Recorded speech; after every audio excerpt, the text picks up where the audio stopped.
Get ready because you and I are about to watch how a new president got sick of bullies and said enough. He was fully determined to wipe out juvenile delinquency once and for all. It looks like a regular boot camp, but troubled teens call it actual hell on earth. It doesn't matter here if you were a vicious gang leader or a politician's kid. Once inside, they treat you worse than beasts, forcing you through brutal physical torture all day long. Basic human rights don't exist here. Even speaking or eating normally is completely forbidden. They are only allowed to make pig noises and eat just like them. Depending on how bad their crime was, they get branded with a letter on their chest. The worse the letter, the harsher the torment, and they won't leave until they truly change.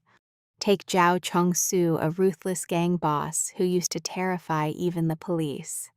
He was only let go after suffering severe brain damage, unable to even control himself. Pay close attention here because crime in Country Hawk was completely out of hand. And even teachers trying to help got brutally beaten half to death. Even if they ended up killing someone, they felt zero guilt, knowing that weak juvenile laws protected them from facing any real consequences, no matter what. Grown-ups were way too terrified of revenge to discipline them, walking on eggshells around simple children. But everything flipped when Han Man-soo became the president. He scrapped that shielding law and passed the Special Reform Act ending soft punishments for good. Every young offender would face this brutal training, only returning to society once they were deemed fit. Basically, if talking does not work, extreme discipline is the only option left. But strangely enough today, we see these punks lining up voluntarily to donate blood. Adults actually think they have reformed, but the reality is totally different. They just want the donation slip to trade it for 5,000 won at Lee Min-soo's shop. The second they get it, they run straight to Lee Min-soo for some quick cash. This is our main character, Lee Min-soo's hustle buying a 5,000 won gift card and the slip for 10,000. But his real target is those certificates which are worth 12,000, letting him pocket a nice profit by reselling them. He knows full well this is illegal, but he's not scared because as a minor, the worst he'll get is a warning letter. You probably thought things would go smoothly, but out of nowhere, a bully kicks him straight in the face while he is counting cash. He and his little cardboard box go flying a few meters. Some thugs walk up mocking him for making so much money lately, while he glares back in absolute rage. His worst nightmare is here. These bullies laugh at the new reform law, thinking the whole thing is a joke. Right then, the blonde leader throws down several yellow smoke bombs that smell absolutely hideous. And Lee Min-soo is trapped underneath, enduring this disgusting, smelly humiliation. The blonde asks him if he forgot how to share, or if he feels brave now that Changgu is locked up before spitting right in his face. Humiliated and shaking with anger, Lee Min-soo snaps back that without Changgu, the blonde is just a loser. The blonde actually agrees that Changgu is 100 times scarier than anyone. But guess what? He gets released today. Hearing that our main character's eyes widen in sheer terror, Xiao Changgu leads the most brutal gang around, having tortured countless victims, but nobody dares report him out of fear of this demon's revenge. Our guy is no exception. Just remembering his savage glare makes him shiver, and seeing his panic, the blonde gets straight to business. If he doesn't want to anger Changgu, he'd better hand over the cash. Pretending to comply, our main character reaches into his bag. But a second later, he flips them off with pure contempt. The blonde snaps, instantly cursing out loud before delivering a brutal knee strike that folds him in half. They pin him down, kicking him while shouting if he really thought he was free just because Changgu was gone. And trust me, things are about to get way worse, because that blonde jerk just spotted a shovel nearby. Stick with me to see how this punk tries to trash Lee Min-soo while his buddy begs him to chill. One wrong move sends him straight to juvenile hall, but this blonde idiot couldn't care less about going to prison. He thinks acting tough means an easy out, but right now he just wants to beat Min-soo until he literally wets himself. But right as the blonde swings a brutal kick slams directly into his spine. Out of nowhere, student president Kang Wukong steps in, calmly stating that school violence is strictly banned. He pulls Min-soo up, and while the other punks recognize him instantly, our bruised blonde friend has completely lost his mind. Snatching up a shovel, he lunges at Wukong, swearing to murder them both before transferring out. Wukong easily dodges the swing and asks the guy if he actually has the guts to kill him. Suddenly, he grabs the blonde's shoulder and executes a flawless throw, slamming him violently onto the concrete. Now pay attention, because the blonde realizes he is outmatched and screams at his entire gang to jump in. Instantly, 3 lackeys rush forward, but let's be real cheap, thugs are absolutely no match for him. Wukong drops every single one of them with just one single crushing blow. Some big guy in orange tries a sneaky ambush, but Wukong ducks fast, catching his fist with both hands. Using the giant's own momentum, he pulls off another sick throw, smashing him hard into the asphalt. Pumped with adrenaline, Wukong doesn't waste a second, marching straight toward the very last punk. Terrified, the guy begs him to back off, admitting he was just playing tough. But he still gets absolutely wrecked. Min-soo grabs his bag with a deep sigh, sarcastically asking if violence wasn't supposed to be banned here. Hearing this, Wukong turns with a smile, telling him that in moments like this, he should use his real name. Min-soo looks down and walks off, warning him to stop interfering, since they aren't actually brothers anymore. Staying close will only bring trouble, but Wukong firmly objects, insisting he isn't trouble, he is his family. No matter what, they are stuck together. Min-soo pauses for a second, telling him to trash that cheap old watch. Since you got adopted by a rich family, get a new one, because wearing something that ugly is embarrassing. Wukong shrugs it off, scratching his head and joking that Min-soo is the one who needs a watch upgrade. I know what you're thinking. Min-soo is feeling super guilty, worried this fight might ruin his brother's shot at college. After all, Wukong is the model student president with his spot in medical school already totally locked in. His actual birth name was Lee Hoo-nu, the real older brother of our main character Min-soo. He was adopted years ago, so Min-soo feels they must stay apart, with both of them surviving on their own. And right inside this old clothing donation bin lies his secret, desperate key to survival. He keeps 3,400,001 there, but needs 6,600,000 more for his goal. So he plans to raid other schools for blood donation certificates, since his own school won't host one for months. His desperate chase for cash started 2 years ago, the exact moment he was kicked out of the orphanage. Even with 5 million won in state aid, that tiny amount barely covered a decent place to live.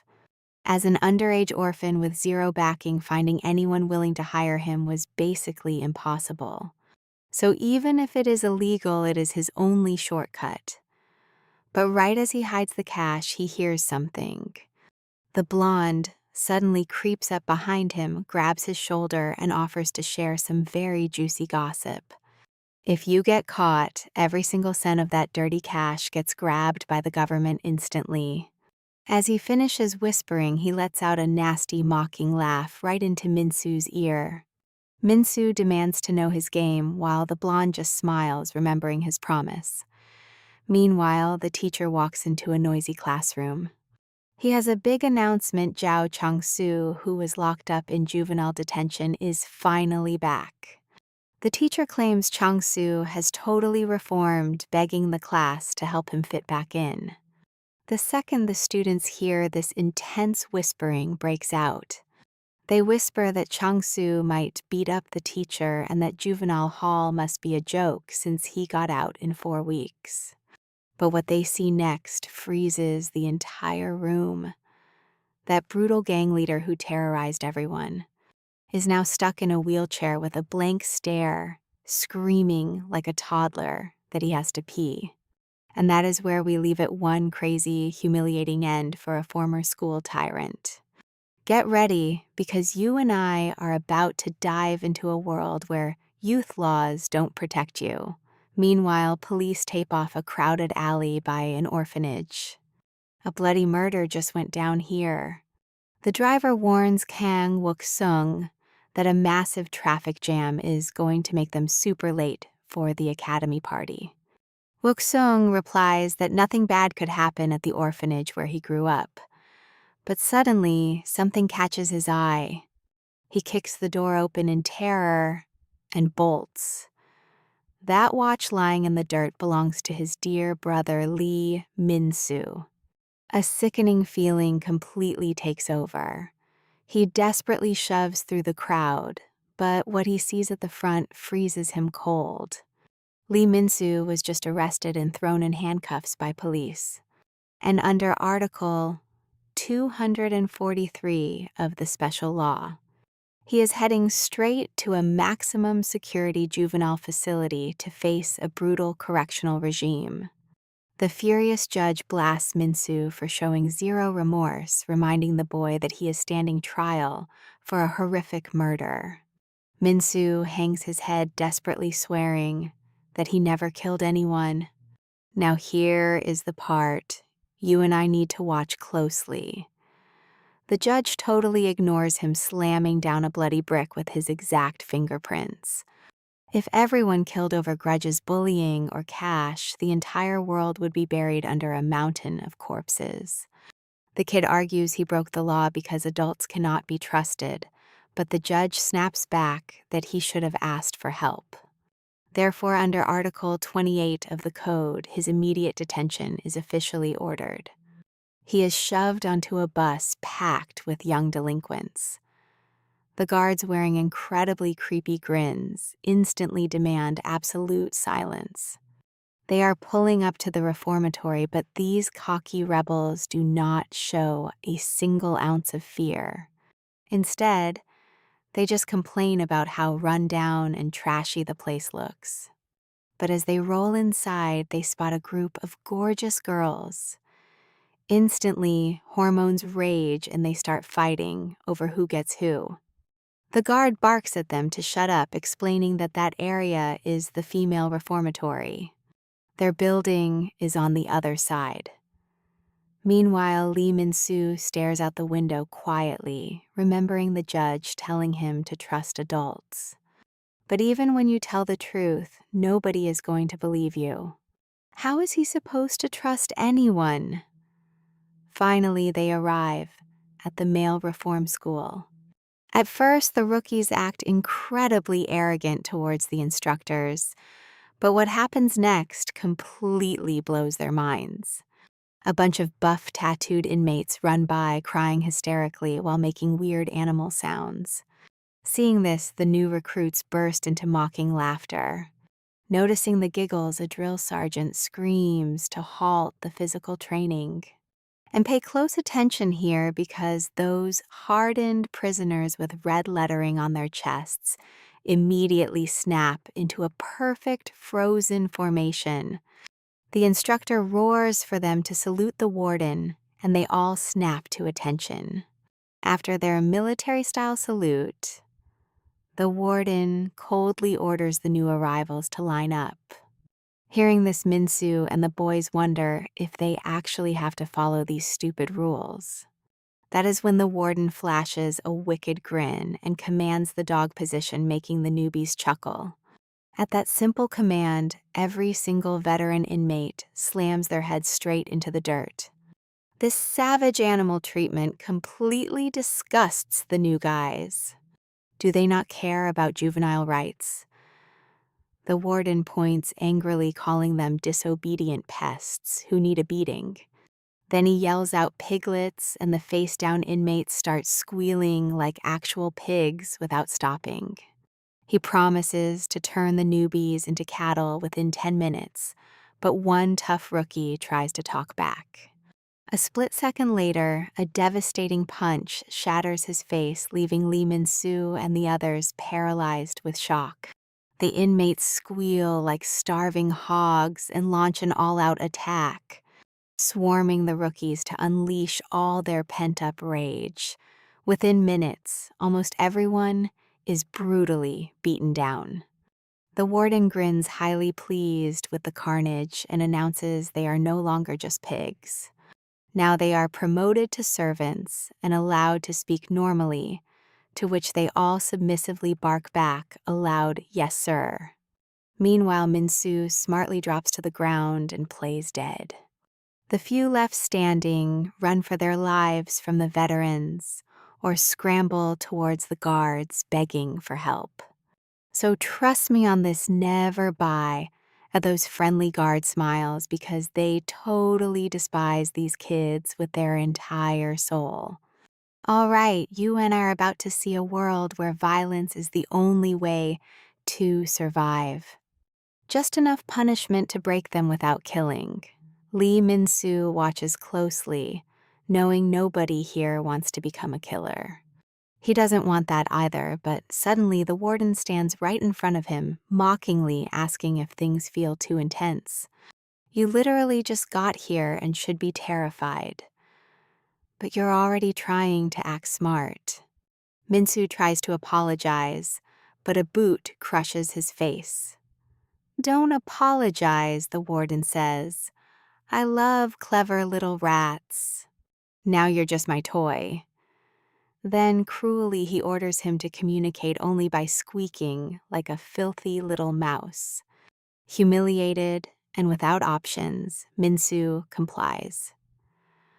Right then, 2 guards report they have finished classifying all the new arrivals. They strip these troubled kids completely bare and force them to kneel. Now, their evaluation phase begins. Meanwhile, Kang Wook-sung tracks down Chang-soo's house. He knocks but gets no answer, so he pulls out scissors to pick the lock. In seconds, he pops it open easily. He mastered this skill as a kid back when he and his brother Min-soo used to break into empty homes. Min-soo kept watch in the hallway while he snatched everything valuable inside.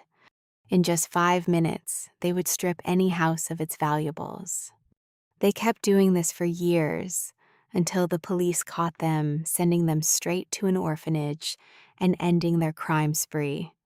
Wook-sung promised himself he would never steal again, but today he broke that vow to save his brother. And Chang-soo, tied to the bed, is the only person who knows exactly where Min-soo is locked up. Chang-soo cries hysterically on the mattress, weeping because he soiled himself once again. Staring at this broken shell of a person, Wook-sung wonders what kind of absolute hell that reformatory must be. They claim, you fell and hit your head, but there are no fractures. Something dark happened in there, didn't it? But Chang-soo cannot process a single word. He just screams hysterically that he needs to use the bathroom. Frustrated, Wook-sung slaps him hard, demanding answers. His brother is still trapped in there, and time is running out fast. Panic sets in as he realizes this tough kid was completely shattered in just 4 short weeks. He dreads to think what will happen to his brother if he doesn't get him out. But Chang-soo is a complete shell. He won't answer any questions, only shivering in pain and crying that he made a huge mistake. Stopping Wook-sung realizes the boy has completely lost his mind. Demanding answers right now is a total waste of time. Now watch closely here because that's when he notices a disturbing violent scar branded onto Changsu's chest. A branded letter burned into the skin of every young delinquent the moment they step into that reformatory. A brutal ranking that the sadistic warden hands out based on how troublesome each kid is. The warden stares at the group, dismissing them as pathetic low-level criminals until his eyes land on someone different. It's Minsu. Grinning, the warden stands up, bragging that his gut instinct never, ever lets him down. Congratulations, little mouse Minsu. You're wilder than you look. I never expected you to be our only Class A. I promise you this training is going to be pure hell. Trust me, you'd be terrified too. Meanwhile, Wook-sung continues his search and arrives at an all-girls school. Right then, a group of students happily heads out after their classes end for the day. One girl spots something shocking, stops her eating friend, and blushes as she tells her to look over there. There's Wook-sung casually leaning on his bicycle and deeply focused on a book. Stunned by his looks, the two girls nervously walk up to him, hoping to start flirting. The girl in the mask asks if he's an idol trainee. Pulling off his headphones, he says no. Then he asks them for some help, flashing a gentle smile that instantly steals their hearts. They eagerly reply that they'll answer anything and might even share where they live too. Wook-sung mentions he's looking for a girl named Gyu Min, but their cheerful faces immediately turn pale. They point her out, warning him she's crazy and just got released from that terrifying reformatory. Feeling Gyu-min's icy gaze, they quickly drop their hands and back away to avoid any trouble. Target locked.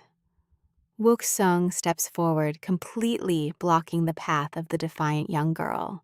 Stick around for the next part to see what terrifying truths she reveals about that reformatory. Get ready because you and I are about to watch Gusul furiously push him away over that reformatory. Wook-young lowers his head, explaining he didn't mean to bother, but his own brother ended up in that living hell. But Gusul doesn't even hesitate. Just as Wook-young wonders who to turn to, she hurls a motorcycle helmet straight at his face. She motions for him to get on since this is definitely not the place to discuss that reformatory. On the road, he asks what changed her mind, and it turns out her own brother is locked up there too. And when she talks about that reformatory, she can only describe it one way: an absolute living hell. Meanwhile, the newly arrived delinquents have already been enduring 3 hours of absolutely brutal physical training. They are so exhausted that their muscles won't stop shaking, praying for this nightmare of a punishment to end. But instantly, under the instructor's harsh orders, Lee Min-soo squeaks like a mouse while the others mimic pigs. The annoyed instructors scream that they messed up. On 1, they make pig noises, and on 2, sounds of pain. Now watch this closely as they squat to the rhythm of 1 and 2, making humiliating animal noises and groaning. For Minsu, it is much simpler. He just has to keep squeaking like a cute little mouse without stopping. This humiliating chorus of animal noises highly amuses the sadistic director, who watches them with a smirk from above. To him, these pathetic sounds are music to his ears. But suddenly, one of the boys collapses from sheer exhaustion. He is immediately met with kicks and punches from the instructor, who screams that because one fell, everyone restarts from 0. Gasping in pain, the boy explains his stomach is killing him and begs the instructor to let him use the restroom. But the guy just mocks him, sneering that he acted so tough upon arrival, yet cannot even handle this basic drill. Right then, the director notices and stops the instructor. He approaches the boy, saying he must have endured so much before speaking up. He kindly tells him not to worry, to get up, and promises to let him use the restroom right away. Then he asks the crowd if anyone else needs to go. Seeing this sudden kindness, several boys eagerly raise their hands. Before long, a massive line of boys eager to use the restroom forms across the yard. The instructor keeps pushing, warning them that if they do not go right now, they will not get another chance. Seeing that no one else moves, he harshly orders the rest of the group to resume training immediately. Meanwhile, Minsu seriously doubts this sudden, generous offer, figuring that if the others keep working, everyone will eventually fake pain to escape. In fact, some of the boys near the front have already started playing dirty to escape. Besides, the warden practically wanted them dead moments ago, making this sudden kindness feel incredibly suspicious to Minsu. Let's be real here. Unearned kindness in a place like this is always a trap waiting to spring. The sweeter it looks, the deadlier it is. Terrified of the trap, Minsu raises his hand and squeaks like a mouse. The instructor storms over, demanding to know his name and what on earth he wants. But Minsu just keeps squeaking like a rodent until the guard furiously orders him to start talking like a human. Only then does he confess that his stomach feels perfectly fine now, and he wants to return to the drill. The second he finishes, the furious instructor grabs him by the neck, accusing him of playing stupid games. Minsu quickly lies, claiming the intense workout gave his stomach a false alarm, but he is cured. The guard sends him back, warning he is watching. Once he returns to the group, the other delinquents quickly start mocking him for giving up his spot. But Minsu knows the harsh truth. They are treated like animals here, and human luxuries like restrooms do not apply to cattle. Soon, the guards gather everyone who requested a bathroom break in the middle of the yard.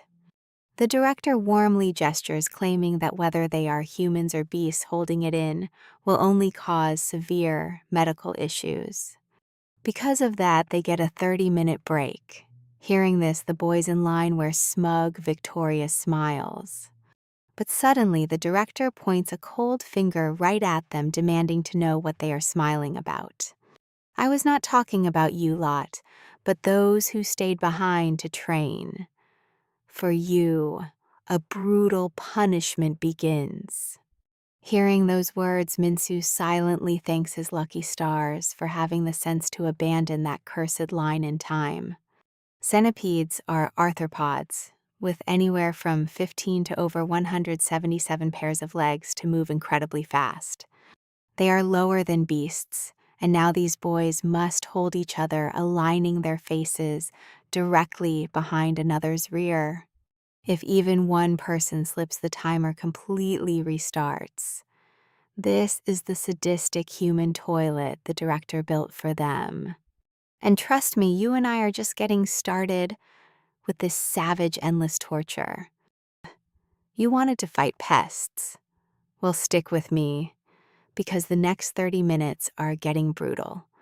The instructors wash down their bodies with freezing water so the stench doesn't pollute the air.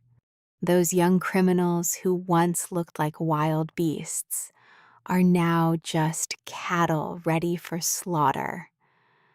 Finally, the bell rings to signal the end of today's training. Up next is chow time, and then heading to the dorms. Lee Min-soo stares at a tray piled with stuff that looks like pig slop, wondering if a human can actually eat this. No tables or utensils here. Everyone eats like animals. But first, an instructor demands they sing their song of gratitude. While Lee Min-soo wonders what this is all about, the instructors grin widely and give the order to start. Everyone begins chanting in unison, "We are not human, we are pigs and dogs, we eat whatever we are given." This anthem of gratitude hangs right in the middle of the cafeteria. Lee Min-soo realizes they aren't just calling them animals for show. They truly view them as slaughterhouse cattle. So he just grabs the food with his bare hands and starts eating. It doesn't matter if they treat him like a beast. His only real goal is surviving this hell until he can escape. Now pay attention to this scene. Gyumin takes Kang Wook-sung to a hill overlooking the entire prison. He asks her if she really believes that place is hell. She answers that hell is actually better. It is not for humans, and she still has nightmares about her time inside. Now she relies on sleeping pills. She also notices how deeply he cares about the well-being of his younger brother. Kang Wook-sung explains that it was his mother's final wish to protect him no matter what happened. But in the end, he failed.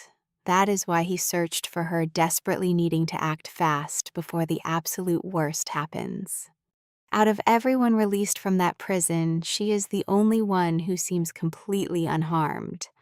Gyumin asks if he wants to know how she survived. Hearing this, he desperately asks if there is really a way. "How did you escape that place in one piece?" The next second, her face goes completely blank and goofy. She says she pretended to be an idiot like that. Thinking it is a joke, he angrily demands she stop playing games. But upon hearing this, she pulls back her hair to reveal a scalp covered in severe burn scars. Kang Wook-sung's eyes widen in sheer horror. That place gathers the absolute worst psychopaths from all over the country. A minor conflict triggered a fight. Who would have guessed they would shove her head into a pot of boiling oil? And because of my condition, they let me out early. Hearing this, he bows his head to apologize, but she tells him not to pity her. "You saw that too, right?" She asks what the mark actually means. Upon arriving at the training camps, they sort the young delinquents into different levels based on how severe their crimes are. Class E is reserved for minor cases of violence. Class D is drugs.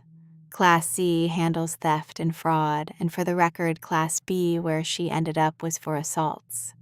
From what you tell me, your brother Lee Min-soo definitely landed in Class A, where they lock up the most ruthless criminals. A room full of kids locked up on murder charges. The second Lee Min-soo steps into the room, every eye locks onto him.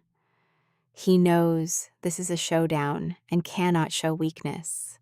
Suddenly, one of them barks furiously. "You idiot!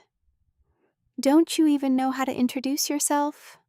Cracking his knuckles, he demands to know where he comes from and the exact reason he ended up here. Lee Min-soo calmly replies that he comes from an orphanage and studies at Jangle High School.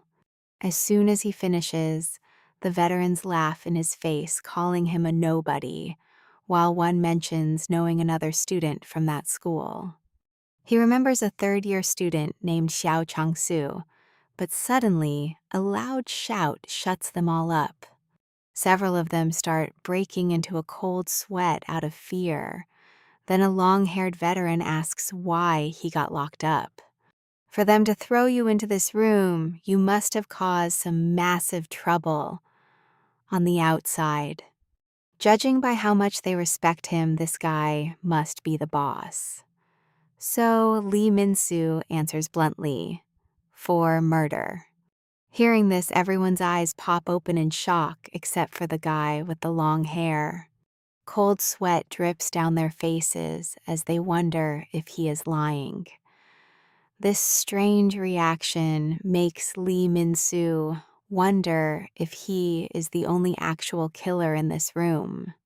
He assumed they would group him with similar criminals, but it seems homicide reigns supreme, and the severity of your crime defines who holds the real power in here. And that's where we leave it. Trust me, You and I will love seeing this guy tell the boss the rookie stays a lapdog. All right, you and I are about to watch our main character step into literal hell. Lee Min-soo is totally confused, thinking the long-haired guy is the weakest one here. They are not talking about that long-haired bully, but the white-haired boy being used as a human chair under the leader's butt. He is the real bottom of the food chain here. The long-haired guy gets up complaining. Sitting like this is seriously so uncomfortable. Hearing that the white-haired kid apologizes in a normal voice, but a senior brutally beats him for daring to talk like a real human being. With no other choice, the poor kid can only squeak like a mouse. This awful scene instantly reminds Min-soo of his own painful past. The weak suffer everywhere. Right then, Lee Min-soo makes a massively important decision deep down in secret.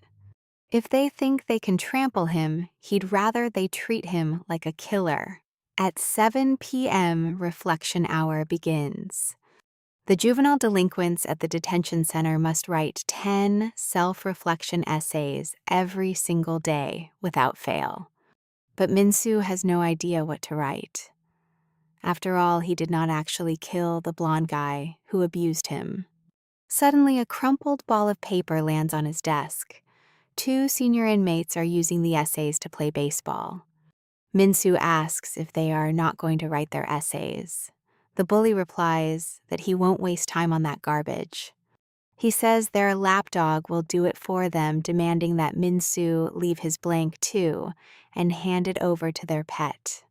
Right at that moment, the white-haired boy grabs his crotch and starts barking in a totally submissive way.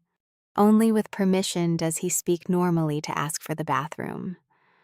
Pay close attention because things are about to get absolutely horrifying. They agree to let him go, but right as the kid starts to pee, a senior inmate kicks him hard in the butt. He yells that he is just a filthy dog now, not a person, so he has to relieve himself like one. Under the watchful eyes of his tormentors, the boy helplessly obeys. At 8 p.m., it is time to take a shower. They only have 3 minutes to wash with water and soap. The worst part for Min-soo is sharing one tiny bar among 50 people. At 9 p.m., the instructors do their strict evening roll call. Everyone counts off from 1 to 5 in perfect order. But when it is the white-haired boy's turn, he responds with a bark. Without a single doubt, all of this is because of the senior's threats. If he disobeys, the inmates will beat him later, and if he obeys, he gets physically punished by the prison guards. Whichever he chooses, a beating is unavoidable. But the white-haired kid already knows his grim reality all too well.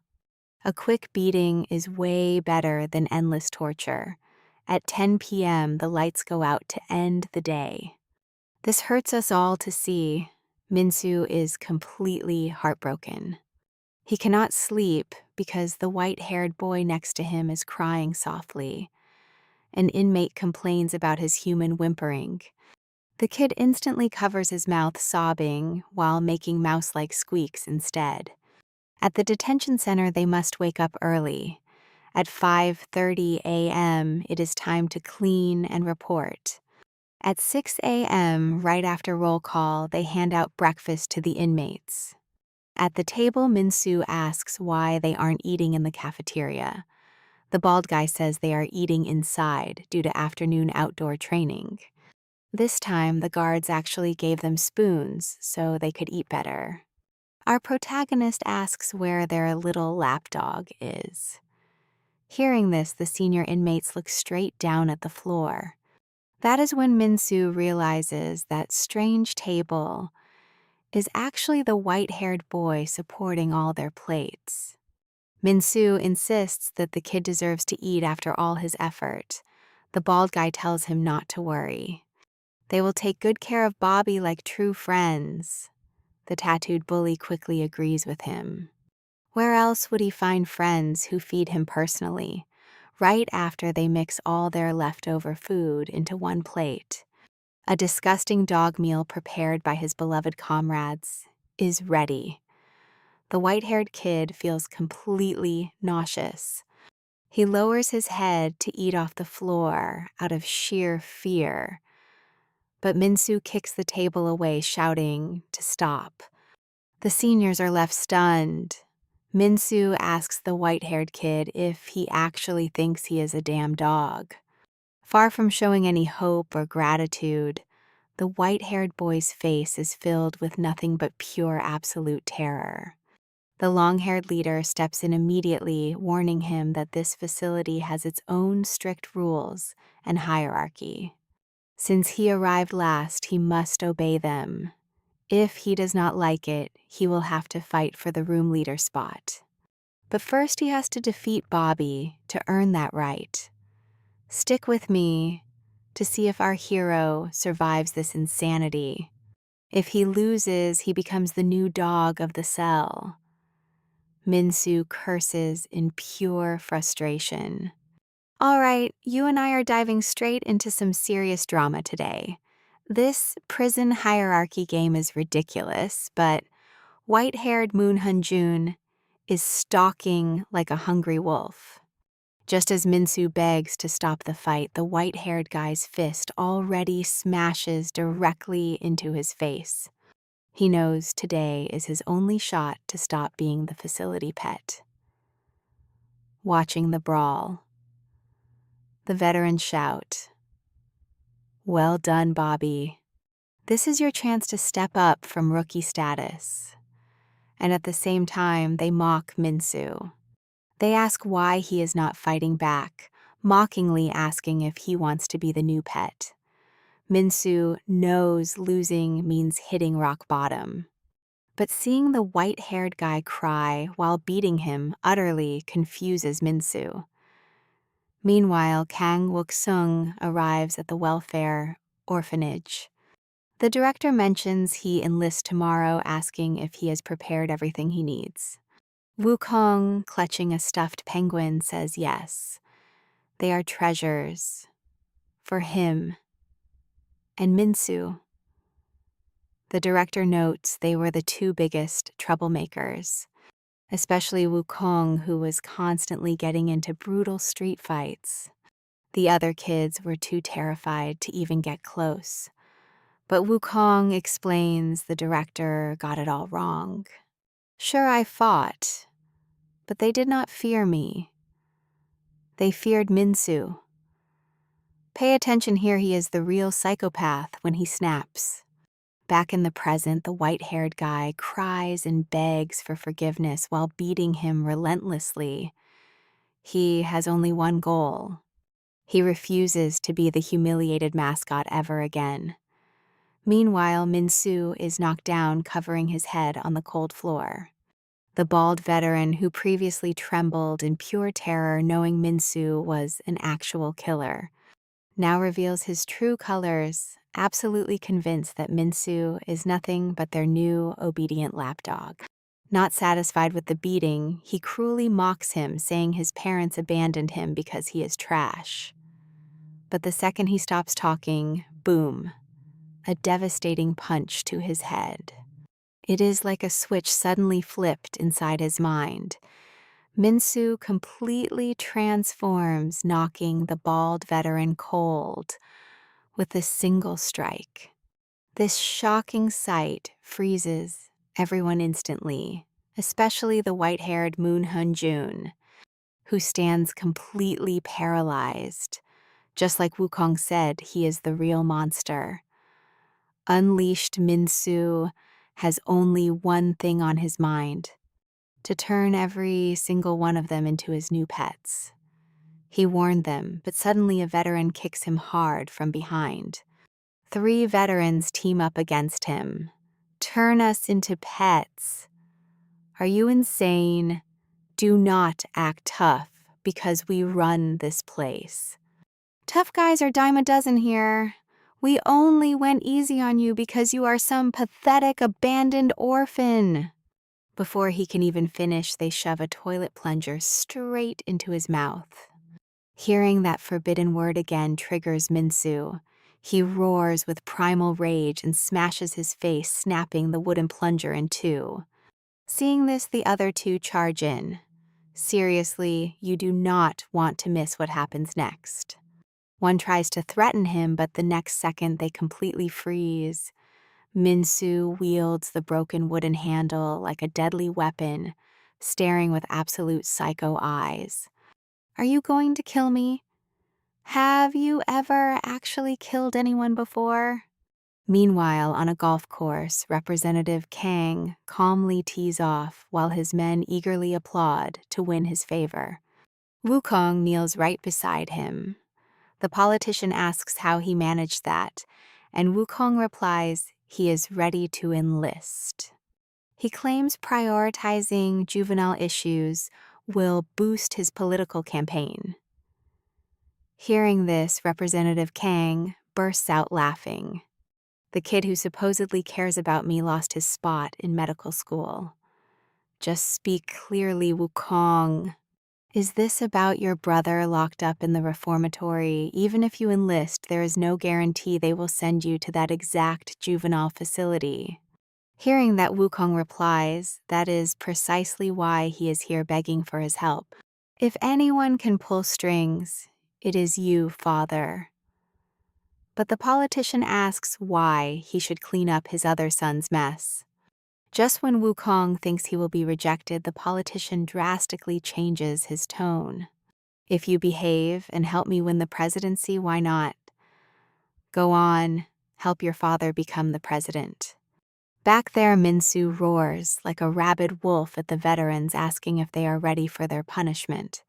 But the very next second, the downed veteran springs back up and locks Minsu in a tight bear hug from behind.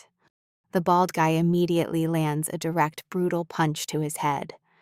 After the heavy impact, Minsu goes completely silent. Terrified that they killed him, the two veterans start blaming each other. But it is just an act. Minsu suddenly surges with raw strength. He delivers a sharp headbutt to his captor's chin and immediately kicks the bald guy right between his legs. In an instant, Minsu completely flips the tables.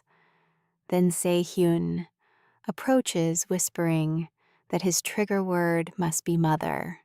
Or does being abandoned make you see red? How tragic. Does your mom know her precious, abandoned son is a killer?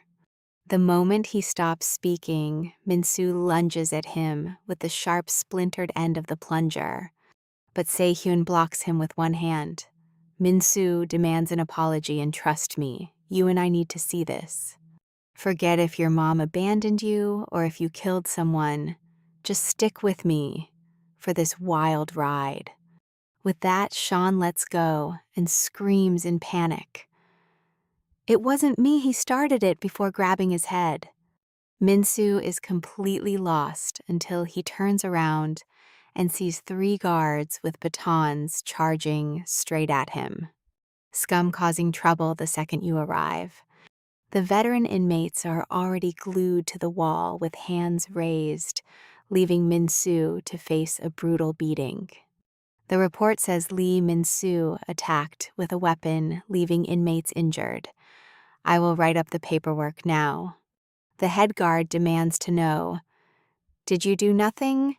Did he start this alone? They all chorus yes, and even that lapdog Whitey ends up nodding along in agreement.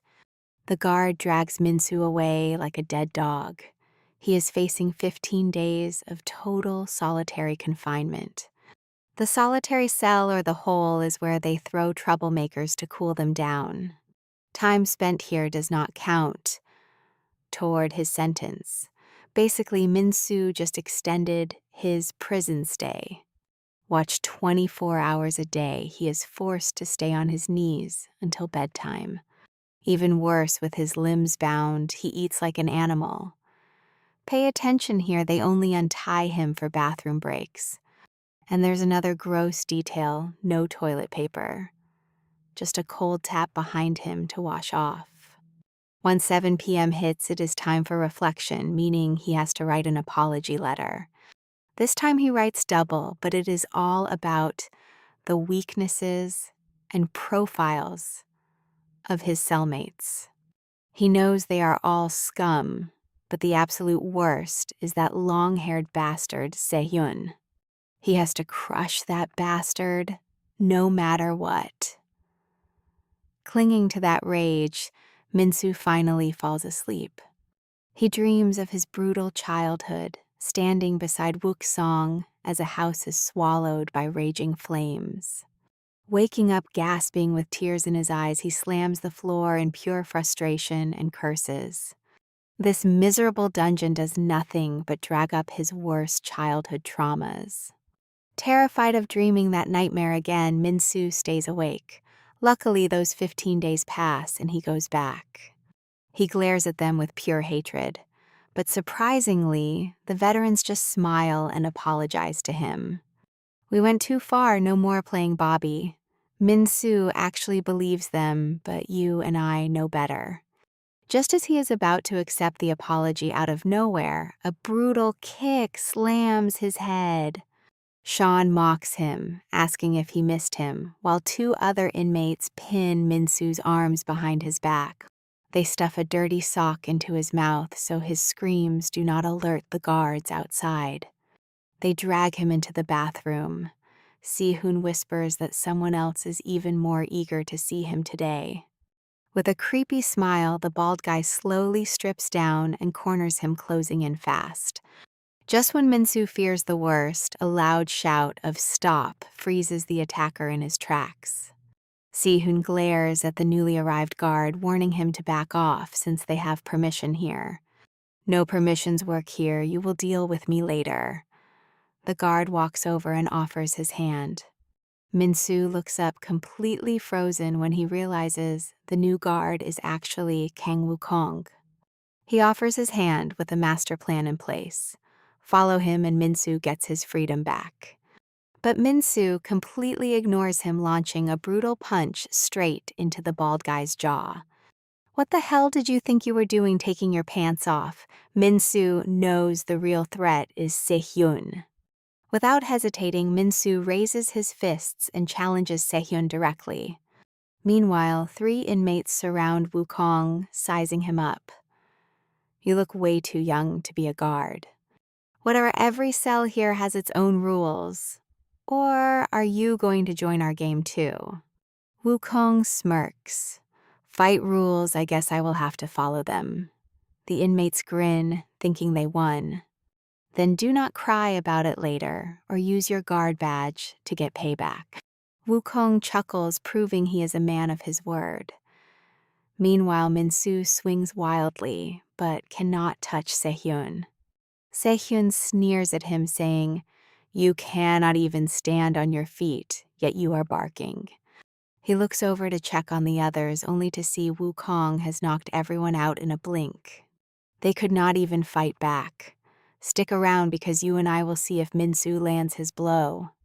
Distracted, he takes a brutal punch from Minsu straight to the chin.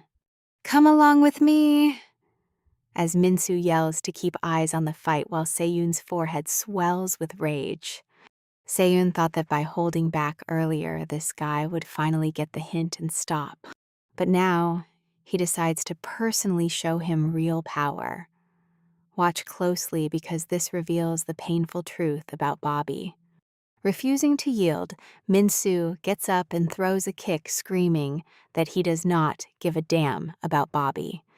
That idiot used to be the room leader, just like you, someone who forgot his place and got totally humiliated. Even though Minsu knows the massive gap in power, he refuses to lose easily and throws another punch. Calling him the most pathetic bastard in this cell, Seyun counters him with a devastating blow. An absolute silence fills the room as Minsu feels his strength fade, his mind going completely blank. Pay attention, here he is, devastated that this jerk insulted his mother, and besides that one kick, he never touched him.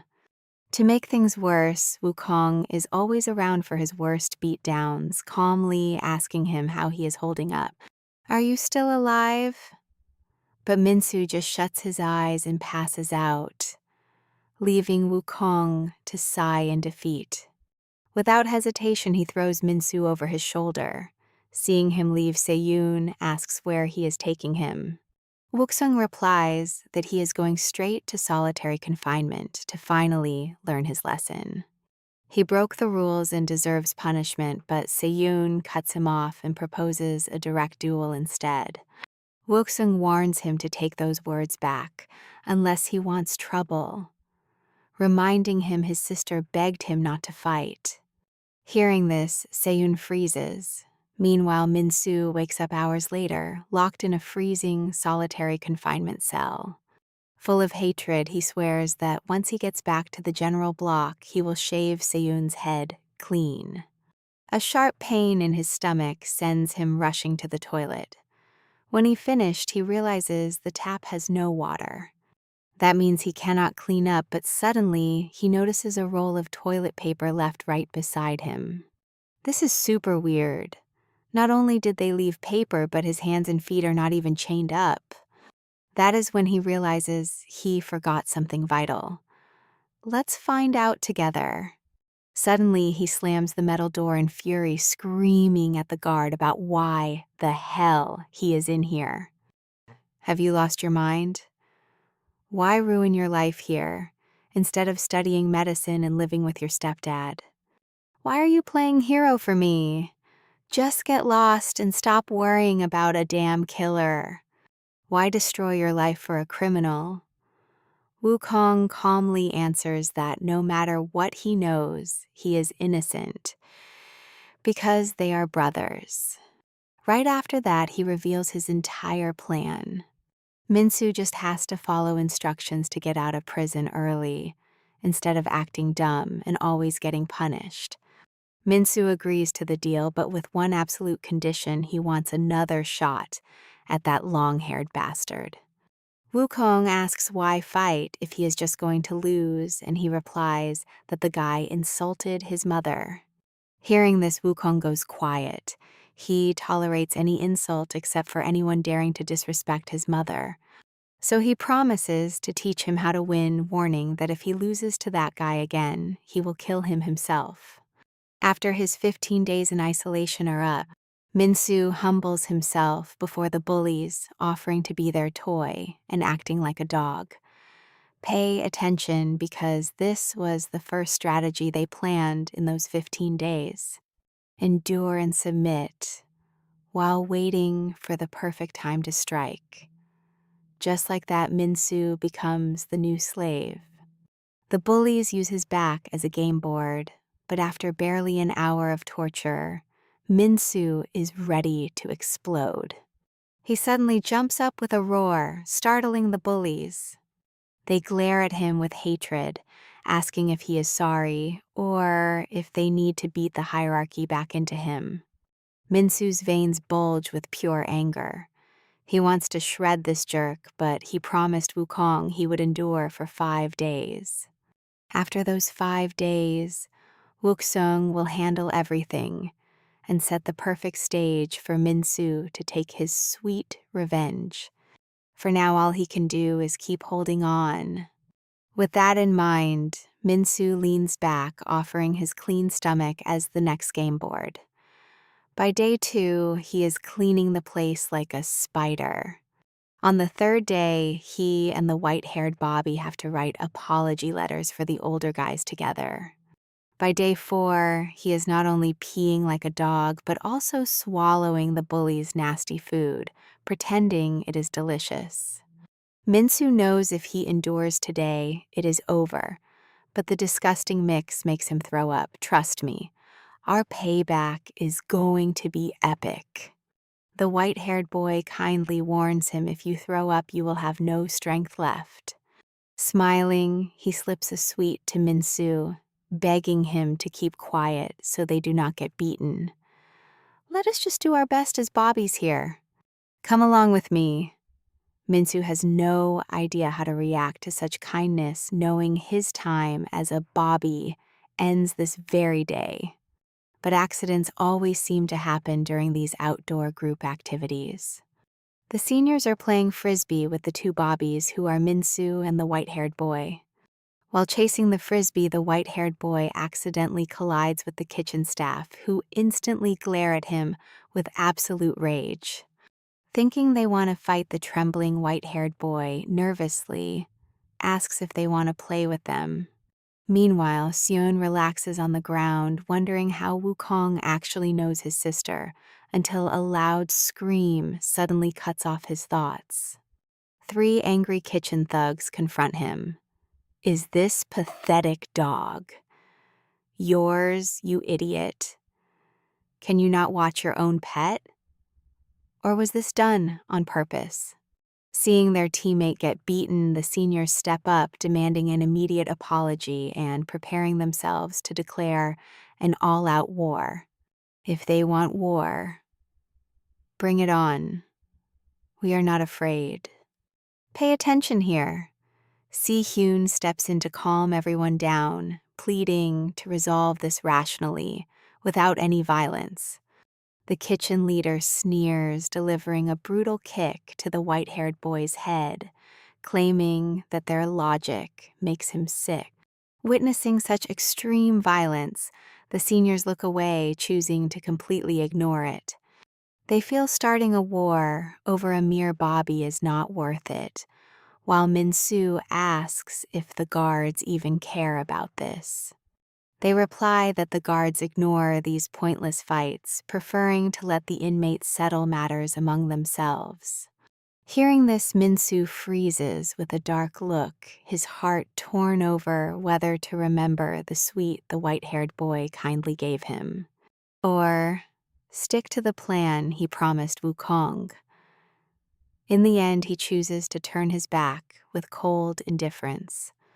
The bully continues beating the white-haired boy, mocking him by saying this little dog is perfect for venting his anger. Lend him to me for a few days of fun, but before he can finish a frisbee, smashes directly into his face. The guy immediately collapses backward from the impact. Everyone turns in shock to see who threw it, freezing instantly in disbelief. You and I both knew he would step in. It is Minsu calling them out for bringing their disgusting street habits here. Do you want to keep acting like fools in this place? You are nothing but animals without a shred of pride or dignity. That is why you prey on the weak. As Minsu tries to help the white-haired boy up, Seon blocks his path with an attitude. "I told you to stay out of this. Do you not understand?" Suddenly, the red-haired guy from the kitchen grabs Seon's shoulder demandingly, asking what on earth he thinks he is doing. "Tell our leader you are declaring war if you want, but I need to handle this internal issue first." Hearing that a massive fight is brewing, all the delinquents quickly gather around, eager to enjoy the show. Minsu knows he broke his first promise, but he will keep the second. Seon ties up his hair, asking if he wants another beating. Minsu defiantly replies, "Let us make a bet. The winner becomes the boss." Meanwhile, Wukong has already prepared everything in the classroom. Since the boys in this correctional facility are minors, they must attend mandatory classes every week, and during those hours, the supervisor holds total authority. Basically, during these lessons, whatever happens falls entirely on the person in charge.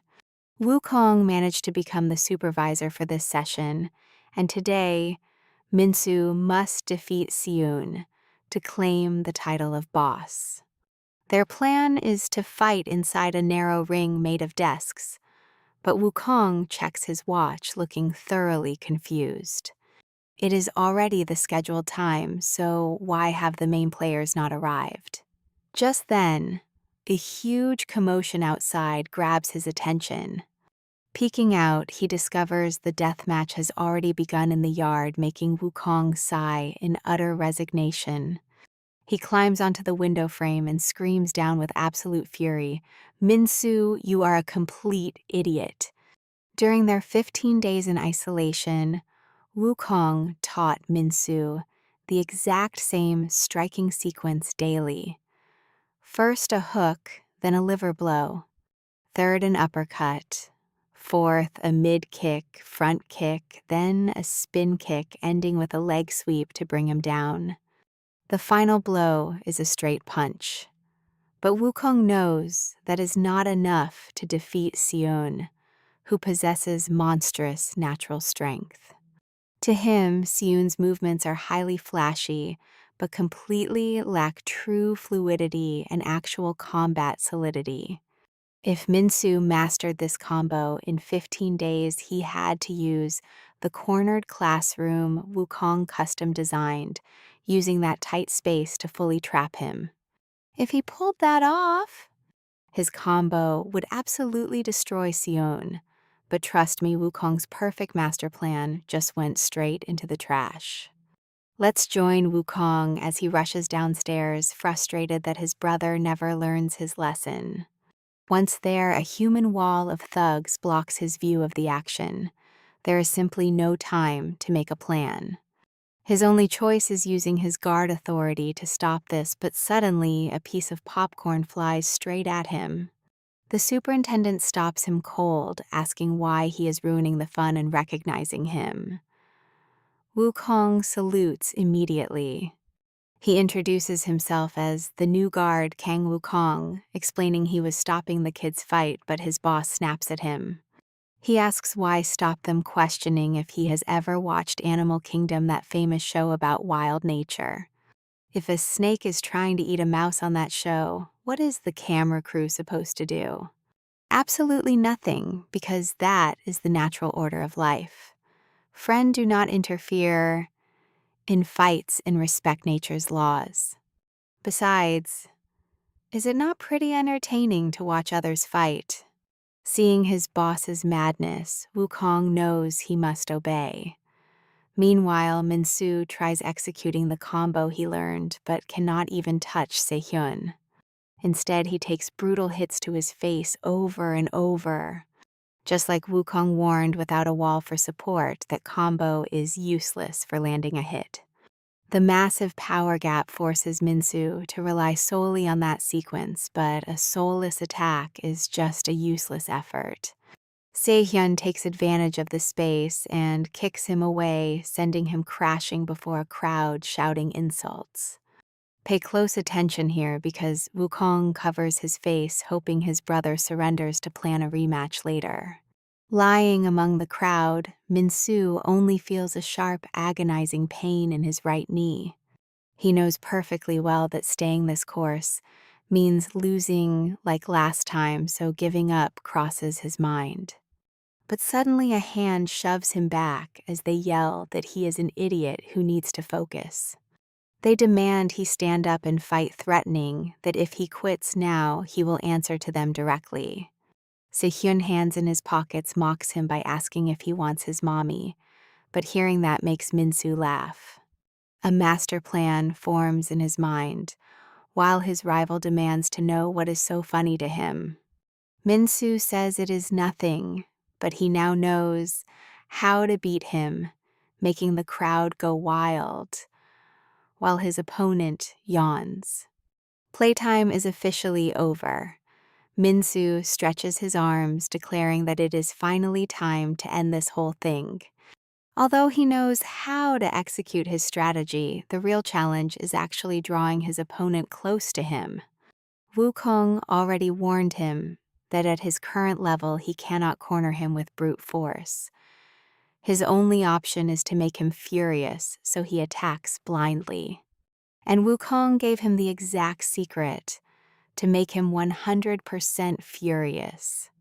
I bet you did not expect this, but Minsu mockingly asks how Guy Min is looking, instantly making him snap.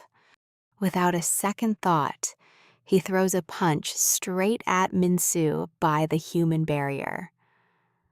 The plan worked perfectly. Before impact, Minsu blocks the fist, uses the momentum to grab his hair, and twists his own body with force. Things change in a second. Apparently, your sister is someone highly sacred to you. At first, Sehyun believes that the hit he took was just a stroke of luck. But when he tries to dodge the next strike, the crowd blocks his path, stopping him from defending effectively. He can only let Minsu's fists hammer his head without stopping. Every counterattack attempt is ruined by the crowd behind his back, leaving him no room to escape. That is when he realizes he fell into a trap. Dodging or responding is impossible because of the pressure from the spectators behind him. Trying to push through that human wall will only mean more damage. Basically, he is a sitting duck, so he can only guard his head. But when he tries to react, Minsu lands a side kick right to his knee. Right at that moment, Minsu begins chaining his combo sequence to completely tear him apart, unleashing all his built-up rage. Even though he has him staggering in pain, he knows he cannot stop his offense. He must not give him a second to breathe. The relentless barrage hits his body as his opponent starts losing consciousness. He knows he cannot take any more punishment. If he does not land his next hit immediately, it is game over. However, his current movements are as slow and weak as a snail. He lost all chance to defend himself. He warned him not to disrespect his mother, and remembering that fills him with raw fury. Seeing how the weak Minsu completely turns this fight around. And that is where we leave it, with the crowd going wild as Minsu demands respect for his mother until missing the final blow. We are jumping right in just as Sehun gets completely knocked out. When Sehun hits the dirt, everyone is speechless, especially the cell's 3 veteran leaders.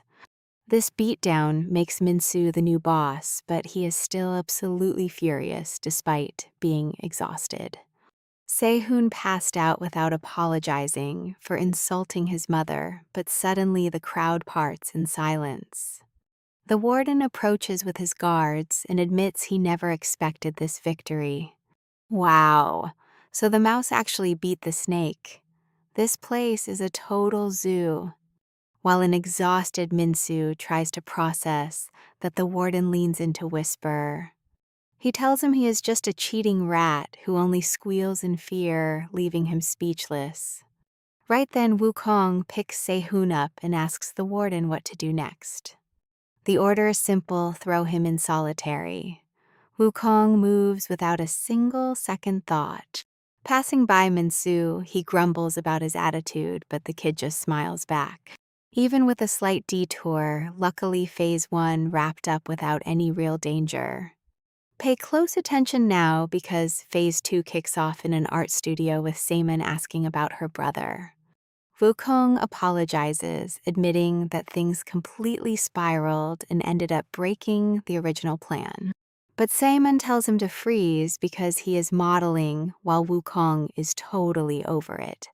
Holding the pose is exhausting, but she insists this masterpiece will get her into art school. But when Wukong finally looks at the canvas, he explodes, seeing nothing artistic about it. After the tantrum, Seiman warns him that Minsu might face trouble with the kitchen staff. She was actually on the kitchen duty crew in the girls' section during her stay. She worked with the boys' crew back then and remembers them as a super close, vengeful clan. If you mess with one, the rest will hunt you down one by one relentlessly. Their leader is the dangerous Jang Dobo, and unfortunately Minsu runs straight into him while grabbing lunch. The guy starts dumping food onto his tray with a highly mocking grin on his face. But sauce floods the entire tray, making Minsu instantly complain about the massive pile of food. Jang Dobo replies that this is what happens when you offend his kitchen crew. Faced with this obvious trap, Minsu decides to play the only card we have left, playing dumb. He points at himself looking totally confused, completely throwing Jang Dobo off by asking if he's the guy. He admits he has that name, but suggests it might be another kid with that common name.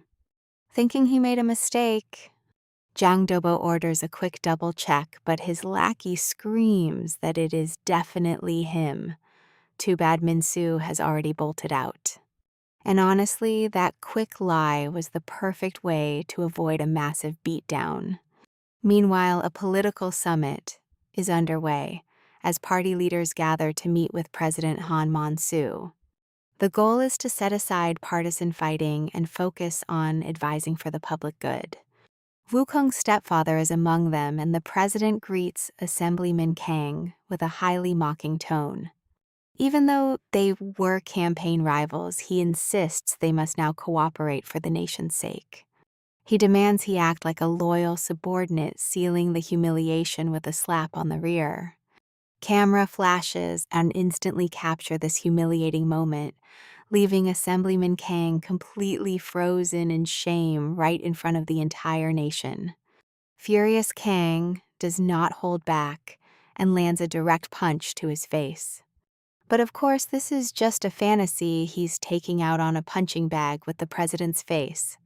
After venting, he angrily asks the young man behind him what he thinks of seeing his father suffer like this.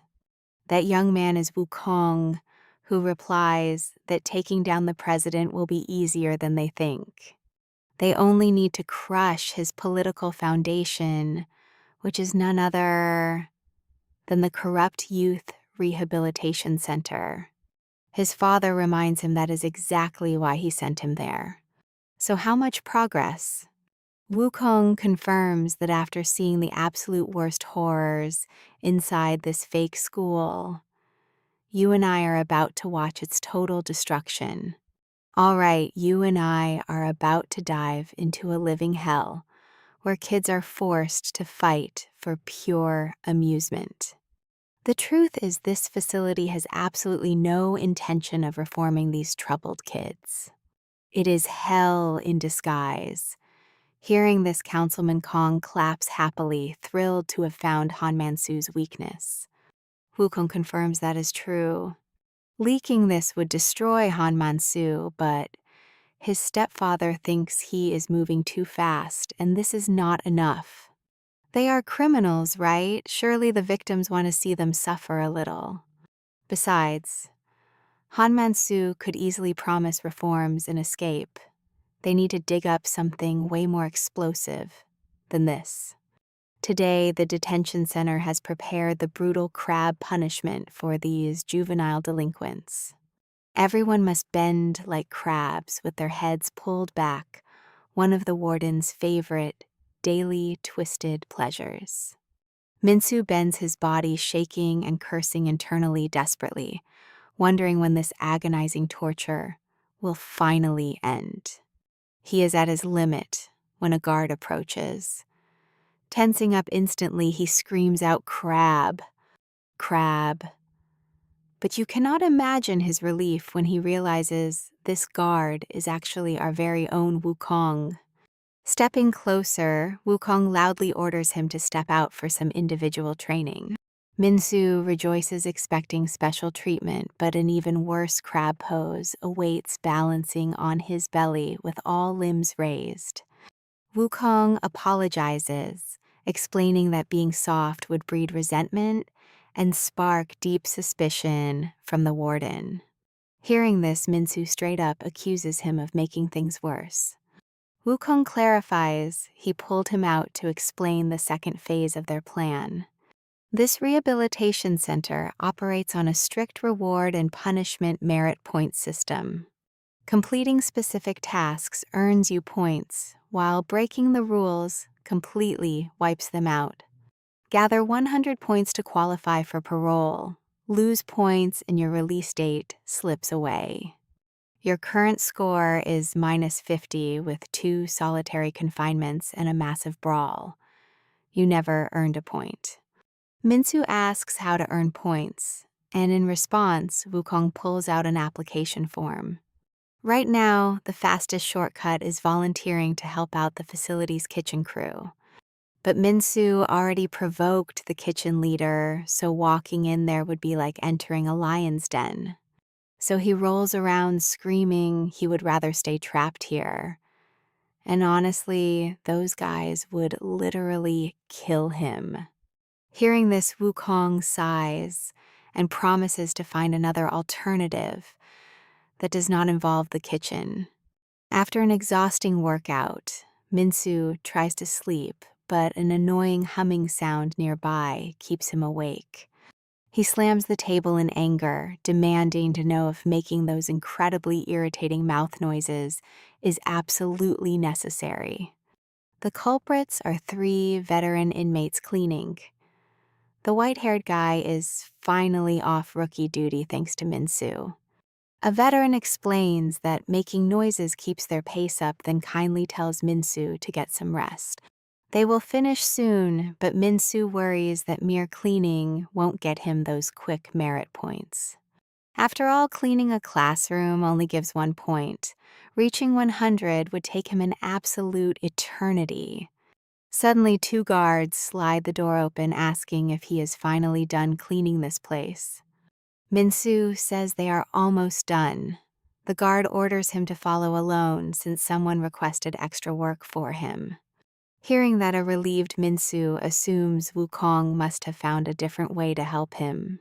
He cheerfully salutes the guard, but arriving at his destination, his smile completely vanishes when he sees the kitchen. Minsu feels pure, bitter betrayal. Did they not agree he wouldn't be sent to this terrifying crew? Jang Dobo dreamed of being the nation's greatest chef. Thanks to intense training, his right hand flips 3-kilo pans and sautés 2 kilos of food, effortlessly leaving his left hand free for plating. Criticizing his delicious food is basically a direct insult to Jang Dobo himself. Troubled teens who dare complain about the flavor only receive his most terrifying, murderous glare. But Jang Dobo must hold back. Absolutely nobody in this place matches his brilliant culinary skills. They either set pans ablaze while screaming in panic, or bring charred liquids, claiming they are cooking oil. They just trigger one culinary disaster after another. Seeing such waste hurts his soul, but we are about to watch how he manages this disastrous kitchen crew. Let's dive in and see how Jang Dobo handles this mess. Exactly, but today Lee Minsu is different. He offended his entire team. So if Minsu is as terrible at cooking as the others, he has the perfect excuse to settle scores, under the guise of a simple cooking lesson. With that in mind, he grabs an iron pot and heads straight for Minsu, who is calmly whipping up 2 very basic home-cooked prison meals.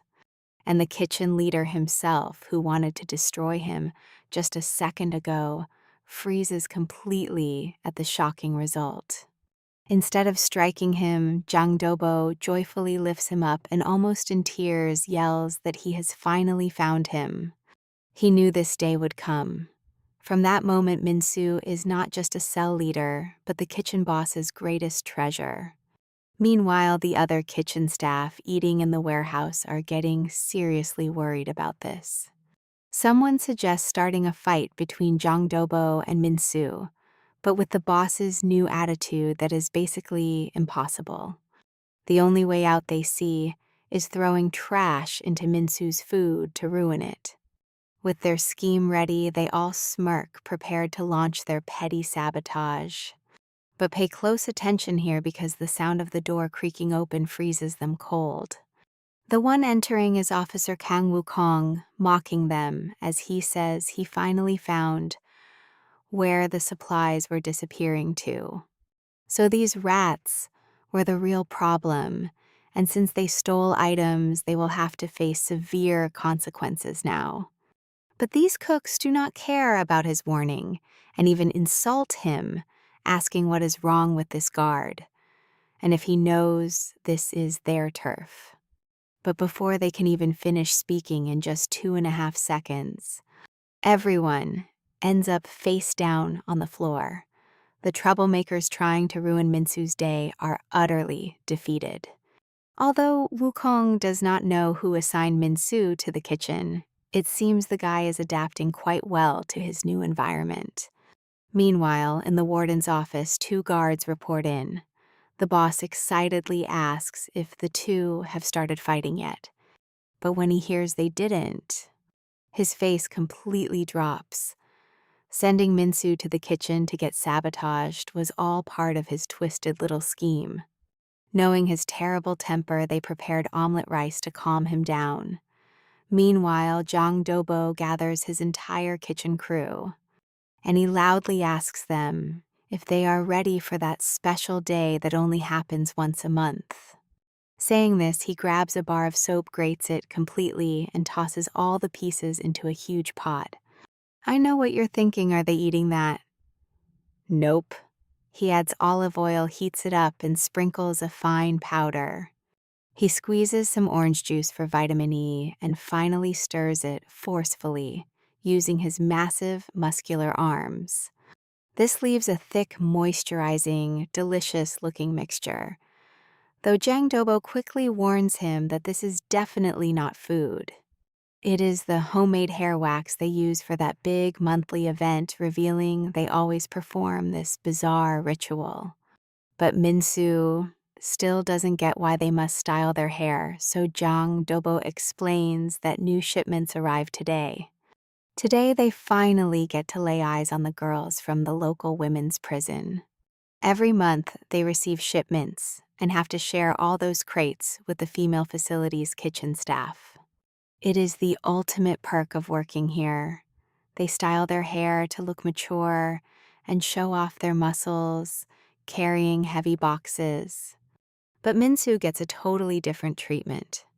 A group of girls surrounds him to gush over how cute he is, immediately offering to help him carry the heavy boxes. Watching from afar, Jang Dobo burns with jealousy, thinking this guy is just slacking off and trying to flirt with them.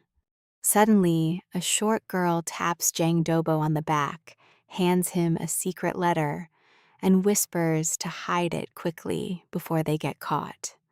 Grabbing the envelope, Jang Dobo's face instantly turns completely bright red. He feels like he is floating on cloud 9, while she shushes him and leaves. In his mind, he is already walking down the aisle.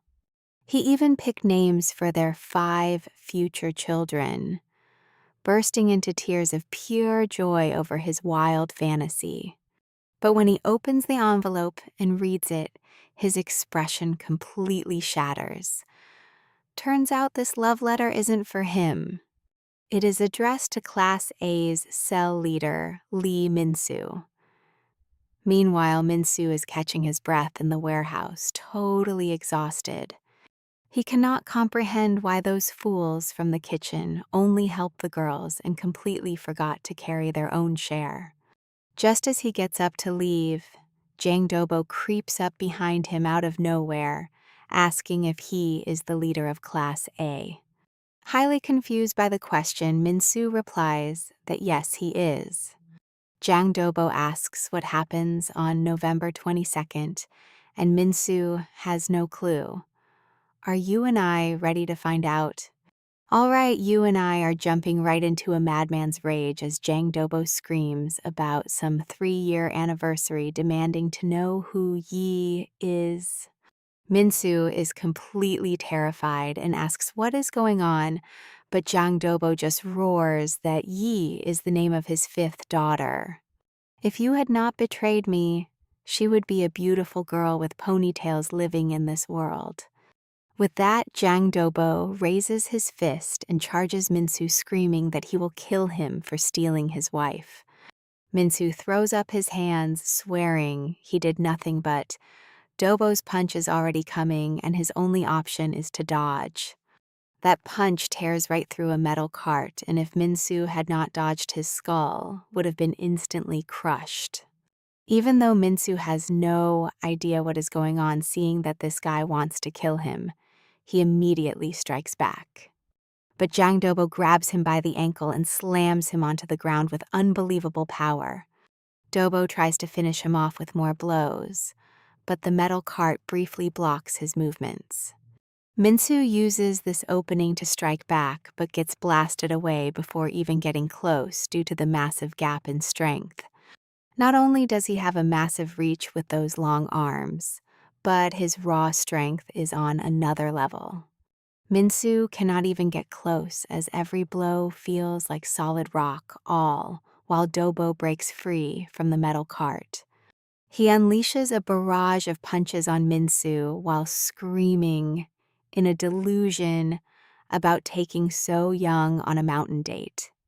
Now pay attention here, because just as Minsu gets cornered, he thinks of a clever way to handle this beast. As Dobo's next punch comes flying, Minsu grabs a heavy metal pot from the floor to block the impact. He yells that he has no clue who So Young is, but his date plan sucks, wrapping his arms around Dobo's waist. He tries to take him down to the ground, attempting the exact same move he used to beat Guihun and save himself. It is a smart plan, but he cannot budge the giant at all, and instead, Dobo grabs his head and lifts him up. He roars at Lee Min-soo for stealing his love and the future of his children, demanding that he accept his death.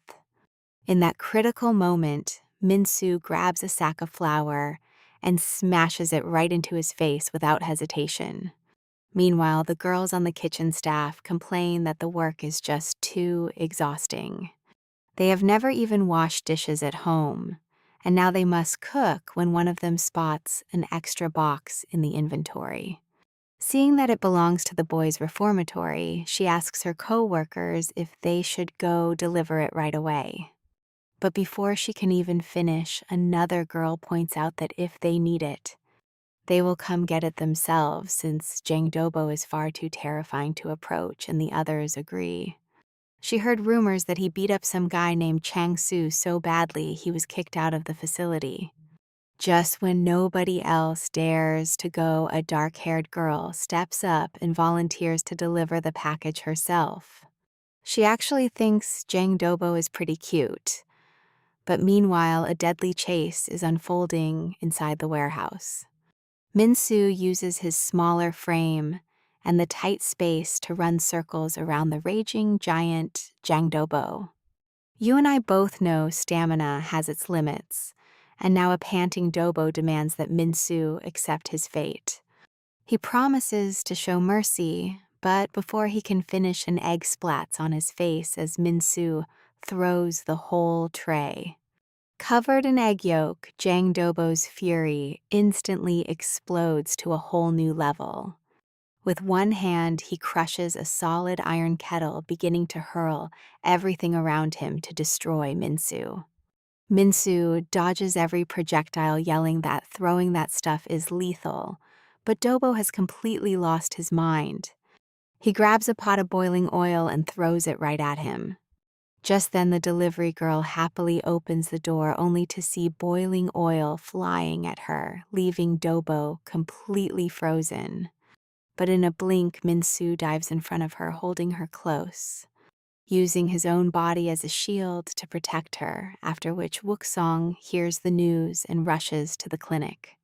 After checking Min-soo's room with the medical staff, he pulls back the curtain to see how his friend is doing.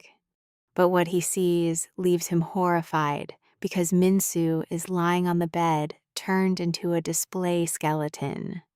Obviously, this is just a tasteless joke by Min-soo, but Wook-song's face darkens, showing absolute and genuine anger. Seeing his reaction, Min-soo plays victim, joking that thankfully the oil was not hot or he really would be a skeleton. But Wook-song hugs him tight, patting his head while telling him with relief that all that matters is he is safe.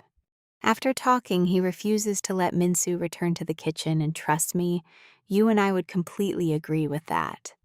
After everything that just went down, Do you really want to go back to that kitchen? Minsu says, Didn't you say this was the fastest way to earn points? I'm trusting you to teach me how to beat Jang Dobo. Once he's down, everything will be solved. Wukong scratches his head in resignation and agrees. Then, using his guard status, he suggests a highly unique punishment for these young troublemakers to the superintendent. Get ready because we're diving into some brutal training. Since Jiang Dobo is in a much heavier weight class, Minsu has to start with some pure strength training to beat him. First pushing massive rocks with bent legs, then heavy triangular iron cones. And to top it all off, if he can budge this gigantic square stone block, even a little, only then will he stand a chance against Jiang Dobo. Meanwhile, Guyun, who has been locked up in solitary confinement for an entire week, still cannot understand how he lost to Li Minsu. That weakling could not even land a clean hit on him. In the end, he blames his own carelessness. If they fought again, he would never lose.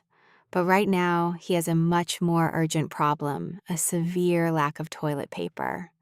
The paper is gone, the water is cut off, and he has already used half of his shirt sleeves to wipe himself. Left with no other choice, he has to tear off another piece of fabric to use as toilet paper.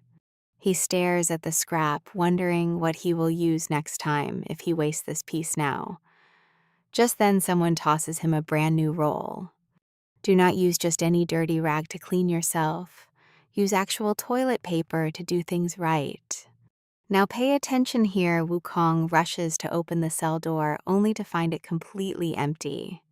Suddenly, Se-hyun appears right behind him, demanding to know how Wukong knows his sister before throwing a massive punch at him. Unfortunately for him, Wukong effortlessly blocks the strike and uses a professional submission move to slam him hard against the floor.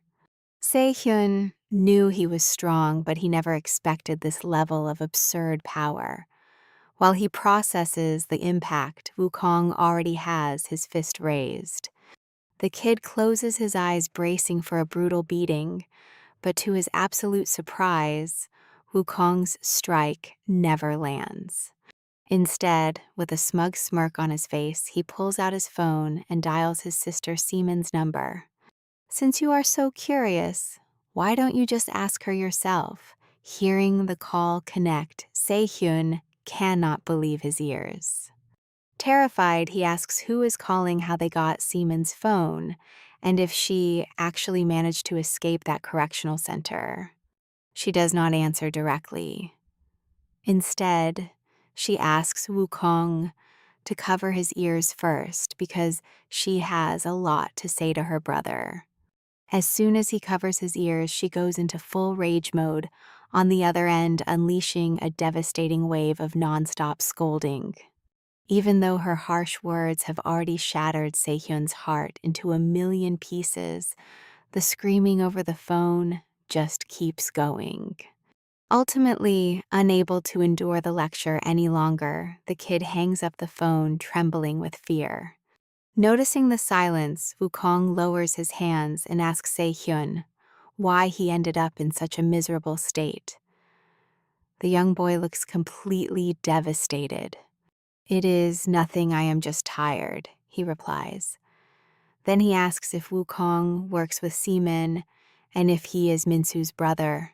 You were the one who taught Minsu how to fight, right? Wukong simply confirms it, asking if there is a problem. And look at this, that yes gives Se-hyun hope, prompting him to beg Wukong for training too. 1 month later, the members of the kitchen staff are venting their frustrations in the pantry. Ever since Jiang Dobo fought Li Minsu, he has been acting like a lost soul, getting the whole team punished for burning the food. If things continue like this, they will all end up kicked off the kitchen crew very soon. But right then, Li Minsu kicks the door open and walks in. Seeing him, the veins on Jiang Dobo's forehead instantly bulge with anger. That single moment is enough to snap him out of his daze. This is all your fault, Lee Min-soo. I will trash your face today. However, he stops dead in his tracks when Min-soo asks if he wants to know why, forcing him to ask, intrigued by the response. Min-soo provokes him, saying, "Because you are ugly as hell." Hearing this, Jang Dobo's fury immediately explodes all over again. Witnessing this terrifying scene, the kitchen assistants are left in complete and utter shock. They wonder if Min-soo has lost his mind to provoke such a beast. Everyone thinks they will be carrying a corpse out of here today. Facing the enraged giant, Min-soo keeps taunting him while running in circles to quickly drain all of his opponent's energy. Soon the brood is almost completely out of steam. Realizing that chasing him is useless, he decides to climb onto a table. He leaps down with a punch, but Min-soo swiftly dodges, causing the blow to shatter an iron post, trapping the giant's massive right hand inside the structure. At the same time, he purposefully lets himself get hit by his rival's left fist. His goal is to lower his guard by making him think he is still an easy target. Min-soo seizes the opportunity and tightly grabs the big guy's left arm, shouting, "I actually use my head when I fight, you idiot. You fell right into my trap. And trust me, what Min-soo does next is going to blow your mind." Let us jump in and see how he forces Jang Do's arm right up to his head with one hand. "Get ready for your punishment, you brainless fool." Meanwhile, the warden waits for his food in the cafeteria.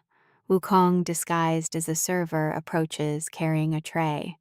"Warden, since today is a special day, I cooked for you myself. It is a plate of steamed Alaskan cod."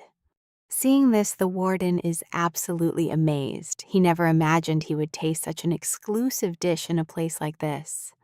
Then Wook-sung pours him a very special drink. The warden sips it slowly, savoring it like the finest wine. Though, of course, the best part is the incredible fight happening right in front of him. At that moment, with his left hand pinned, Jang Dobo arrogantly sneers that Min-soo finally stopped running, but then swings his right fist to strike back. He suddenly realizes that not only is his left arm trapped, but he cannot even move his right hand due to his own massive heavy build. Man-soo does not waste time talking. He starts smashing his face in with punches. While taking the beating, Jungo asks in confusion where he got those grappling techniques. "But do you really think you can beat me with just this?" Jungo tries to throw him off using pure brute strength, but Man-soo's stance is so solid he does not budge, landing direct hits. Now pay attention, because 1 month ago, Wook-sung helped him plan the perfect strategy to take down Jang Dobo. In their previous battle, the weight difference between Min-soo and his opponent was tiny, which is why he won so easily. But his opponent this time, Jang Dobo, is 3 whole weight classes heavier than him. Using the same strategy is impossible. In fact, Man-soo would have to pray he is not the one getting crushed. And gaining weight quickly is not realistic either. If this huge rocks were Jang Dobo, how would you move or tip them? The answer is the law of the lever. In fact, the human body moves under this exact same principle. If Man-soo can become the lever that moves that rock, then he can easily submit Jang Dobo. Right now, pure rage consumes Jang Dobo. No matter how much force he uses, this punk does not budge, keeping him pinned under endless punches. Peering through the window, Wukong asks the warden if he finds this match exciting to watch. The warden replies that it is entertaining, but the outcome of this show seems way too predictable. Looking at Jang Dobo's face, it does not even look like he is in pain. Those skinny fists will never beat a giant. Plus, Mansu already looks exhausted. The weight gap is just too massive to overcome. Wukong asks if they should make a bet picking Lee Mansu to win.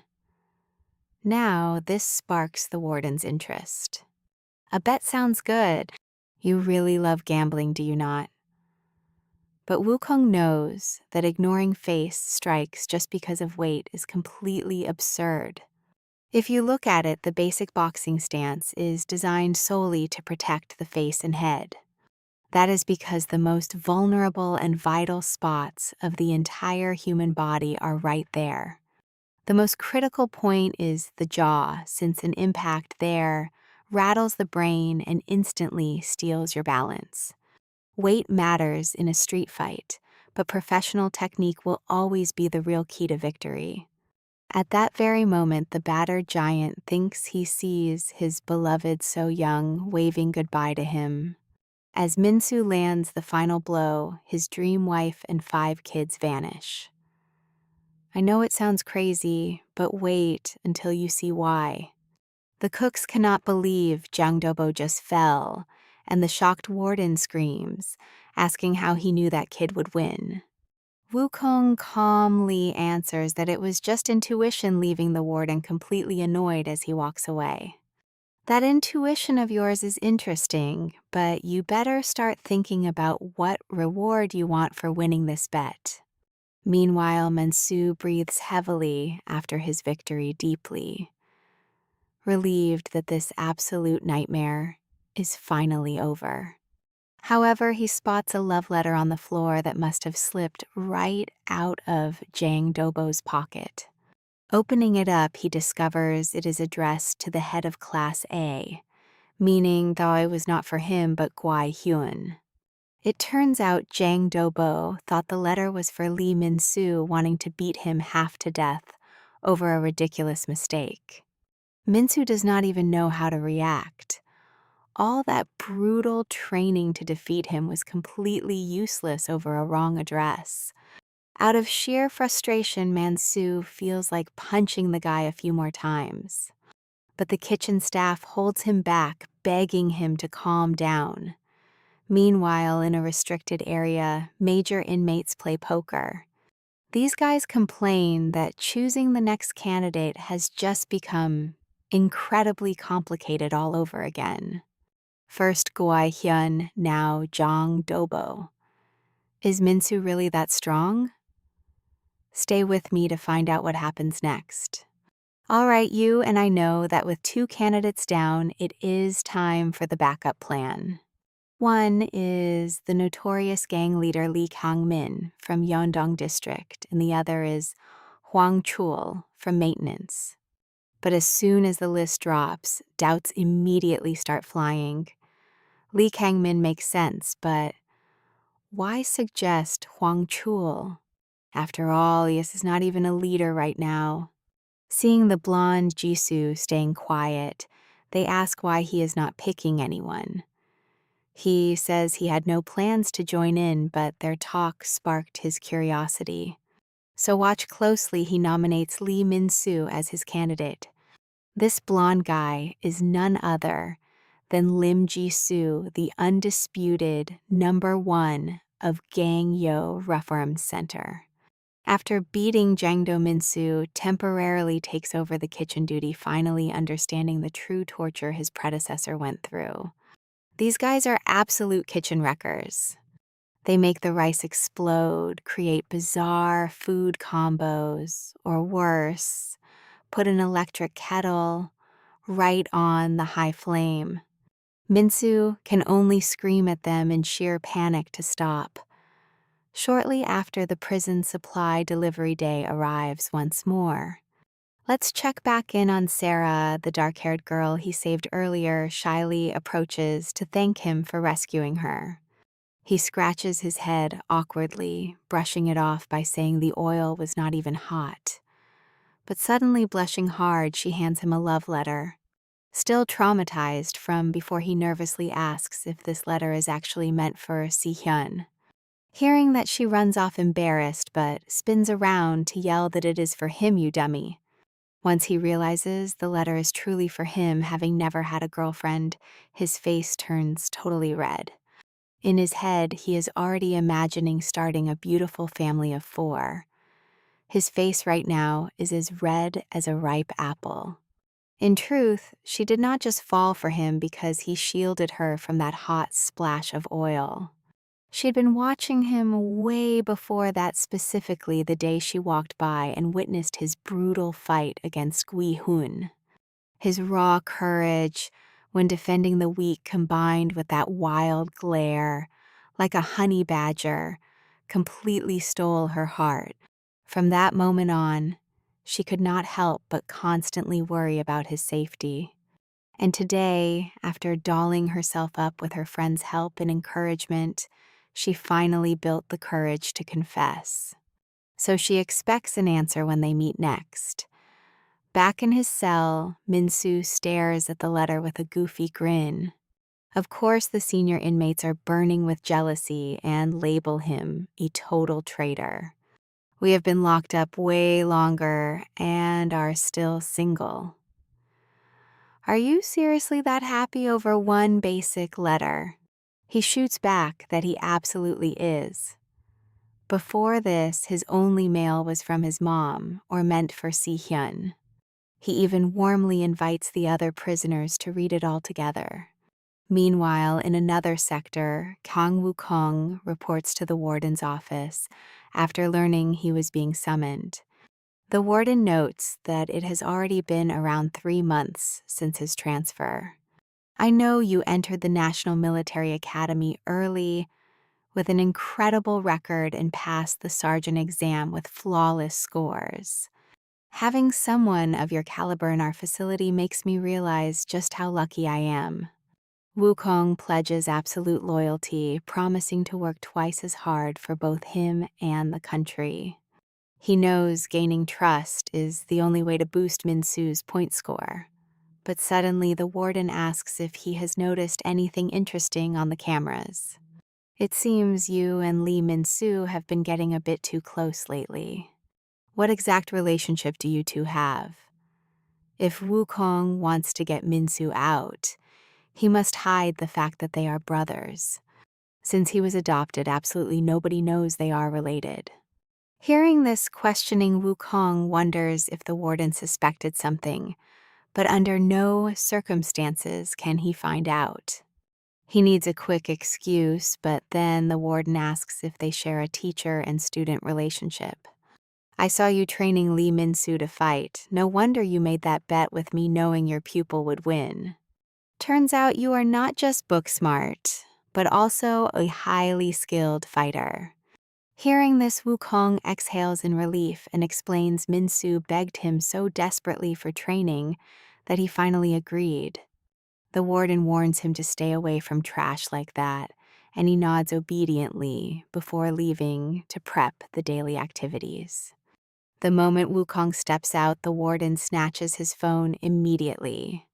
Sensing something is off, he plans to dig into his past while in solitary confinement. Sehun finally breathes a sigh of relief. From the shouts on the receiver, he knows his sister is out of reform school. And that is where we leave it today. Come with me. To witness this absolute mess locked in isolation, Dobo is sobbing. He is still fuming over that love letter, whining about how unfair it is and blaming Min-soo. Right then, Wukong opens up the cell to explain that Min-soo is actually completely innocent.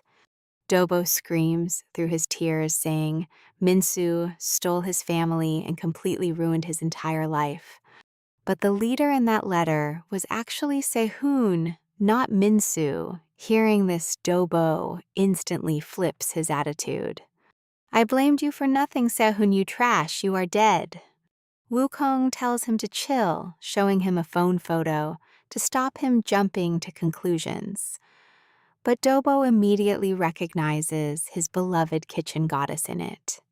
But why on earth is she posing right next to that loser Sehun?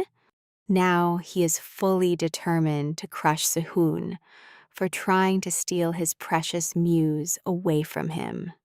But once Wukong reveals they are actually siblings, he freezes up, realizing Sehun is his future brother-in-law. Hearing all this screaming from the opposite cell, an annoyed Sehun roars at him to shut his mouth. "Who the hell is your brother-in-law?" And just like that, an epic shouting match begins between cells. One demands him to think of their future kids, while the other explodes in pure rage, letting Wukong finally relax. Everything seems under control, and Minsu just needs to keep earning points, but a massive mystery still remains unsolved. Now pay close attention, here we are about to dig into the dark secrets the warden is hiding. The special detention block is his biggest lead, though it is a heavily restricted zone even for guards. Wukong senses a massive cover-up, and right then, he spots guards dragging a young inmate away alongside a suspicious guy in red. Meanwhile, over in the public showers, Minsu is washing up. He stares at the tiny soap in his hands, completely confused about how he is supposed to clean himself with this crumb. But out of nowhere, someone hands him a bottle of shampoo, shocking him that such high luxury even exists in prison. So he asks Jisoo, who is washing up nearby, how he scored something so premium. Not only is he wearing a plain red uniform with 0 rank markings, but Jisoo already knows Minsu's name right away. Minsu asks how he could possibly know him, but Jisoo suddenly leans in close with an incredibly intimidating look. Minsu instantly tenses up for a fight, but Jisoo just chuckles and pats his head, teasing him for being tiny. Confused how Minsu won those wild fights, he lets it go for the shampoo's sake, but the blonde Jisoo leaves a very cryptic warning. "I came looking for you this time around, but next time you will have to be the one finding me." He says he'll be waiting even if it's tough, leaving Minsu utterly baffled. And honestly, you and I are already suspicious of him. Back in solitary, things finally quiet down, and Sehun insists there is no way he actually lost to Minsu. Dobo asks why he threw the fight, but Sehun admits he got way too arrogant while Minsu was perfectly prepared with a solid plan. Dobo sighs, admitting the exact same thing happened to him. He just wanted to toy with the kid, but fell right into a trap, meaning the high brass probably have eyes on Minsu. Dobo confirms this, revealing they even weaponized the kitchen staff to turn the entire cell block against Minsu. Maybe they want to nominate Minsu as the candidate, but Sehun just scoffs and tells him to stop joking. He vows to prove he is the real deal, climb to the top and get revenge, and 15 days later, Minsu is chilling with the kitchen crew. But right as he digs into his meal, he notices the cooks staring right behind him with pure terror in their eyes. Wondering why they stopped eating, Minsu has absolutely no clue that a giant Dobo is towering right behind him. Dobo raises his massive arms as if he is about to strike, but then something totally unexpected happens. The giant drops directly to his knees, begging Minsu to forgive him for the mix-up and all the previous trouble. Plus, since Sehun is his future brother-in-law, now he has 0 beef left, and Minsu happily shakes his hand. Minsu offers to share his food, and Dobo bursts into dramatic tears while the others cheer that the past is in the past. But wait. Minsu just received another secret love letter from a completely different girl. Hearing this, Dobo's face turns red, with fury, accusing him of trying to steal his second goddess too. And just like that, another crazy chase erupts in the kitchen, though this time it is mostly just friendly horseplay. Minsu happily grins, thinking of replying to Sora, but things go downhill when he is assigned to forced volunteer work, and that is where we leave it waiting to see what happens next. Minsu literally throws himself on the ground, throwing a massive tantrum because he hates working for free. Come along with me as our main character risks everything to deliver a letter, while his cellmates claim it will earn him easy points. Right then, another group of inmates arrives for the volunteer work, mocking them and asking if they want to be their servants. They mockingly offer them jobs at a fried chicken shop, and everyone in the cell shouts back at their absolute nonsense. That is when a heavy guy notices that Min-soo has the guts to disrespect his boss. He steps up immediately, grabbing Min-soo by the collar, asking if he was really the one who took down Sehyun and Dobo.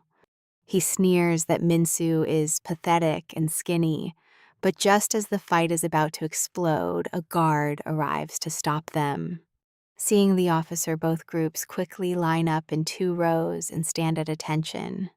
The rival leader instantly blames Min-soo, lying that they were minding their own business when the other side started trouble. The bald veteran Wang Huke tries to defend his squad, but a second later the guard punches his face, calling him a pathetic nuisance. He snaps that with a face like that he is definitely guilty. Watching this, Min-soo is completely shocked. He cannot process why the guard struck his cellmate. But pay attention here, because seeing the rivals smirking, Min-soo realizes this guard is totally paid off. On the ground, Hyuk cannot stop begging for mercy. Just then, Wukong steps in to stop him, saying they must leave. Spotting his colleague, the aggressive guard smiles and makes excuses. He claims the kids were about to rumble, so he got a little carried away. He herds the rival group onto the bus, while Wukong asks Huke if he is still okay to volunteer. Hyuk nods yes. Wukong then looks at Min-soo from behind, asking if he was actually planning to strike the guard. Min-soo spins around with a playful grin, asking how he could ever think of doing something like that. Once on the bus, Min-soo asks white-haired Moon Hun-jun if he smells something foul. Looking back, he sees a rival stretching out his stinky feet. Min-soo demands they pull their feet back immediately, but their leader sneers back with sheer arrogance. Go ahead and try us. Even Sehyun cannot touch us. But right as he finishes talking, the terrifying Sehyun quietly boards the bus. The giant stands there silently, throwing a bone-chilling glare at them. This makes the loudmouth rival turn pale with pure terror, and his lackeys drop their smelly feet instantly. Min-soo never expected Sehyun to get released from solitary confinement today. I know you are thinking this is about to get wild. Damn, this trip is going to be total chaos, because not a single guy on this bus is easy to deal with. Soon the bus pulls up at the nursing home, where the director and staff warmly greet them at the entrance. Wukong politely greets the director, hoping this volunteer work brings a positive change for these juvenile correction youths. Another officer mentions he will take photos to document the boys helping out the elderly residents. The staff members welcome the new arrivals, offering cold sodas to quench their thirst. Taking a sip, they exclaim it has been ages since they drank cola, and it tastes just like childhood. Their job today is to assist the grandparents, but seeing there are no young girls, they immediately start complaining. Suddenly, one of the inmates points forward in total shock and shouts with absolute excitement. Is that not a young girl over there? Soon looks over and realizes it is his own sister Seah. The shock hits so hard that Seun crushes the soda cup in his hand, completely confused about why she is there. Their very first task is to wash the senior's feet, while a guard films the entire process on his camera. After finishing washing an elderly man's feet, Min-soo wipes his forehead, letting out a sigh of relief. But right away, he hears another voice calling him over to wash their feet, too. Assuming it is another elderly resident, Min-soo complies warmly, saying this poor grandparent must have suffered terrible blisters. But when he looks up to ask if they feel better, he realizes it is no elder but Liko, the hostile rival leader. This shameless punk shoves his wet foot right into Minsu's face, ordering him to scrub it clean. He even mocks him, asking if he wants to become his personal foot cleaner. At such deep humiliation, Minsu boils with rage, but Hunjun holds him back, whispering to stay calm, because the guard is taking pictures. Cho and his cronies keep laughing, calling him a brainless, hot-headed idiot. They mockingly claim Sehyun and Dobo are nothing. Minsu grits his teeth, taking the insult because he knows the officer is protecting Cho. Striking back would only make things worse. Meanwhile, Seun is pushing an elderly woman in her wheelchair. He softly tells her how beautiful the flowers look. Stay with me for what's next. Get ready because you and I are diving into an intense story today. It begins when Seon finds her while pushing an old man claiming everyone else is volunteering. Are you just wasting time? But Sehun replies that he genuinely wants to take good care of the elderly folks here. After all, he ended up in this detention center precisely because he beat up a perverted old man. Seaman calmly tells him they both messed up, saying they should have just reported the guy for sexual harassment right away. Instead, we got locked up for causing trouble, even though that disgusting old man was the only one truly at fault. Not all elderly people are like that. Saying this, she leans back on the bench, realizing they will also grow old someday. What will we become? Si-hyun asks where that came from, while Si-min starts pushing the old woman's wheelchair. Think carefully about what kind of person you will be when you grow old. Shortly after lunchtime arrives for everyone. Each young inmate receives food to help feed the elderly. Minsu feeds a grandmother but suddenly hears someone crying nearby. Turning around, he sees Cho not only eating like a total savage, but actually using the food to mock a helpless old woman. Minsu screams in fury, asking what the hell he is doing, but right at that second, a bowl of hot soup is dumped over his head. Cho's thugs arrogantly claim they are so sorry for accidentally spilling it on him. Even though Minsu is dying to beat them to a pulp, Hunjun and Hyuk hold him back with all their strength. Seeing the chaos, the guard immediately accuses Minsu of trying to start another fight. Minsu explains they dumped the tray on him, but the guard backs Cho and ignores the truth, while everyone claims it was just an accident. Minsu has no choice but to swallow his rage, while Cho's sidekicks laugh in his face without any shame. We thought those Class A guys were scary, but it looks like they are nothing special, Cho says with a smirk. I do not care what rank they are. To me, money is the only real way to get absolute power. In this prison, classes are not defined by how you fight, but by the severity of your past crimes. Though, of course, the worse the crime is, the better they usually tend to fight. You and I both know Class C scammers do not fight, but watch this because with money, you do not even need fists. The president of the Yuhen group got bail due to poor health. If you have cash, the police bodyguards and the law will always protect you. If we lack physical strength, we will simply buy it. After all, us scammers have money to burn.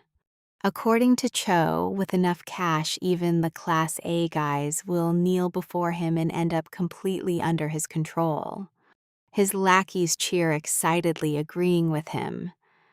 That overconfidence is exactly what makes them more and more reckless. Even though their duty was bathing and cleaning the elderly, they prefer to hang out smoking in the bathroom, completely ignoring the poor old man getting burned by scalding water. At that moment, Hyuk finishes cleaning the toilets and heads to the showers, but opening the door reveals this horrifying scene. Hyuk completely freezes in shock. He drops his mop instantly and steps in to protect the defenseless old man. The thugs insult him, complaining he startled them because they thought he was a guard, but Hyuk calls them out for going way too far. What if the old man has a heart attack? But before he can even finish, the heavy thug lands a powerful punch right to his face.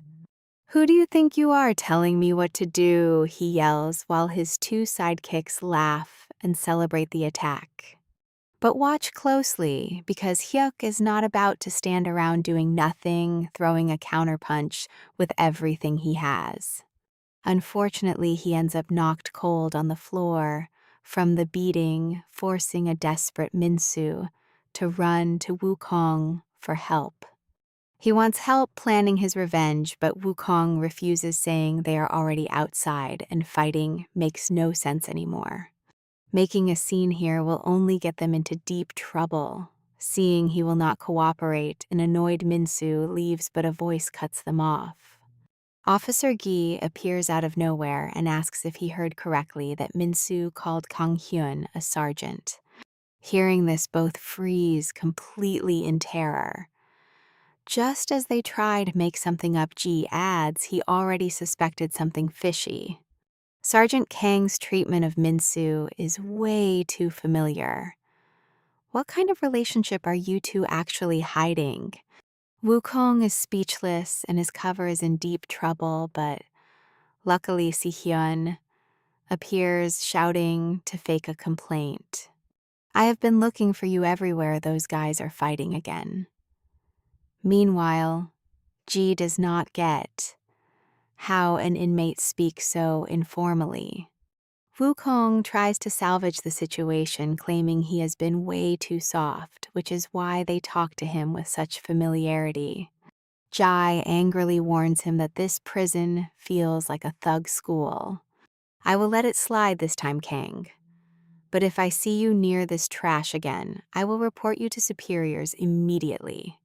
And trust me, they are bound to get caught sooner or later. But for now," Minsu thanks Se-hoon for saving them. Let's jump in as Se-hoon makes it crystal clear he won't help a spoiled brat. Tension skyrockets, and they almost trade blows, but Wukong stops them cold, grabbing their necks like chickens. "Quit messing around," Minsu begs, sadly asking Hun if he really refuses to lend a hand. Those punks cross the line, but Wukong calls him out, scolding him for almost getting caught earlier. "Do you actually want to rot in here forever?" he asks, ordering Se-hoon to keep Minsu close. Se-hoon wants to refuse, but saying no means double the training, so he has no choice. Later, following guard orders, they are stuck changing diapers for the paralyzed elderly patients. After helping several patients, Minsu goes for the next one, only to find the diaper bag completely empty. Turning around, he sees Cho and his goons stole them all to wear as makeshift armor. "Time to send the diaper squad to crush this loser," they shout, making Minsu rage until Sion stops him. "Don't fight, remember. Wukong told us to stay low," she says, but Minsu can't stomach this cheap provocation. Meanwhile, Cho keeps talking trash, bragging they just caught a monster to save the entire world. But that so-called monster is just Hyuk bound tightly to a chair with heavy duct tape. Watch closely. They even put a diaper on his head. That disrespect pushes Minsu past his absolute limit.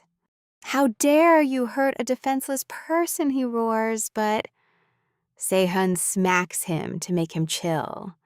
"Get out of my way or we fight next," Minsu growls.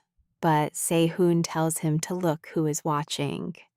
Cho is already crying to the guards, painting Minsu's group as the bad guys, and as expected.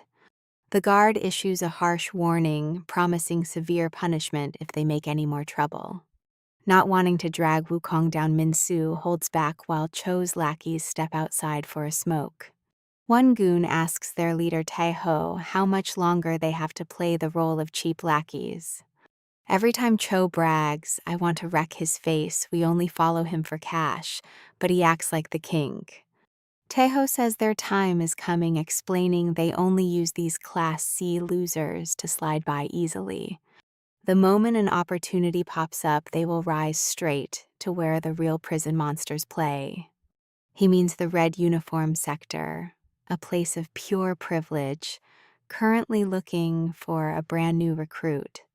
The top contender is Sehun, though the lackey doubts him since he supposedly lost to Minsu.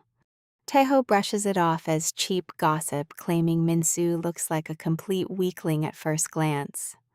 The goal is to crush Sehun, to impress the elites, while Minsu forces himself to endure.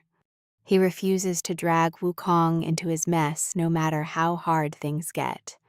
I know what you're thinking, Minsu's just gonna take this. But then two guys trip him on purpose and laugh. To hell with patience, Minsu explodes with pure rage, swearing he's going to end them today. Right on cue, Sion steps in to cool things down kindly, offering him a handkerchief. I'm glad you're okay. You are strong, like Wukong, and won't cry over a little joke. He asks in shock if she knows his brother, while she wipes his face and he spots her name tag, Gui Min. As she walks away, Sean asks a favor, begging him to look out for her little brother. Connecting the dots between Sehun and Guimin Minsu, realizes she must be his older sister. With that realization, a genius plan sparks in his mind to finally crush the Class C crew. He storms into the room, punches Sehun to settle the score, and challenges him to a real face-off.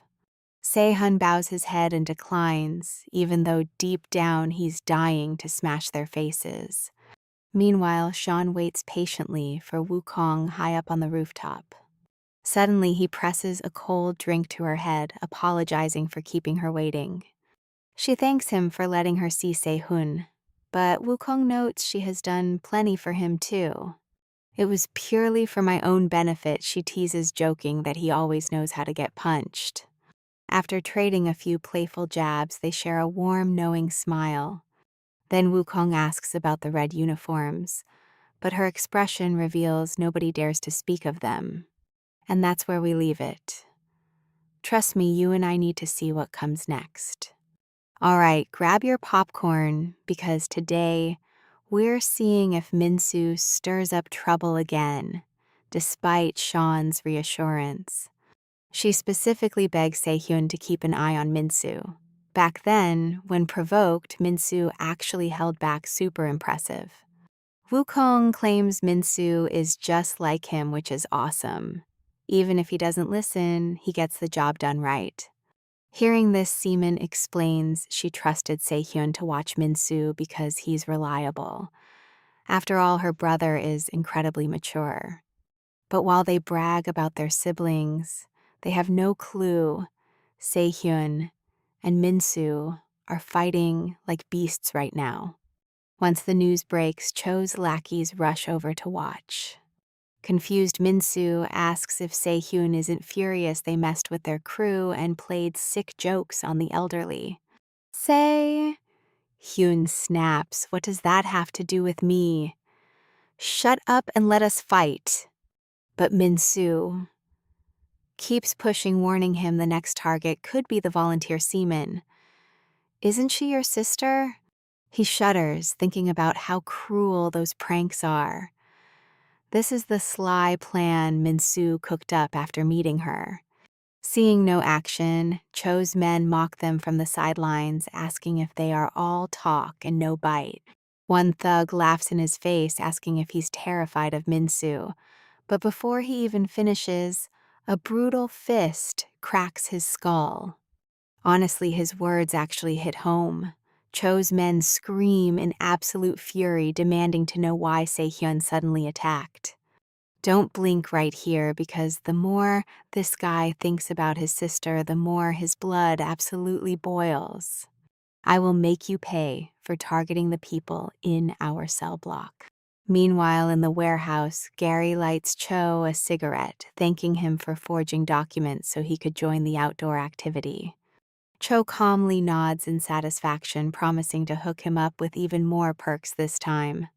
Taking the cash, Gary bows humbly, saying he is the one who should be grateful for the extra dough. Grinning Cho adds that if he can take over a territory and recruit construction workers, he will feed Gary even bigger cuts. Next, he orders him to find a line into the special detention block. He plans to visit them soon, but Gary freezes in sheer terror since the warden handles that block personally. If we meddle and things go south, we are completely dead. Just then a lackey bursts in, screaming that Sehyun is absolutely destroying their guys out there. Gary snaps, asking if he didn't warn them to stay calm, but Cho tells him to hold back for now. I just want to teach these punks a lesson, right, Park Tae-joon. With their guide leading, they head to the fight. Seaman witnesses the entire exchange while hiding in a corner, while Min-soo celebrates the chaos with a grin. Wukong told him to watch over him, but he is doing the exact opposite, exploiting Sehyun's weakness to crush rivals. Now here is where it gets good, because those three beaten thugs realize they finally need to team up. Seeing his sister threatened drives Sehyun crazy, but this time the three thugs coordinate their moves perfectly. Two regular thugs use their bodies to pin Sehyun, while their massive heavy hitter charges straight down the middle. Min-soo finally steps in, claiming he did not want to fight, though Sehyun snaps that he never asked for help. But in a flash, Sehyun is pinned against the wall as the big guy's punch flies right at him. But that cornering trick will not work anymore. This is not the weak Sehyun from before.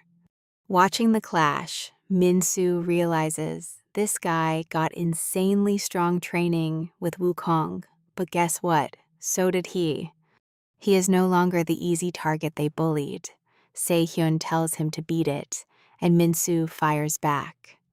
Min-soo brags that was too easy, but Sehyun sneers that he would never lose, calling him a mama's boy. Min-soo mocks him for being obsessed with his sister, and a furious Sehyun asks if he wants to catch hands right now. With everyone else wiped out, the two start lunging at each other, desperate to settle their old grudge. But out of nowhere, Park Tae-joon crashes the party, sending Min-soo flying back with a single brutal kick. Tae-joon asks if Sehyun was a candidate and challenges him to step up, while Min-soo yells at him for interfering.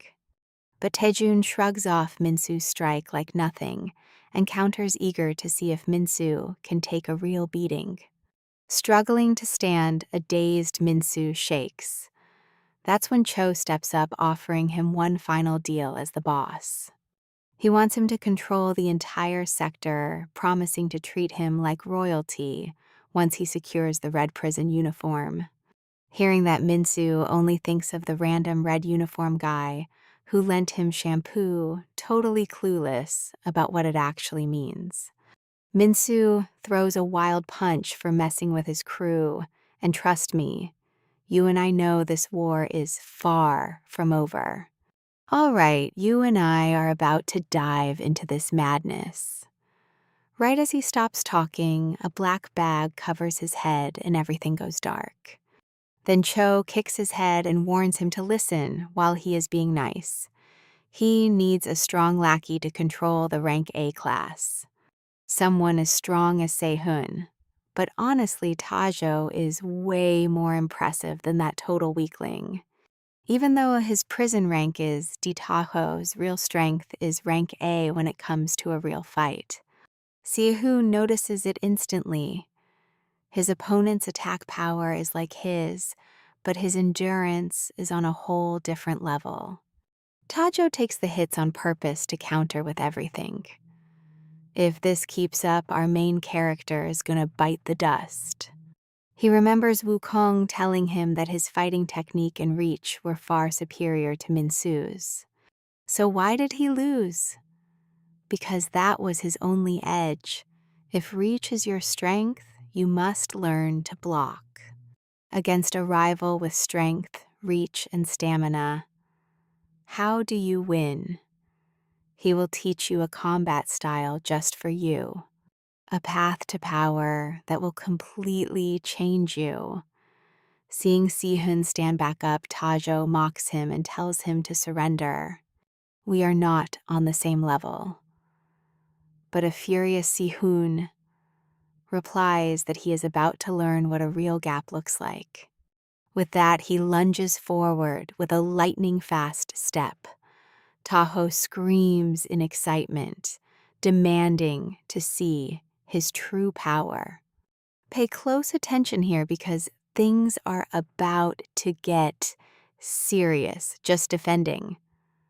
How boring is it going to be beating you? Si-hun knows he cannot block forever. Wukong already warned him that only defending would completely ruin his speed. If exhaustion makes you lower your guard, your opponent will seize the exact moment to shatter your defense.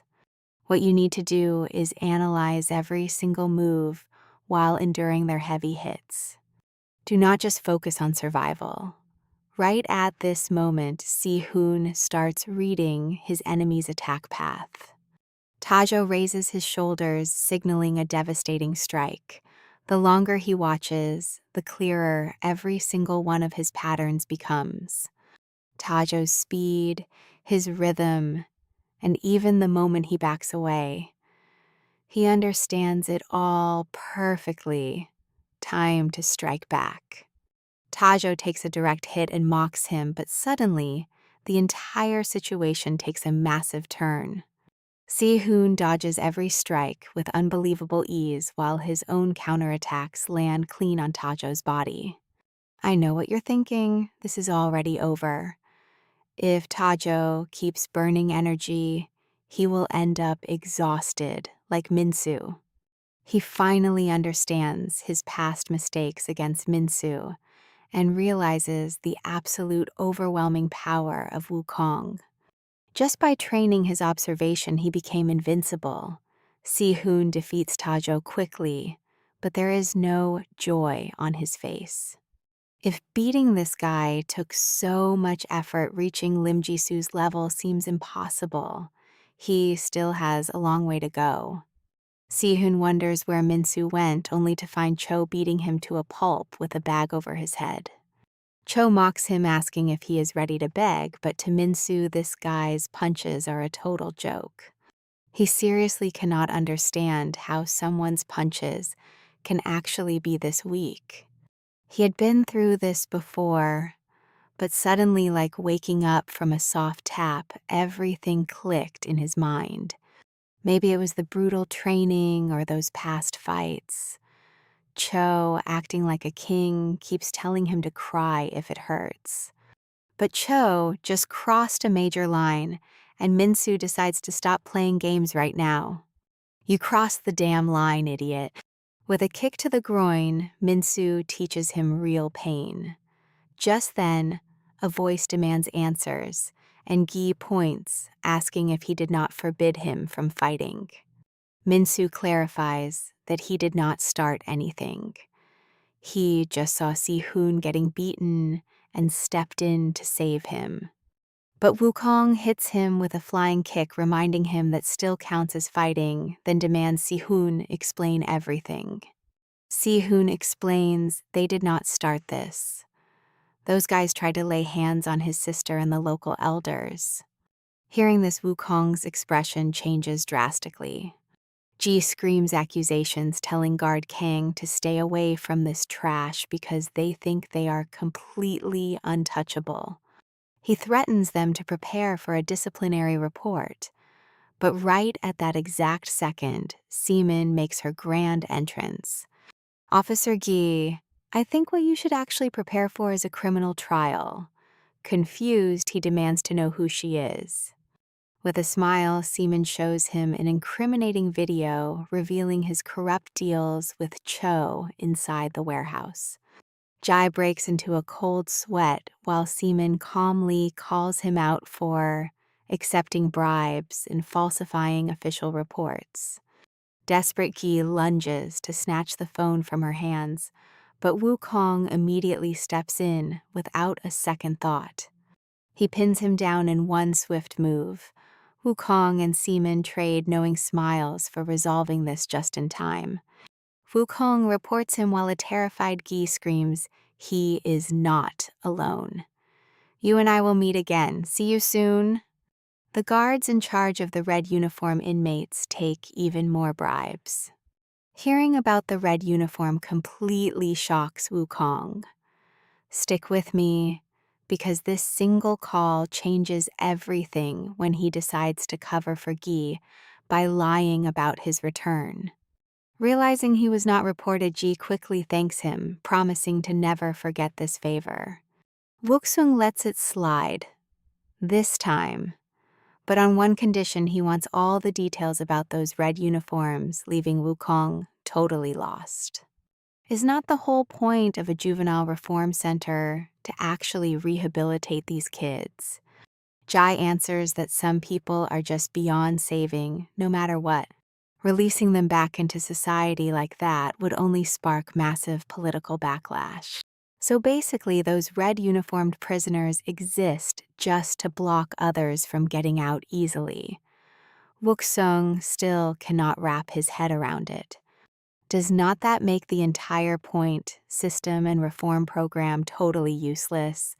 Ji tells him he is being far too naive. Have you ever seen anyone leave this place in one piece? That is exactly what those red uniforms do. Now pay attention here, they target anyone close to release. Basically, getting out is completely impossible. Lee Man-soo, back from volunteer work for a week now, is only 50 points away from qualifying for his official release. The guards here are still incredibly brutal, and fights among the boys break out at any given moment. Maybe because Min-soo and Hun-jun taught them a lesson: the guys from Cell C do not cause trouble anymore. The only thing keeping Lee Man-soo anxious is that he has to answer Sarah's confession on the next supply day. Initially, Kang Wukong takes Lee Man-soo to clean up the warehouse, but to his surprise, it is already spotless. Even Gui Hun is inside, training nonstop. Man-soo is thoroughly confused. Was not this place supposed to be clean? Why bring him here then? But before he can even finish his sentence, Wukong cuffs him. Man-soo is lost, but Kong tells him to stand still. He pulls a tennis ball out of a packed box, explaining he has created a special training routine for Man-soo. From now on, Man-soo will have his hands bound.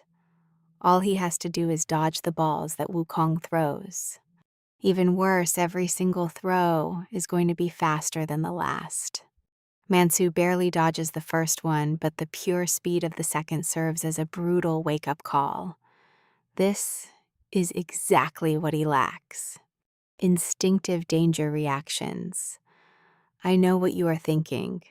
Why would Man-soo be so confused about this training? He already beat his past opponents, so why train Wukong shut that down and questioned him immediately? Did you actually win those fights fairly? The combat style of you three is way too basic and highly predictable. You just capitalized on their mistakes. If your opponent had prepared beforehand, you would have lost instantly. If Man-soo had not trained his legs, how would he have won? Right now, his rival is learning basic combat with Kang. So he expects Man-soo to train hard. Even if he hates fighting, this hellhole is far too dangerous. Ever since he learned about the dreaded red uniforms, Wukong knows he must make Man-soo stronger to ensure he can gain his freedom the normal way. Meanwhile, Supervisor Lee Kang-min speaks with Cell C2 boss Lee Cho, who believes this prison runs exactly like the outside world. With money, you control both guards and inmates, which is why he invites Kang Min to join his alliance. That way, they might even take over the special block where the red uniforms are held if he agrees to join them. Li Cho offers him 20% of the business profits, roughly $4,000 in net monthly income. And if Lee Kang Min wants to secure a red prison uniform, Li Cho promises to handle everything for him.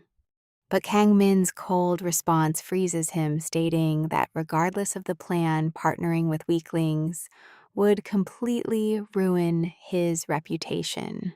Hearing this, Li Cho snaps his fingers, calmly offering him a bit more time to think it over.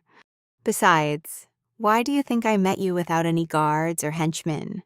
Right as that snap echoes, the boss of Cell C2, the boss of Cell C3, and the leader of Cell C1, alongside the boss of Cell C6, all appear one by one.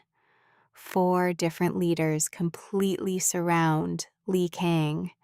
Li Cho asks if he has changed his mind while Li Kang removes his glasses, admitting that this is not bad.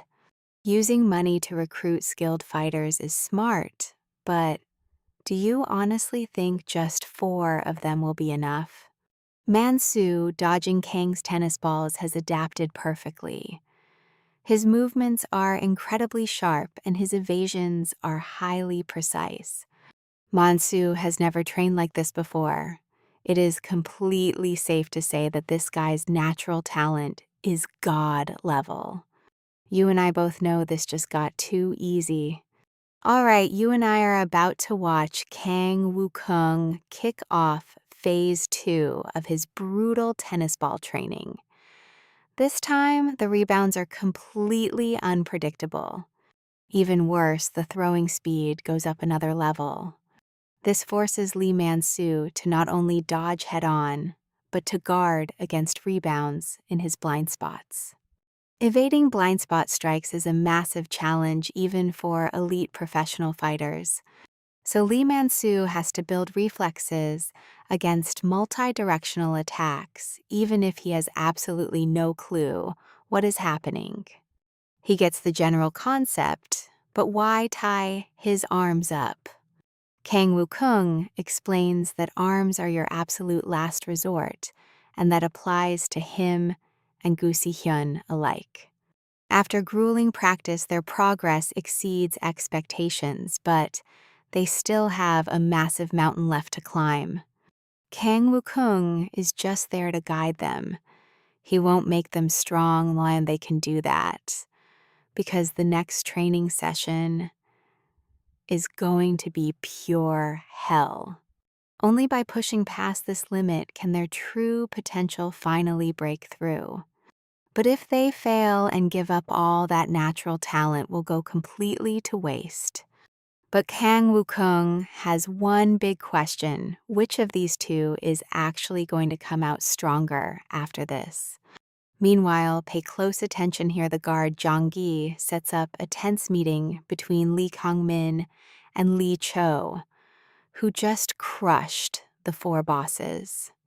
With only Li Cho left, he desperately begs the newly arrived Zhang Yi to help him out. But he has no idea that the guard and Lee Kang-min are already in cahoots. This whole meeting was a trap. They wanted the passcode to the safe at his secret stash house, and Lee Kang-min's men are already on their way. They already raided Li Cho's safe house with 200 million inside, and the guard gets a 10% cut. Lee Kang-min promises to wire the money today, but first, Zhang Yi must notify the special detention block. The next day in the kitchen, a very uneasy Zhang Dobo tells Lee Man-soo he can no longer work there. The guard Zhang Yi explains, the kitchen is completely overstaffed, and they have to lay people off, so he suggests Lee Man-soo join the construction crew instead. Lee Man-soo stares intently at the transfer paper in his hands. He is hesitant. Is it really okay to do this without Kang Wukung's permission? He worries about ruining their original plan, but with Jang Gi pushing and needing the points, he has no choice but to accept. Jang Dobo watches them walk away, silently praying that Lee Man-soo stays extremely careful. I know what you are thinking. And yes, this sudden transfer to construction is definitely part of someone's twisted plan. A short while later, Lee Man-soo arrives at the dusty construction site. Looking at these terrifying faces, Lee Man-soo wonders if they are actually high schoolers, like him hoping the boss is not like Jang Dobo. If the guy is just as bossy, he is in deep trouble. Right then, Supervisor Lee Kang-min walks up. He tells his lackeys to play nice and not terrify the new guy who came to help out. He also warmly hands him a pair of work gloves and introduces himself as the supervisor Lee Kang-min. Working around here empty-handed is a great way to get hurt. Lee Kang-min orders the rest of the crew to help Lee Man-soo get used to the heavy machinery. He gently adds that Man-soo can come to him with any problem, making Lee Man-soo feel like this transfer was the absolute best decision ever. This supervisor seems incredibly nice and super friendly, the complete opposite of Jang Dobo. But Mansu has no idea that Lee Kang-min is watching him like a hungry wolf. Soon, thanks to some major strings being pulled, a prisoner in a red uniform leaves the special detention block. She complains to the guard about the living conditions, grumbling that the place reeks of lonely old men. The guard warns that there are only 5 minutes to handle business and get right back inside. As the door swings open, the red-suited inmate walks straight into Lee Kang-min's private room. But to everyone's absolute shock, the inmate is a girl named Park Ho-sin, leaving the henchmen wondering why a woman is in a men's prison. Even if she looks a bit masculine, right then, Lee Kang-min commands his men to bow their heads and cover their ears. Hearing this, they all immediately obey. Park Ho-sin asks if they are playing cute little gangsters, while Lee Kang-min reassures her that they will see and hear absolutely nothing. She asks if he is Lee Kang-min, praising his looks.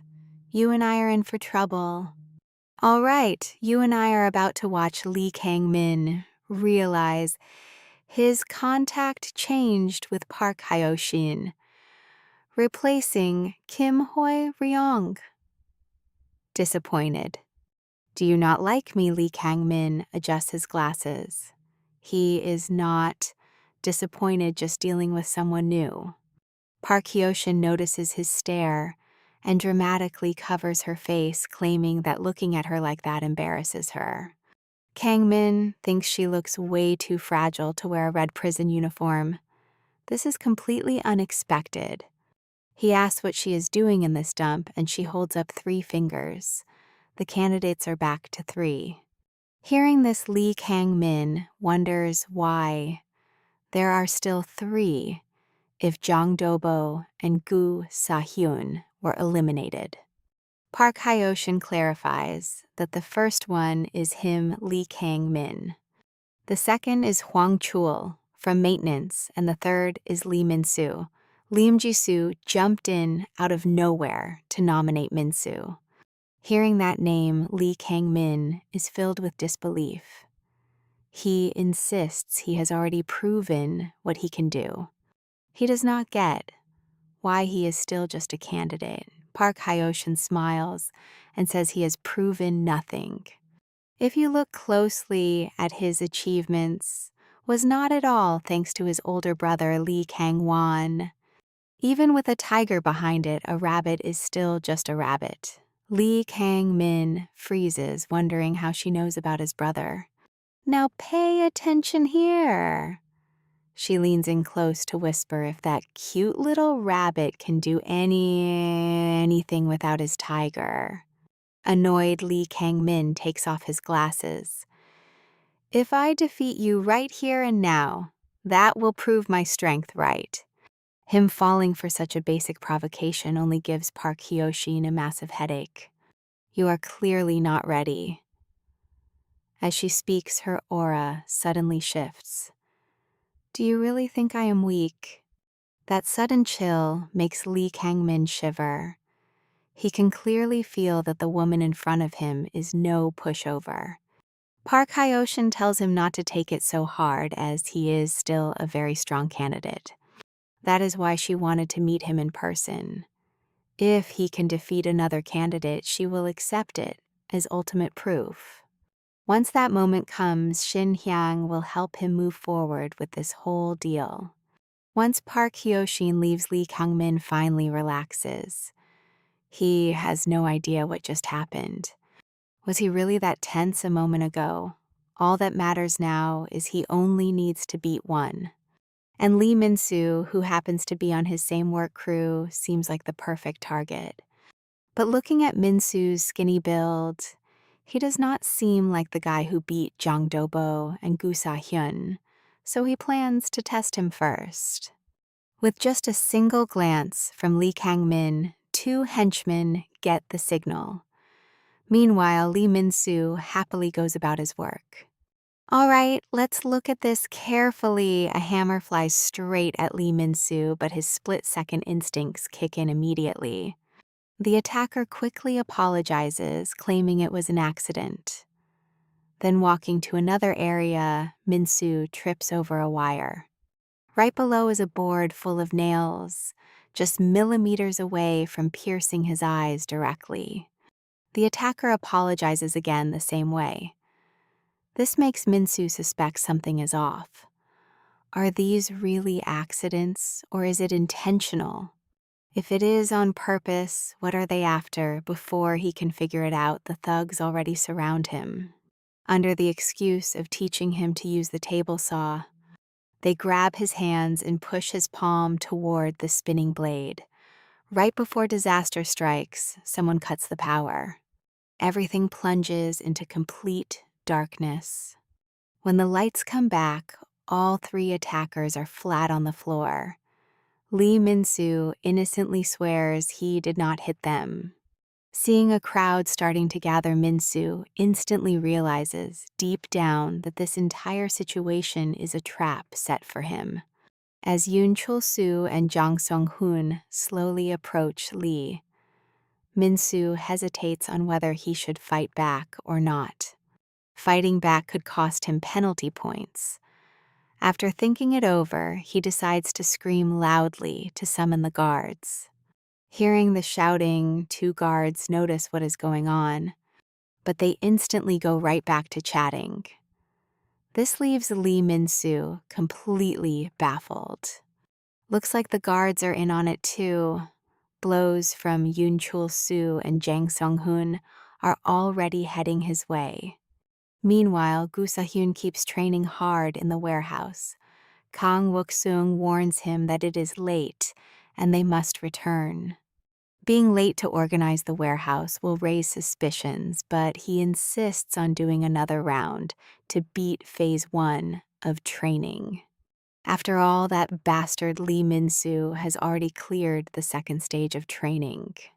Stuck on phase 1, he refuses to lose to that idiot. Right now, Min-soo easily dodges every single attack from the duo with effortless grace. And that's where we leave them with Min-soo avoiding trouble. Will he survive? You and I will find out in the next video.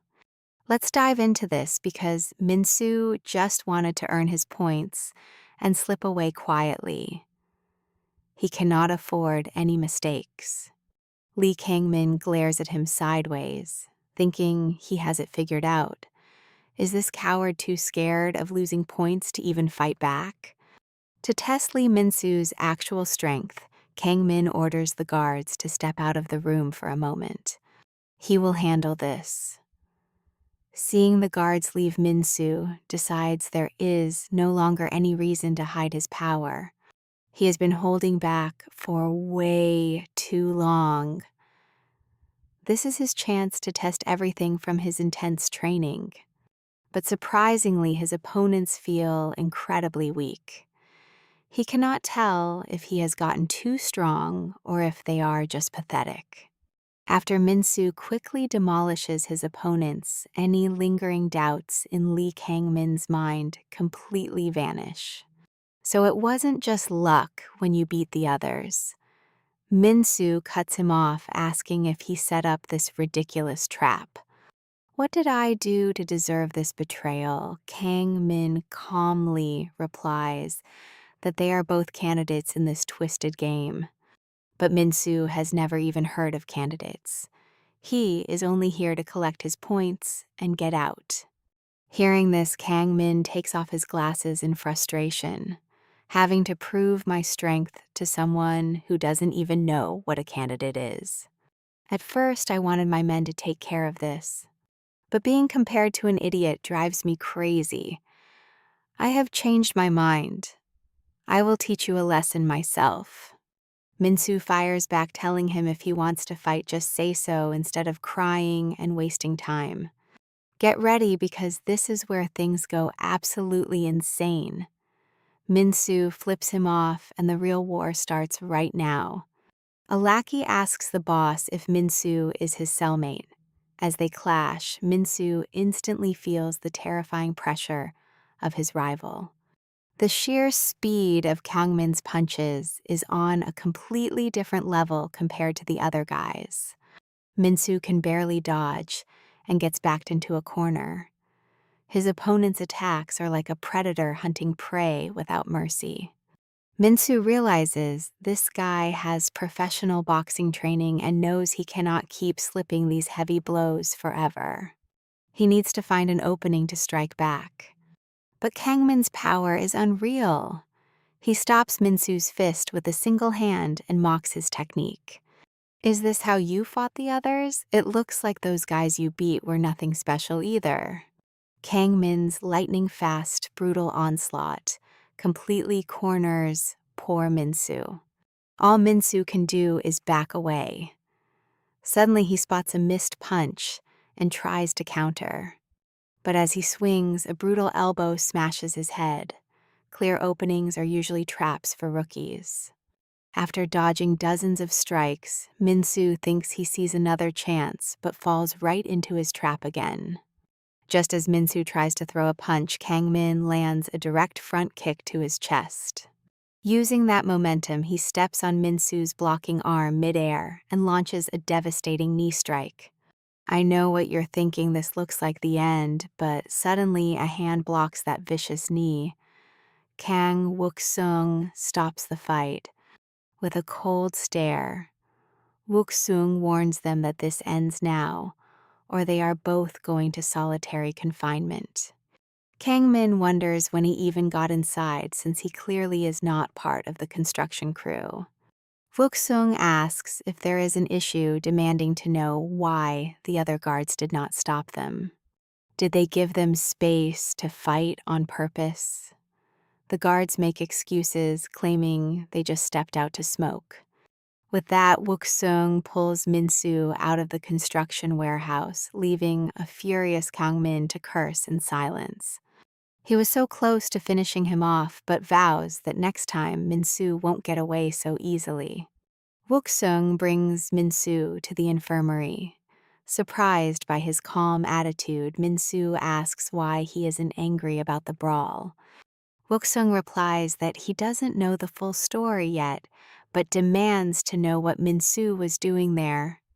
Minsu explains he was told the kitchen crew was downsizing, leaving the construction site as his only option. However, Wook-sung knows for a fact that there was never any order to cut down the kitchen staff. Thinking it over, he remembers a similar event from before. It is obvious someone has a target on Minsu's back.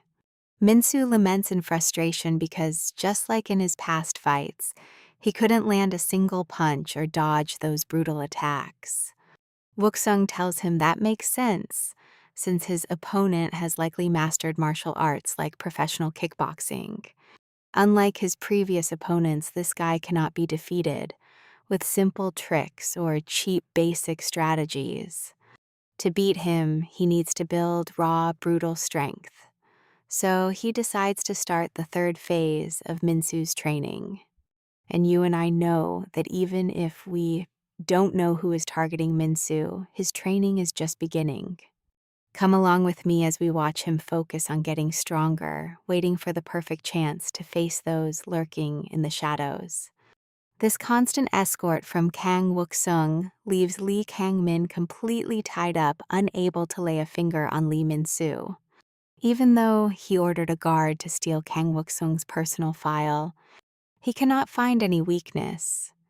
He figures he just needs one day without Wook-sung around, so he pulls a phone out of his drawer, dials a number, and orders his contact to help him with something, warning them not to say a single word to his brother.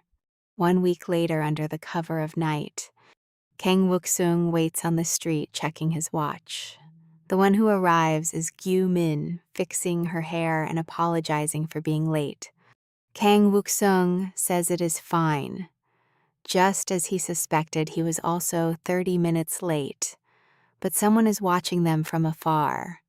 Using their surveillance, Lee Kang-min's goons discover Kang Wook-sung's ultimate weakness. After saying goodbye to Kang Wook-sung, a mysterious black car tails Gyu Min right to the entrance of an alley. Several of Lee Kang-min's thugs step out and mockingly thank her for walking into a dark alley all by herself. Gyu Min looks at them completely unfazed and asks what they want. Tailing her is one thing, but bringing a whole crowd. The leader demands she come with them. Gyu Min agrees without any fuss, but first she needs to put out her cigarette. She says she is trying to quit. Meanwhile, the prison warden questions Jeon-gi about Kang Wook-sung's recent movements. Jeon-gi answers that Kang Wook-sung seems completely obsessed with Lee Min-soo. Ever since Lee Min-soo was sent to the construction crew, the guard has acted strange, constantly visiting to protect him on purpose. The warden asks him if there are any other details. Hearing this, Jeon-gi mentions that Kang Wook-sung has been asking around about the red prison uniforms. Pay close attention right here. The warden confesses he moved Lee Min-soo to the kitchen to test the guard's reaction, sending him with Jeon-gi to volunteer. And now, even though moving Lee Min-soo to construction was the special block's request, the real reason is that Kang Wook-sung is just too suspicious. He is banned from the military network and his file is a mystery, so the warden hired an outside agency to investigate him thoroughly. The results will be arriving soon, and until then, Jeon-gi's only duty is to keep a very close eye on him. Jeon-gi curiously asks why the special block cares so much about Lee Min-soo, and the warden calmly replies because he looks exactly like someone. At that exact moment, Lee Min-soo is washing up in the showers. I know what you are thinking a massive trap is, waiting for him just 2 weeks after his brutal fight with Lee Kang-min. Even though he trains non-stop, he is not sure he can win. After all, Lee Kang-min is a monster you can only beat with pure brute force. And to pull that off, Lee Min-soo must at least master the third phase of his training. Suddenly, the white-haired guy tries to toss the soap to someone, but it slips flying straight toward an unsuspecting Wong Huk. Right as the soap is about to hit his back, Lee Min-soo senses the danger steps in and catches it out of midair. Lee Min-soo warns Moon Hun-jun to be more careful, but the white-haired guy stands completely frozen in absolute shock.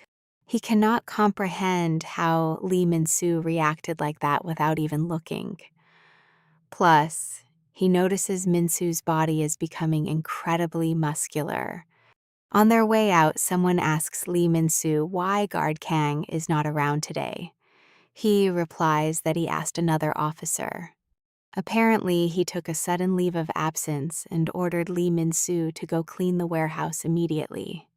Right then, the veteran Chong Hai approaches Lee Min-soo to talk in private. Min-soo responds by asking if he is also on the construction crew. He also figures out that he was the one who pulled the switch to save him from being electrocuted last time. Chong Hai insists that he still does not understand how terrifying Lee Kang-min is, and suddenly, he drops his pants right in front of him. At first, Lee Min-soo gets alarmed, completely baffled by what is going on. But after seeing the massive scar on Chong Hai's thigh, he begins to grasp the sheer gravity of the situation. Chong Hai confesses he used to be a friend and subordinate of Lee Kang-min, the gang leader of Dahyun. He worked for him, but rebelling just once left him with that horrible mark on his leg. He adds that if Lee Kang-min were only good at fighting, he would not be trying to stop him like this. The real issue is that the guy is absolutely merciless, and anyone who disobeys him will suffer a brutal, vicious revenge. That is why he begs Min-soo not to go back to the construction site, or he will end up crippled before he ever leaves prison. Min-soo promises not to go if the guard is missing, and after some convincing, Chong Hai believes him. What do you think happens in the next chapter? Stick with me, because today we are going to find out if this crazy plan forces our main character to finally unleash his power again. Meanwhile, Lee Kang-min calls his men to get a quick update on how things are going. He orders them to alert Kang Wook-sung the moment they get the hostage to the hideout, making absolutely sure he cannot reach the facility today. The thugs ask what they should do with the girl, and Lee Kang-min just tells them to do whatever they want. Hearing this, the guys get excited already, planning their celebration. Tied up in the back seat, Gyu-min is left in absolute shock. This was definitely not what she expected. From the call, she realizes Lee Kang-min's men are there and kidnapping her is just a trap to delay Kang Wukong. Actually, they noticed someone tailing them yesterday. Kang Wukong had already warned her that these people were targeting one of them. They could be the dirty side of the facility, the ones who framed Mansu, or even people tied to the red prison uniforms. He was fully prepared to act as bait. But what truly worried Kang Wukong was that they would target Gyu-min instead. But Gyu-min handed him her motorcycle keys, telling him that if they took her, he had to come rescue her right away. Now pay close attention here, a motorcycle is already hot on the heels of that black car. Meanwhile, at the site, Lee Chang-yi confronts Lee Kang-min, demanding he leave Mansu alone, even if he does not understand his motives. He is just trying to score points. Lee Kang-min, totally relaxed, asks why on earth he should listen to his warnings. Chang-hai answers that it is because they both work in construction, but he is not the submissive underling he used to be. He asks this as a childhood friend. In fact, back in elementary school, he and Lee Kang-min were best friends. But after finishing elementary school, Lee Kang-min started getting mixed up in his older brother's shady business. While Chang-yi studied and took care of his sick mother, their completely different lives caused them to lose touch entirely. When he started high school, Chang-yi got his driver's license and began earning a living as a delivery driver. Seeing his struggles, a kind restaurant owner lent him a motorcycle, allowing him to work deliveries and pay for his mother's medical bills. One of his deliveries was to an abandoned factory. That was the hideout of Lee Kang-min's gang, and where Chang-yi finally reunited with him after years apart. Lee Kang-min suggested making easy money by planting cockroaches in food deliveries from rival restaurants. They would then leave thousands of nasty reviews online, destroying the business so the owners could no longer survive. To delete the bad reviews, they had to pay extortion money. I know what you're thinking, but naive Changi actually agreed. But the owner of that extorted restaurant passed away shortly after. When he found out, Changi realized the poor man was the very same uncle who had lent him the motorcycle. In that moment, he realized his savior had died because of him sending him spiraling into deep, crushing guilt. So he confronted Lee Kang-min desperately, hoping they would turn themselves into the police together. But hearing this, Lee Kang-min grabbed him by the throat, screaming that he never would have started if he wanted to surrender. I gave you a way to make money and now you want to confess. You know I never forgive traitors. With that, Lee Kang-min stabbed a steel pen into Changi's thigh, threatening to end him if he spoke again, just as his older brother Lee Kang-won arrived. He was the actual mastermind behind this criminal gang. Lee Kang-won warned his brother that their cover was already blown. The police will be here soon. You should have kept this whole situation under total control. But there were too many victims, and a death. Lee Kang-min suggested blaming the kid on the floor, but his brother said a mere scapegoat wouldn't cut it. So he forced his underage brother to share the blame. Eventually, both Chang-yi and Lee Kang-min ended up in the reform center. Chang-ai tells him that this is the very first time they are speaking face-to-face since that dark day. Lee Kang-min replies that while he came for Mansu, he actually had very similar plans for him too. He planned to deal with him over Mansu after blocking Kang Wukong, but had no contact info. Chang-yi asks him what he means. The next second, thugs slam him onto the table. Do you know why I took this annoying construction supervisor job? Because on a construction site, if someone has an accident or gets permanently crippled, nobody suspects a single thing. And his first move, cutting off Changyi's finger as a welcome gift for Mansu.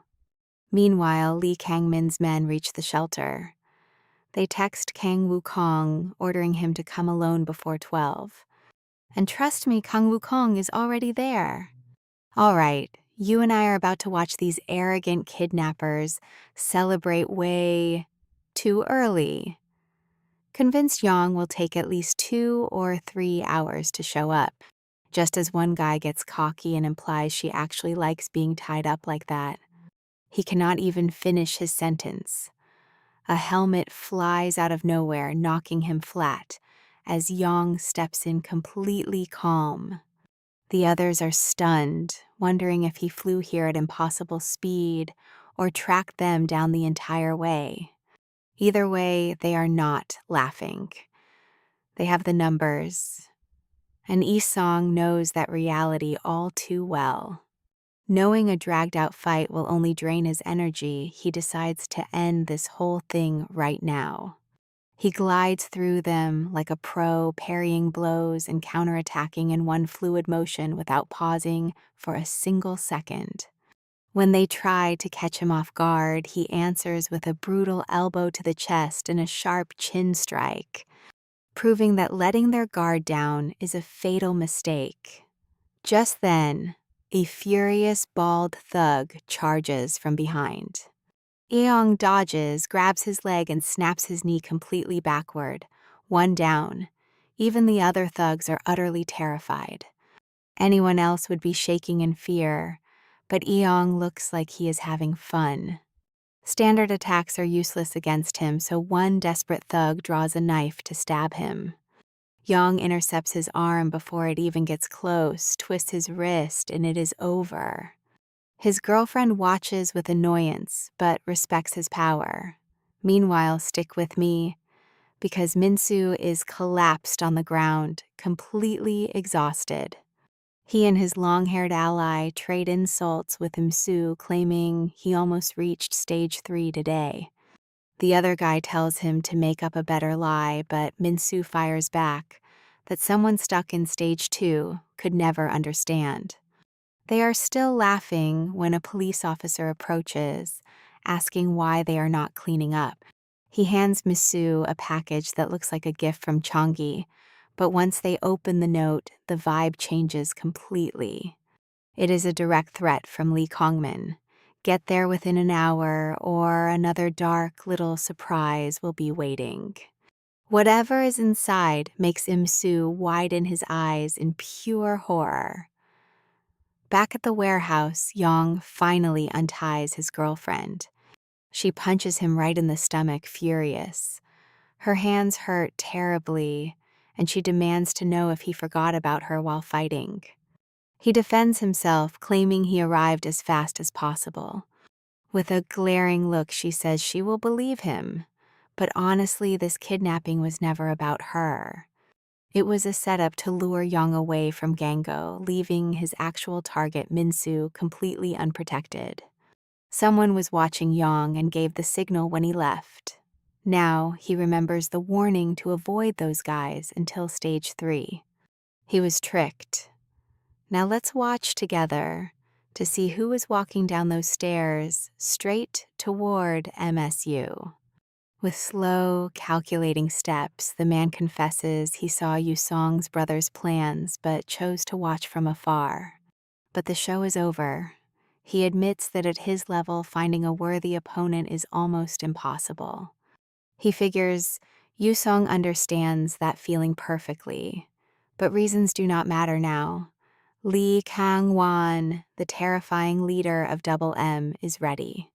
Inside a locked room, a battered, sweat-drenched young man desperately tries to crawl across the floor.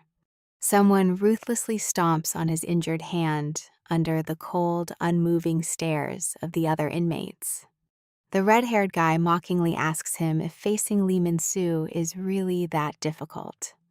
The injured man looks up, pushing through the pain, and orders the redhead to move. Getting no response, he screams it in pure rage. Msu completely snaps and lunges at him, but the redhead does not even flinch at the attack. He thinks the boy lacks the real power to back up his anger. His strikes are sloppy, and he could end him instantly. Yet Mesu dodges everything flawlessly. Every single punch and elbow misses him entirely. The redhead realizes this is not luck. The kid studied his movements and set a trap he cannot escape. He tries to adjust his footing and launch a quick kick to stop him, but his counterattack completely fails. The kick is instantly blocked and Memsu backs away to reset. The onlookers start to notice something strange is happening. Even though the kid looks way stronger than before, he still is not landing hits. But that was not his real plan. While everyone was distracted, Misu bought time for Chonghai to recover and break free from Kongmin's crushing pressure. With a broken hand, Chonghai thanks him. Now Misu suggests they finally stop holding back. Meanwhile, things get worse in the city. The mob boss walks down the stairs, challenging Yuang to settle this with fists.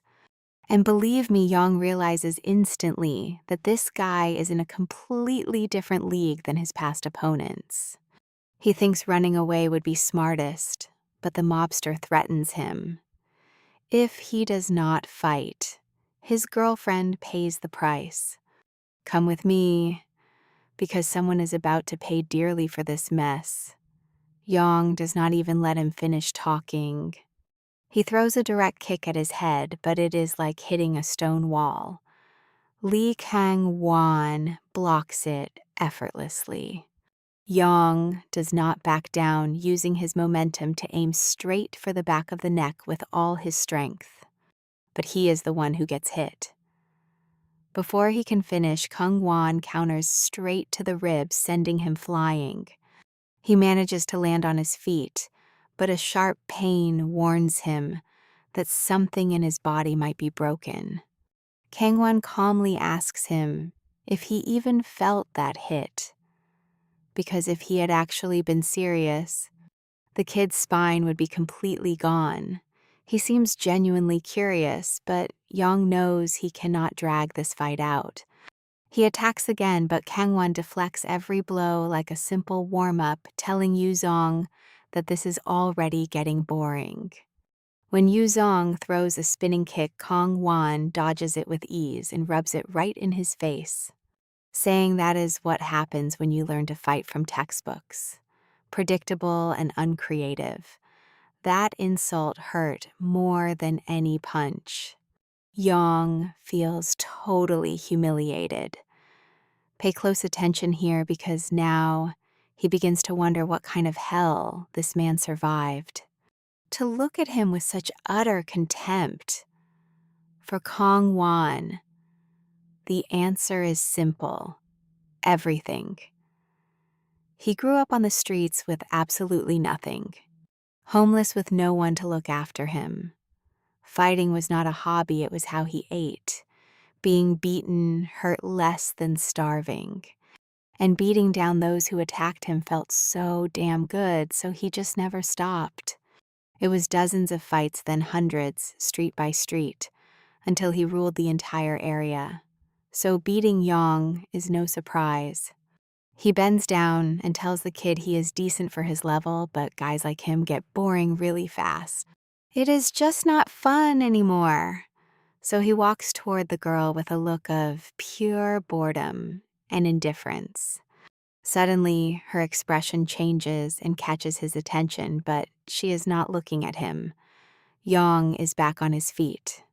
He admits it, his moves are basic. His master made it clear that against ordinary opponents, the basics are more than enough. But Yong has been watching him, and the man standing in front of him is definitely not an ordinary opponent. So he is not holding back anymore. And while the tension builds here, let's take a quick detour to the ocean.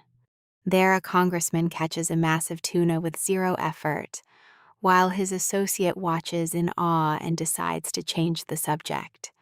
He admits he expected the kid to quit Special Forces training, so he made him an assistant just to see his reaction. The congressman is not surprised. He explains that 2 out of 5 candidates end up quitting.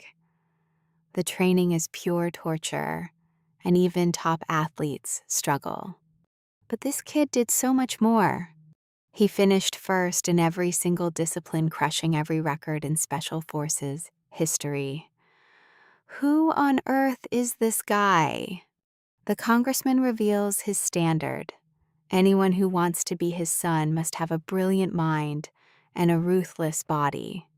That is why he assigned the strongest man he knows to train him, a former North Korean special agent named Yoonuk Jun, trained by a total monster. Back at the warehouse, Yong keeps his promise. He walks straight toward Kang without a single second of hesitation. No defensive stance, he just marches right in. This amuses Kangwan, so he decides to strike, but his punch misses. Yong counters with 2 clean hits, making his rival smile. Then he closes the distance, sure he cannot dodge. But his eyes widen as he realizes Yu Seong never planned to dodge. He catches his fist, twists his arm upward, and delivers a devastating blow straight to the joint. A clean, agonizing fracture. Kong tries to fight back with another strike, but Yong blocks, with his elbow breaking several fingers in the process. Then he completely immobilizes his arm, locking it in a hold that makes Kang scream out in sheer pain. Even the girl watching the scene, who knows nothing about fighting, can tell that something has completely shifted. This is no longer a simple fight. Yong is systematically tearing his rival apart, targeting joints and pressure points with surgical precision. His gaze is completely hollow.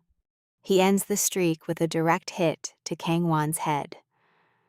Now let's head back to Masu's fight. The crowd notices Kang Min switching to kicks, proving that Masu is forcing him to adapt. Changi watches in pain, understanding everything. Kang Min's attacks are still incredibly fast, but they no longer seem impossible to react to. Masu blocks a fast kick just in time, but it was a trap. A punch straight to his face follows from an unavoidable distance. He ducks despite the danger, only to see Kung Min's other leg already on the way. He raises his arms and blocks. Kang Min attacks from both sides to break his guard. Trust me, what comes next is going to leave us completely breathless. Get ready, because you and I are about to witness the epic finale. Kang Min smirks, lifting his leg for a kick so fast that Min-soo only sees a shoe flying straight at his neck. The crowd thinks it is all over. Changi flinches, but Kang Min is not looking like a winner at all. He is sweating because Min-soo caught his leg. Min-soo tells him he doubted he would see his best, and that he was waiting for this exact kick the entire time.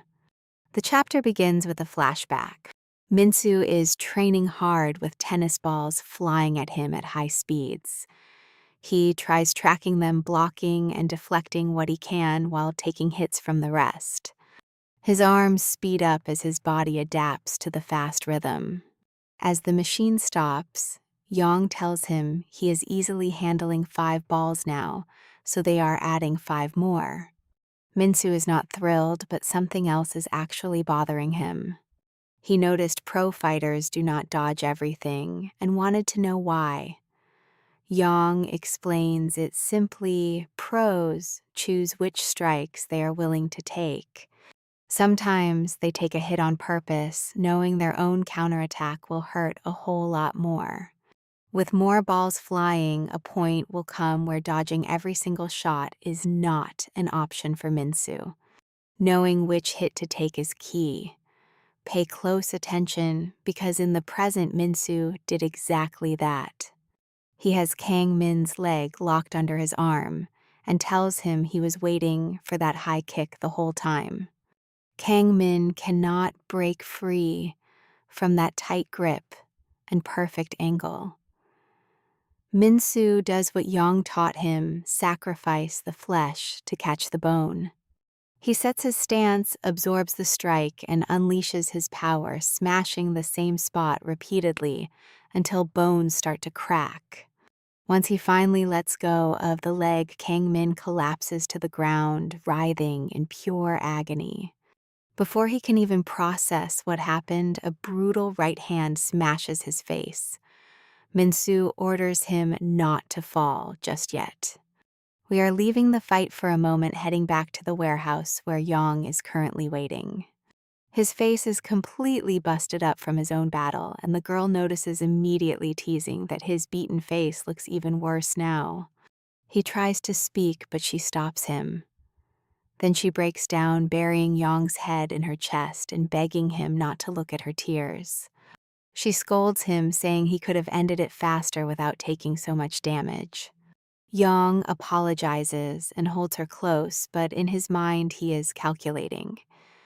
His last opponent was no pushover. If he had not snapped that guy's arm early on, the outcome would be different. Breaking his fingers was key to shifting the momentum. He made it out alive, but it was messy. Now check this out, the doors suddenly burst open. A man in a sharp suit enters with a massive crowd behind him. Yang steps up to shield the girl, demanding to know how they were tracked. One beaten thug confesses he made a call while the two of them were busy having their romantic moment. Before anyone can even react, Kang-win grabs the snitch by the head and slams his face directly into the concrete. Everyone in the room, including Yang and the girl, is left stunned. The informant is completely knocked out cold. Kang-in, barely able to stand, says he is dying of embarrassment. This fight belongs solely to him and Yang, and nobody else should interfere. Seeing all these outsiders here feels like a spit to his face. Two of his men step up to help him walk away. As they carry him out, Kang-win stops with a smirk. He admits his defeat today, but vows to return 10 or 100 times if needed. Yang cuts him off immediately, making it crystal clear that they will absolutely never cross paths again. The gangsters leave through the gates. We return to Minsu's fight, where the crowd has gone completely silent. Changji completely forgot the throbbing pain in his hand. Kang Min is being systematically dismantled now that his legs are useless.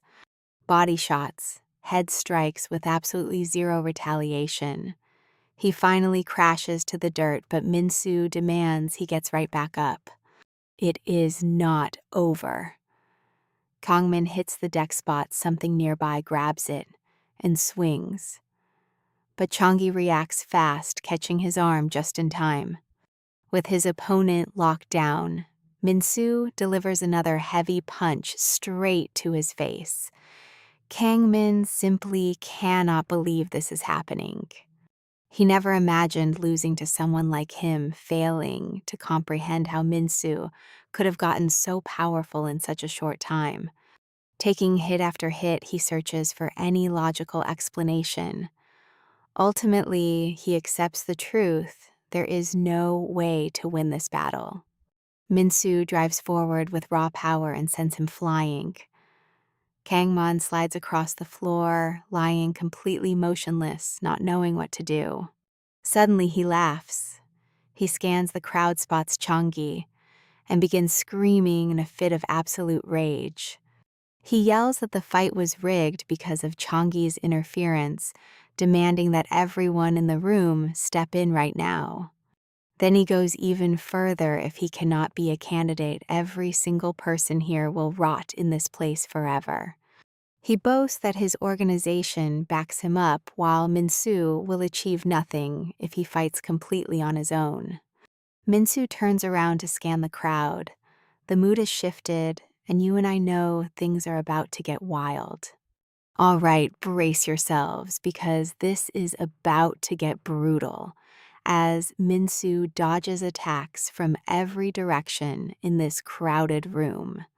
His hands are burning from constantly blocking, and he is starting to fear he broke something, hitting that same hard spot repeatedly. One split second of distraction is all it takes to fall.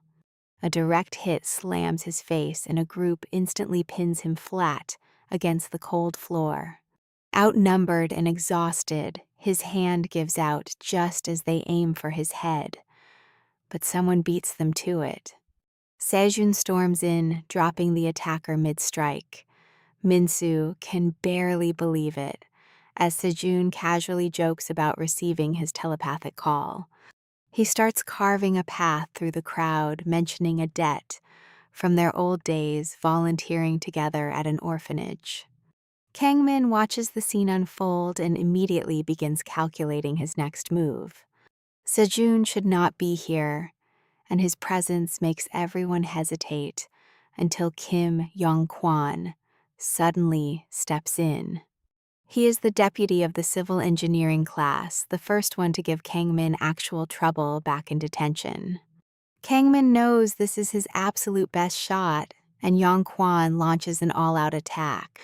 Sejun covers his eyes. Yong-kwan swings blindly, but by the time he reacts, his target is already gone.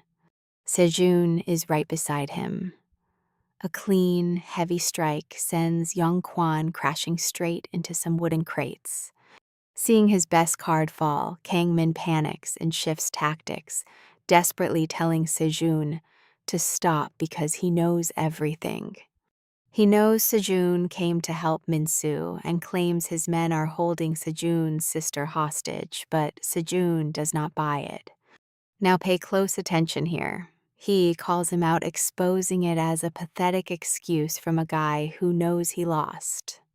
Then Kangmin pulls out his phone to show a photo of the tied-up girl, claiming they took her because guard Kang got in the way. The guard is missing today because he is probably getting beaten half to death while trying to rescue her right now. Hearing this, Minsu completely loses his mind and immediately clocks Kangmin with a brutal punch right to the face. Kangmin crashes to the floor as his phone goes rolling away.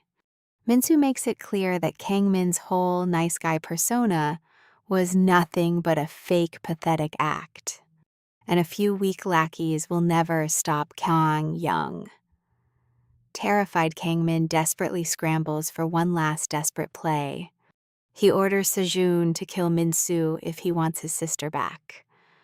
The two friends exchange a synchronized, perfectly timed smirk. Slapping hands, Min-soo tells Sejun to handle it, since Kang Min crossed the ultimate line by targeting his family. Sejun steps forward, admitting those are the first words he has heard from Min-soo that he actually wanted to hear. Kang Min repeats his order, hoping things will change. Sejun just tells him not to sweat his sister's safety. If Guard Kang is there, she is safe. Besides, we both know this guy had a brutal beating coming. Quiet and cornered. Kang Min is out of moves. While Sejun works, Min-soo grabs the fallen phone and dials a number. He reaches his brother Kang Young, and the vibe of their call is instantly laid back, almost casual.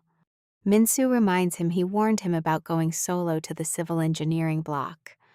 Calling now means everything went perfectly. Young confirms he successfully saved Samin and asks his brother to call back once he gets thrown in solitary confinement. Clinging to the back of Young's speeding motorcycle, Samin lets out a massive, long overdue sigh of relief. Young mentions he could hear his little brother's voice, noting he sounded absolutely livid about the kidnapping. She insists they go to the hospital to check his ribs. He complains, making her sigh in exasperation. So he offers another option: come over to his place and meet his cat. At his apartment, they are greeted by a chubby, cute orange cat, the very one Young rescued a while back. The rich aroma of food fills the cozy space. Young thanks her for treating his wounds and cooking, but she deflects. She claims she only cooked because she was starving, insisting it had absolutely nothing to do with him. He watches her talk clearly, not buying her excuses. While waiting, he spots a framed family photo on the shelf. It shows Samin's family, her, Sejun, their mother, and a man she coldly refers to as her traitor father. Without explaining, she calls him to eat minutes later, telling him to pretend it tastes amazing, even if it does not. But when she turns, Young is sprawled on the floor, eyes closed, fast asleep. Only the cat seems to notice. She gets genuinely annoyed after all her effort, but still gets a blanket to cover him, knowing he earned this rest. Though she decides that is not enough, she lies down hugging him close. A moment so sweet, you and I know that no words are needed. Get ready and grab your seats because we are about to watch everything spiral out of control. Sejun asks if they are done while Moo is shocked to see him there. He explains a guard let him in. Talk about an open invitation. Min-soo checks Chang-hee's hand, unwraps the bandage, and sees all his fingers are still there. Chang-hee explains, they almost chopped off his finger. And in this brutal civil works department, nobody cares if someone gets hurt. Kang Min was ready to slice, but someone stepped in. The vice director stopped Kang Min's hand at the last second and ordered him to back off. He promised to bring Min-soo himself, preventing a bloodbath. Min-soo then asks about the fabric-wrapped finger he saw earlier. Chang-hee cuts him off and points to his own hand. The back of his fist is swollen to twice its size. He needs a doctor, but first watch this quick flashback closely. We see pliers snapping a finger clean off. Juicy Up smiles, thinking that will convince them, though. Some fake blood might help. Before the head vice director returns, he wants to avoid trouble. In the present, someone visits the infirmary and finds a prosthetic arm missing a finger. The guard complains that now he will have to buy a brand new prosthetic. So that is what was in the package. Min-soo gets treated for a minor fracture and swelling that should heal with meds. The doctor promises the swelling will subside.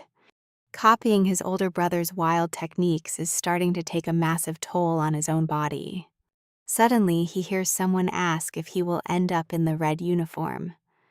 Minsu pulls back the curtain and freezes. It is the bucktooth kid covered in bandages. He claims he fought Kang Min and ended up like this, but feels avenged. Minsu asks him what this whole red uniform business is about. But the kid demands Minsu become his lackey first. So Minsu grabs a pen and aims right at his bare foot. Talk about instant cure. The kid surrenders immediately and starts confessing everything while laughing like a madman. Those in red are high-priority inmates the prison never plans on releasing back into society. Under the warden's direct control, they are isolated and given one very dirty job: stop model prisoners from getting paroled by fabricating bad behavior reports or doing much worse. They say nobody leaves here in one piece. Kids ready for release get completely crippled beforehand, making absolutely sure they can never cause any trouble in the outside world again. That is the red uniform, and trust me, our main character is next on their hit list. Elsewhere, a girl at an arcade mentions she never expected Kang Min to get taken down like that. Her mysterious partner says the real question is whether to back the maintenance leader or Lee Min-soo himself. The easiest way is pitting them against each other, but the selection stops because a major player just returned to the game. Yu Si-yeol returned. 2 weeks pass. They punish Kang Min by throwing him into solitary confinement. Rumors of Min-soo absolutely crushing him make everyone look at him with pure respect, making him the undisputed boss of the Civil Works Division. And his very first order is simple: get through the entire day without causing any trouble. Down the prison hallways, the whispers just keep on spreading. Min-soo did not expect his friends to follow him there. They ask if he really did all the heavy lifting before the final blow. Someone barks an order to freeze. A guard steps up and starts rattling off their supposed violations. Bad formation, disobedience, and talking in the corridor. Yong tries to explain they were volunteering but gets yelled at for not saluting. Thinking fast, he snaps into the mandatory military salute right away. But before he even finishes, the guard delivers a brutal baton strike. Min-soo tenses up. The guard yells at them to get back in line. It is Yu Se-yeol, the feared deputy director who has officially returned. He is back to enforce his iron-fisted rule, leaving the boys completely paralyzed with fear. Yong is still on the ground, writhing in agony, but the guard completely brushes it off. He claims he was just teaching a rookie a lesson, but Min-soo's absolute fury catches his eye. Min-soo is about to explode, but stay tuned with me to see if they can stop him. Let's dive into this moment where Sejun steps in to apologize, claiming Min-soo is unwell, a clean save, while Yong tries to process the chaos. His friends are still holding him back when another guard approaches to tell Yeonel that the director himself is already waiting for him. This feels incredibly sketchy. Yong knows the vice director position was vacant for years, and now, out of nowhere, it is suddenly filled. Just another piece that does not fit. Now we head straight to the director's office. Usil enters with a formal greeting announcing his return. The man behind the desk asks if everything went well, and he confirms it did. He then adds that discipline completely crumbled during his absence, and he plans to fix that starting this very second. The director seems surprised. He just got back and should probably rest, but Yukional rejects that idea immediately. This is not work for him, but pure personal satisfaction, making his twisted goal very clear. He is going to turn human trash into something better.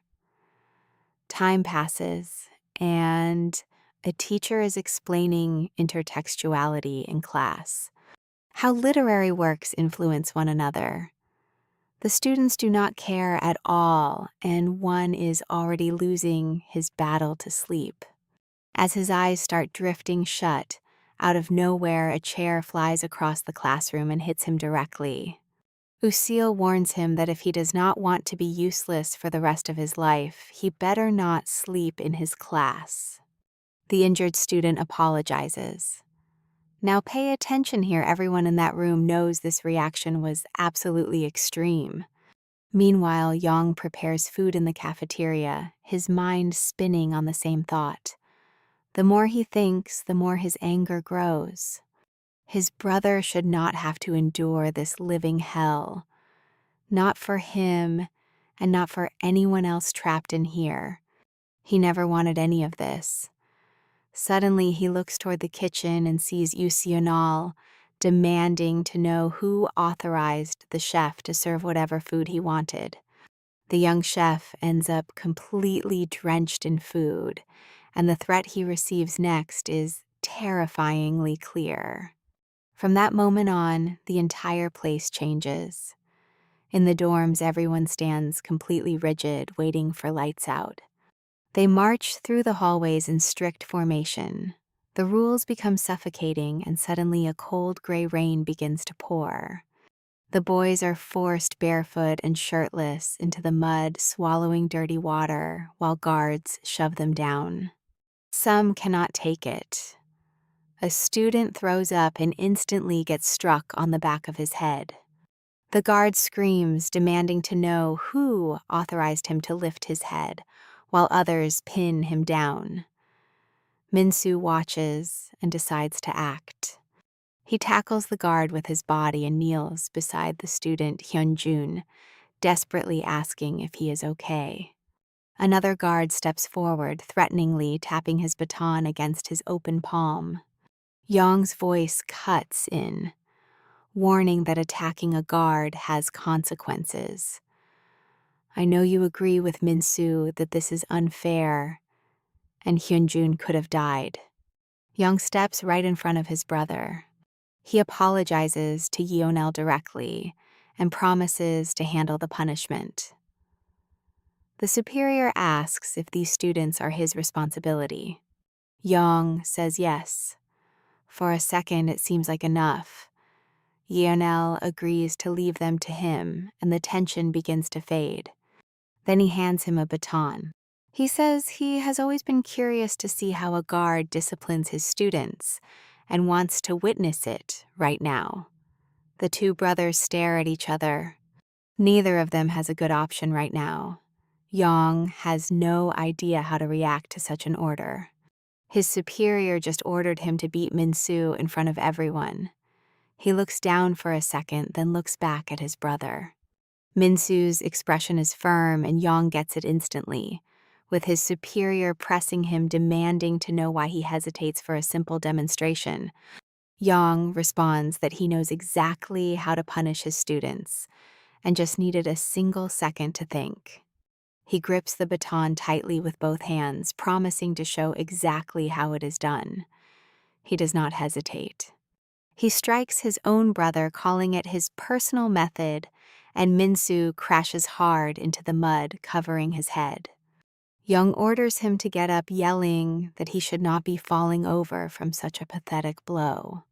Minsu, still defiant, says he was already getting up, but gets kicked right in the head before finishing. A brutal strike. The scene flashes back to a moment before. Young waits leaning outside the locker room, telling Minsu to hurry up. Minsu asks to speak first, having carried a heavy burden for a while. Every single problem happened because Yang was desperate to protect him.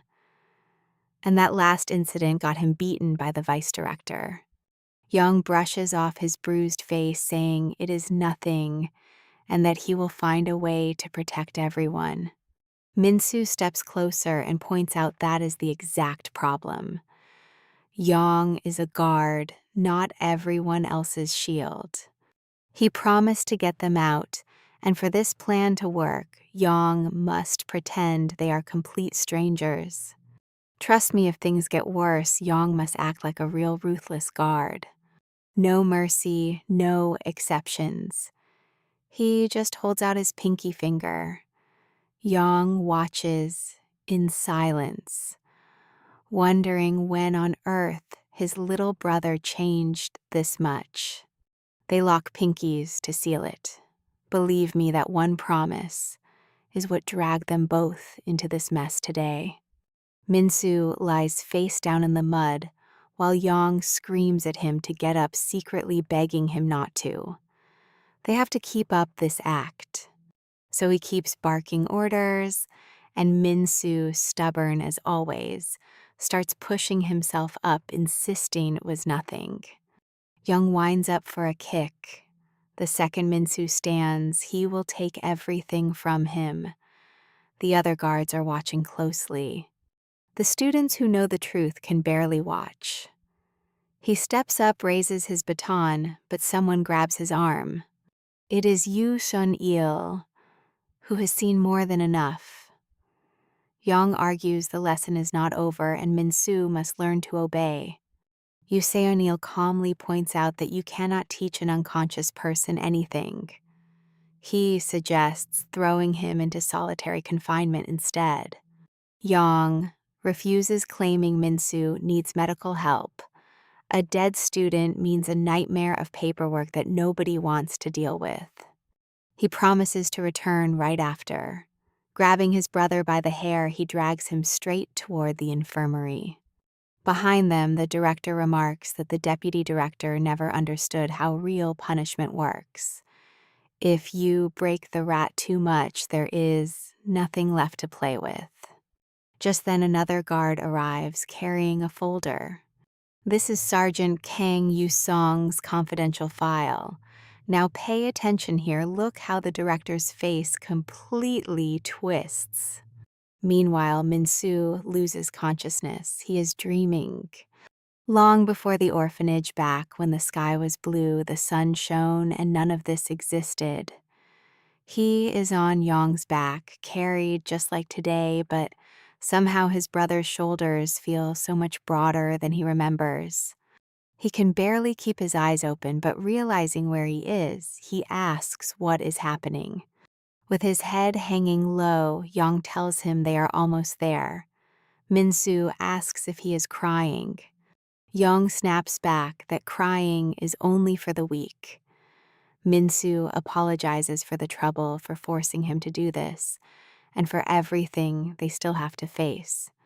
Then he makes just one simple request, that they never give up on each other. Yang notices a shift in his brother's voice. There is a real weight to it now, spoken with absolute clarity. He will escape this place no matter what.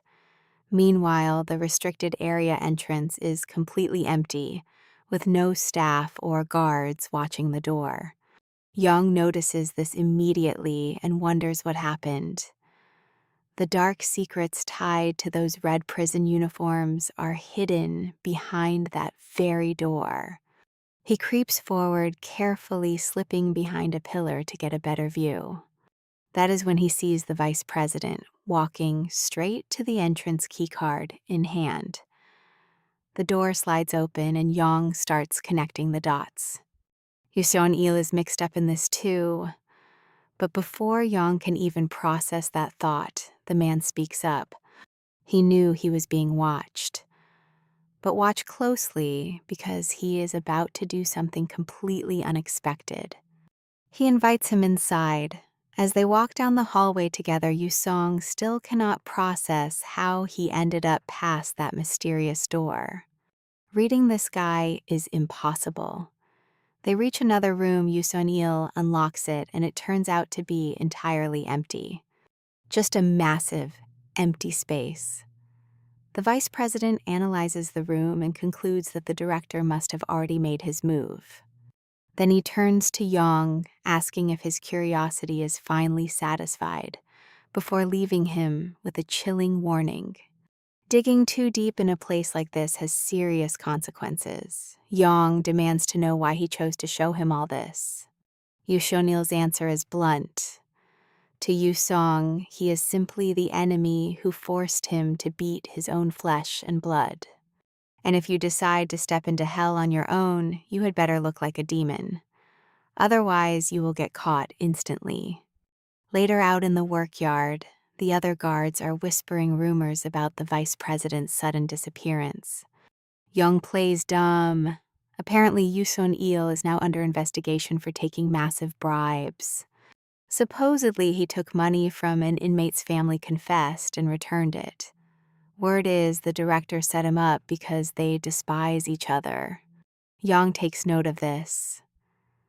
Maybe they are rivals, or maybe it is just too early to tell for sure. Their chat is cut short when a brutal fight erupts between inmates. Before the guards can even react, a third party steps in. It is Minsu tearing them apart with his bare hands while calmly smiling, telling them to save the drama for after work hours. One of the inmates cannot stand the interference and swings a wild punch at him, screaming that Minsu is not their boss and that he stabbed people on the outside. Minsu's reply is simple. He does not care about his past, but suggests he listen while he is still asking nicely. Naturally, that only makes things worse. The inmate throws another punch, but Minsu ducks fast and smooth, preparing a deadly counterstrike aimed straight at the guy's jaw. Stopping his fist cold right before impact, he lets it go, telling the rookie he is forgiven, but work hours must be respected. He underestimated him because of his size, but you and I both know he won't make that mistake again. Get ready because today, you and I will see how Minsu puts everyone to work in minutes. Even the guards admit that since he started leading the engineering team, everything runs like clockwork. Yang watches his brother, thinking back to how much everything has changed since that fateful phone call. Since the day Minsu swore with absolute certainty that he would escape from that place no matter what. Back in the meeting room, Yang is already plotting his next move to secure merit points for Minsu quickly. Their upcoming assignment is restoring a flooded village, handling civil engineering repairs, and running some cooking classes. Yuonal asks who will take the blame if an inmate escapes, but the director does not seem worried at all. Since the last mission succeeded, they will select inmates based on merit points and guard recommendations this time. If it goes well, it means great publicity for the facility. The meeting wraps up and everyone leaves except Yong. The warden tells him to stay. Walking out, Yeonil shoots him a suspicious look right before the door is shut. Yong respectfully asks how he can assist the director. The warden adjusts Yong's tie and drops a massive bombshell that will leave us completely chilled. He has finally uncovered Yong's deepest secret. His father is Congressman Kong Mantai, the president's main rival and the very founder of this detention center. Smiling, the director hints they should protect such a prominent figure, suggesting it might be best to keep Yong off these field duties. Outside, the buses roll past the open gates. Inside, Minsu asks his crew if anyone has spotted his brother around. Senu figures he is on a different bus, then glances over and asks who the guy next to Minsu is. Some random guy is sound asleep on Minsu's shoulder, totally cozy. Meanwhile, another inmate holds a ladle and asks what their next move is. The kitchen crew has no idea where to even start because outside everything has turned into a brutal war against the mud. Recent heavy storms and record floods completely devastated the town, leaving the entire local community submerged underwater. Minsu's squad moves forward with one clear goal in mind: drain the standing water and salvage whatever they can. Several inmates check house by house for useful items, while others repair the electrical grids by replacing blown fuses. Meanwhile, the kitchen team hands out hot meals to everyone. At the same time, the guy who was sleeping on Minsu finally wakes up yawning and wondering how he ended up here. Watching Minsu work, you and I are bound to notice something incredible. He is a natural leader, and people just follow him. It is not something he seeks. It just happens. But make no mistake, he is not here by chance. He has a clear goal. A man kneeling by a wrecked car sighs and concludes that trying to salvage anything is just a waste of time. A white-haired man watches from a distance, waiting in silence. When break time arrives, Minsu sits down to eat. The food looks so sketchy, he almost hesitates to take a bite, but it actually turns out way better than expected. Before he can finish, a loud argument catches his attention. An elderly man is flat out refusing to leave his home. The guard warns him that the ground is completely unstable from the floods, but the old man does not want to hear it. He has lived here for decades and will not budge. When they suggest a local shelter, he complains it is uncomfortable and snaps. He accuses the inmates of stealing his wallet, pointing right at Sejun while grabbing him tightly by the collar. Sejun denies it, but the old man does not care, claiming that trashy criminals like them never actually change. Yuil watches silently, pointing out that this exact kind of humiliation is why the guys hate doing community service. One past mistake haunts you forever, no matter what you do. To folks like this old man, they will always be convicts. Suddenly, Moon Hyunjin steps in calmly and politely, asking if the missing wallet was brown, since he found one and left it at the market. He apologizes for grabbing it, but feared the thick mud would wash it away completely. The old man does not even say thank you, grumbling that he will go check, but warning of consequences if a single coin is missing. Sejun whispers his thanks to Moon Hyun-jin, who simply replies that he only told the truth. A kind woman approaches with a bowl of steaming corn, offering them some, while telling them not to take the old man's bitter attitude to heart. He was left bitter after an accident caused by some young kids on motorcycles. Sejun grabs a cob and starts eating. She smiles and asks if he likes it too, which he replies, "It is delicious." Instantly, we cut back to the community service office. The guards are carrying out their routine duties when one of them pulls off his headphones. It is Yang, reassigned here after being kicked off the outdoor mission. Deep down, he knew this day would come. His father being a politician was no secret, but trust me, we will never forget that warden's chilling, wicked smile. With Yang kicked out, the director spun it as if he was just nipping a problem in the bud. "All right, you and I are diving into a major secret." The director has no clue. They are brothers, but Yusei knows. The vice president admitted he already knew the older brother had punished the younger one earlier that day. What Eon cannot understand is how he uncovered this or what he really wants. So he decides to get answers. Over at the scene, a guard walks up to Juicy O'Neill. With everyone gathered and another massive storm rolling in, they head to the temporary shelter. The trackers keep them in line. Yukao looks up at the sky, praying nothing goes wrong. But everything goes terribly wrong. Water rises instantly as mud starts cascading down the mountains. A massive landslide slams directly into the old man's home. Guards forcibly drag him away from the wreckage as he struggles. Suddenly, he screams something that chills them to the bone. His wife is still trapped inside by her leg. Yusel immediately orders a rescue team, and tells the inmates to stay back. Mud keeps pouring down. The entire house could collapse into ruins at any given second. That is when someone kneels to tie his shoelaces. Minsu stares, asking Sejun what on earth he thinks he is doing. Now watch closely, because Sejun's face says it all. Before anyone can even stop him, he is already running inside. Minsu screams that it is way too dangerous, but Sejun has zero plans of backing down. The rain does not stop, and neither does Sejun. He charges inside before Minsu can argue where the ceiling is losing its battle with gravity. Mud is leaking through every single crack.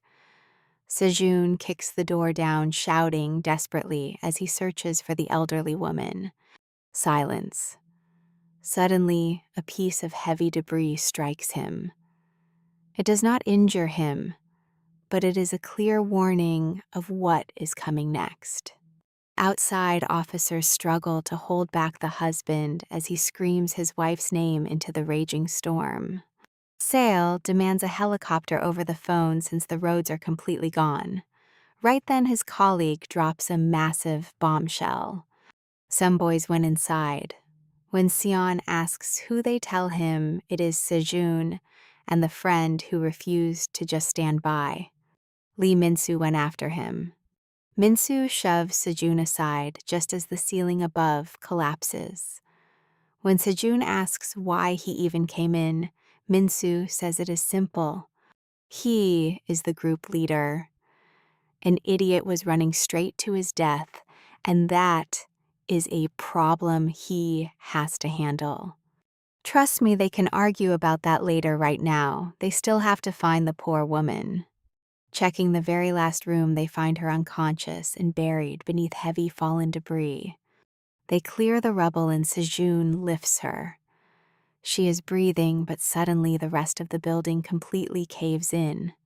The other boys watch the roof crash down with Sejun and Minsu still trapped inside. But one refuses to just watch. He wedges his hands under the collapsed frame and begins to lift. The structure weighs a ton, and the strain is massive. Suddenly, a second pair of hands joins the desperate struggle. Now they are both lifting with everything they have. Seeing this, the kitchen leader steps in, and his entire group follows without hesitation. The maintenance team decides they are not going to stand by as mere spectators either. Everyone lends a hand. Inside, Sejun sees light break through, and they safely make it out with the elderly woman. The group rushes to move her to safety before the structure totally gives way. They succeed, and everyone is ready to celebrate. The kitchen leader stops them cold, shouting for them to run because the entire area is still collapsing. They scramble away just in time to watch the house completely crumble into dust right before their eyes. Soon the ambulance arrives. Her husband stays right by her side, holding her hand and begging her to hold on.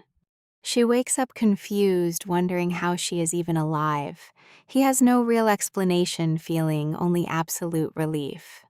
Sile's colleague asks the obvious question about punishing the boys for disobeying orders. Then he adds something else. While Seal was away, these kids actually changed, not because of the adults, but because of Minsu. Whoever is actually managing to connect with these troubled kids, it is definitely not the staff. The next morning dawns as if nothing had happened. Clear skies and fresh air make yesterday feel like a lifetime ago. The boys continue their community service. Except this time, the female volunteers have actually joined in to help, and the locals are finally seeing them in a new light. Someone even tries to offer them food. One guard protests, saying she shouldn't be doing that, but she just shoves a spoonful of food right into his mouth. And that is where we leave things today, as the radio reports that Moon Ho-sik skipped his trial once again. All right, you and I are diving right into a critical moment as Hoo-jun gets invited to eat and rest. Elsewhere, Gossamin arrives with some iced punch, which does not really surprise Sejun. He knew she would show up since Yang could not make it. She playfully ruffles his hair, telling him how incredibly proud she is that he saved that elderly lady, especially since he always claimed he could not stand older people. Sejun does not deny it, only admitting he could not ignore someone so kind. Zamin praises his good deed but sets a strict condition. He has to stop risking his life in such a reckless way. Sejun stares at the drink she brought him and decides not to argue. As night falls, the group settles into the gym. Only 2 days left. Everyone shares the exact same silent wish. Let everything finally end without any more trouble. Minsu wakes up to use the bathroom, sits up and looks around. Hoojun's bed is empty. Suspecting something, he decides to investigate. Outside, under the cover of darkness, Hoojun runs through the forest at full speed, completely out of breath. And he is definitely not going to the restroom. It is late at the service office, and Yang is seconds from eating ramen when his phone rings. It is the guard, Shin-juice, and trust me, he is definitely not calling just to catch up. Panic is obvious on the other end, a massive problem because any failure under Juice-up's watch will fall on Yang after his recent demotion. Minsu Yang's brother is also there and demands that Juice-up lower his voice before the entire building finds out. Then he takes a deep breath and drops the bomb. Hoojun is gone, and he probably escaped. Somewhere in the city, Hoojun has already snagged a donated scarf from a clothing bin, leaving his uniform behind and finds a bus stop. He asks an elderly woman for directions to Yukong Hospital. She points to the approaching ride and says it takes about 30 minutes. The bus arrives, waits, and leaves. He does not get on. He scratches his neck worried because he does not have a single coin on him and needs cash. Meanwhile, back at the office, Yang is tracking him. Hoojun has not actually moved far from the public service zone. He orders Juice to buy time until sunrise, but a 4-hour trip is impossible and Juice cannot leave his post. Only one option remains. And here is where you and I jump into the action because the mission goes to Gausamin. On her way out, she sees Sejun putting on his helmet. He thinks about the apology he never got to give Hoojun.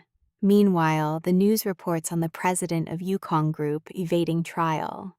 Someone nearby grumbles, complaining that the president is just faking illness to dodge the judge's sentencing.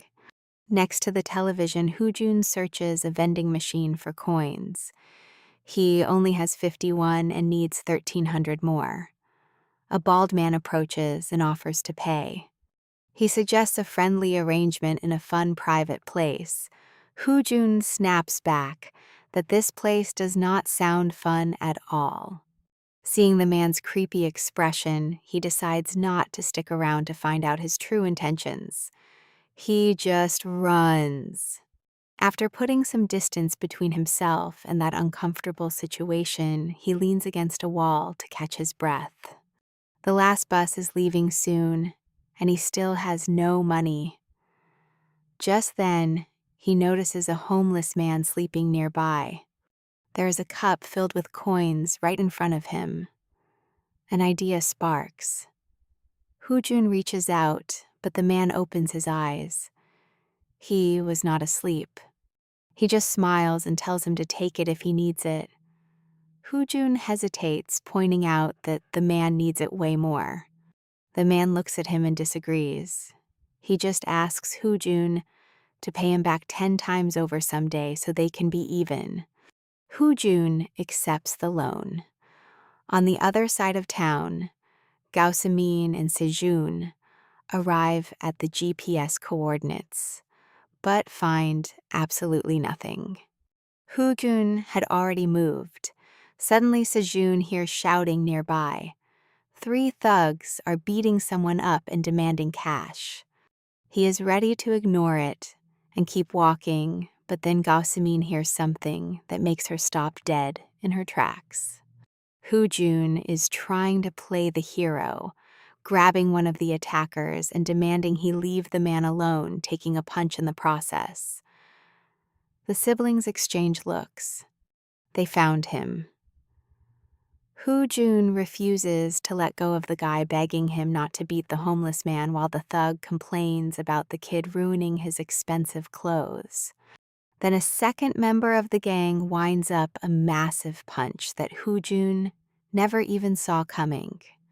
There was no time to dodge, but Sejun appeared out of nowhere at the exact right second, catching the attacker's arm and ordering him to back off.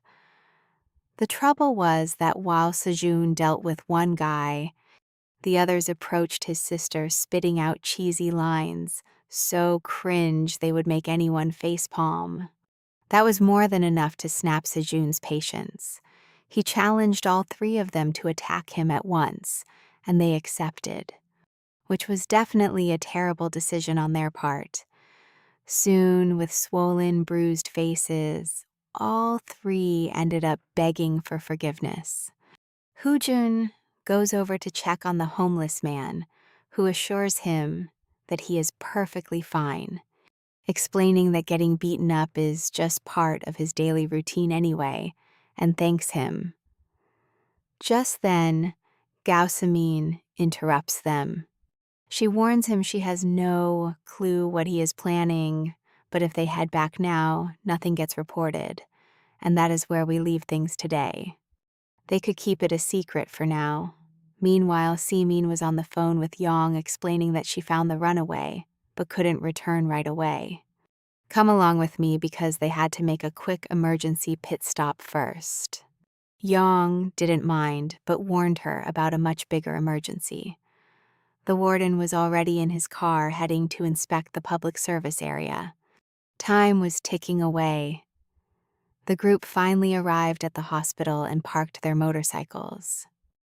Jun's father was on the 16th floor, a high-security area reserved strictly for the ultra-wealthy elite. Turns out this entire hospital belonged to Jun's family, just one of many they owned. Shun could barely process that kind of power. He'd already mentioned his dad owned Eva World in the Doi Tower, but Shun figured he was just exaggerating.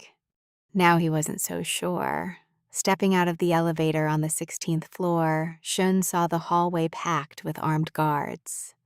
He even started to think they got the wrong floor. But pay close attention here. Jun calmly walked forward, and the moment he stepped out, every single guard bowed deeply to him. Hyunjun politely asked to see his father while Yong tracked their exact location using GPS. The warden still had about a 2-hour drive left, but that wasn't enough. Yong had to cook up a plan to delay him. First, a sudden late-night military drill with a massive tank completely blocking off the main highway. Then, when the driver tried to find a detour, a huge pack of cyclists blocked the only other possible route. Luckily, the warden used to be the president of the local cycling club, so at least that detour didn't make him totally furious. But these were just minor delays. Yong knew he was buying minutes, not hours, so they had to wrap things up fast at the hospital. Inside, a man with snow-white hair stood with his back turned toward the large window. Hyunjun told him he'd heard about his collapse and asked if he was doing all right. The man replied he was perfectly fine, just keeping a low profile, while some enemies tried to corner him.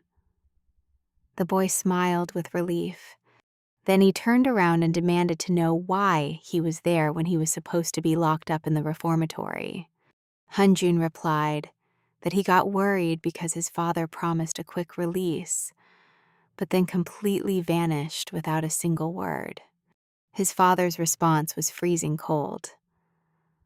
Wasn't it only natural to pay for his actions running around in violent gangs, beating up other kids, committing unforgivable crimes, and even crossing the ultimate line by taking someone else's life? Not even with all of his massive political and business influence could they make a crime that heavy just disappear. The boy admitted his dad was right, that he deserved punishment. But suddenly his voice cracked with pure, raw frustration. I bet you suspected this too. He wasn't acting alone on that fateful day, so the punishment should have been shared. So he quietly asked why he was the one paying instead of Hyung. His entire childhood was defined by this injustice. It was a brutal lesson in how a family decides who has real value and who is completely expendable. He and his sister ate separately, getting cheap scraps while his father, and older brother dined like absolute kings. If anyone at that main table wanted water, his sister had to serve them instantly. They never saw her as family. She was just a servant to them, and whenever Hung abused her, their grandfather scolded her for not showing proper respect. Even after getting slapped, she had to apologize with a submissive smile. Hun remembers Hung beating him to a pulp just for getting better grades, forcing him to hold back to keep Hung on top. His brave sister finally stepped in, beating Hung until he bled. That coward ran straight to their grandfather to cry about it. For protecting her little brother, she took a brutal beating. That night in their pitch-black room, she begged him not to turn on the light so he wouldn't see her bruised face. They held each other tight as she promised that one day their grandfather would finally recognize their worth. So they studied and worked incredibly hard. Time flew by, but Hyung went down a dark, destructive path. He hung around criminals and ruined countless innocent lives, until he got busted for drug trafficking completely unbothered, because grandfather always fixed everything. Right around then, his sister got accepted into college.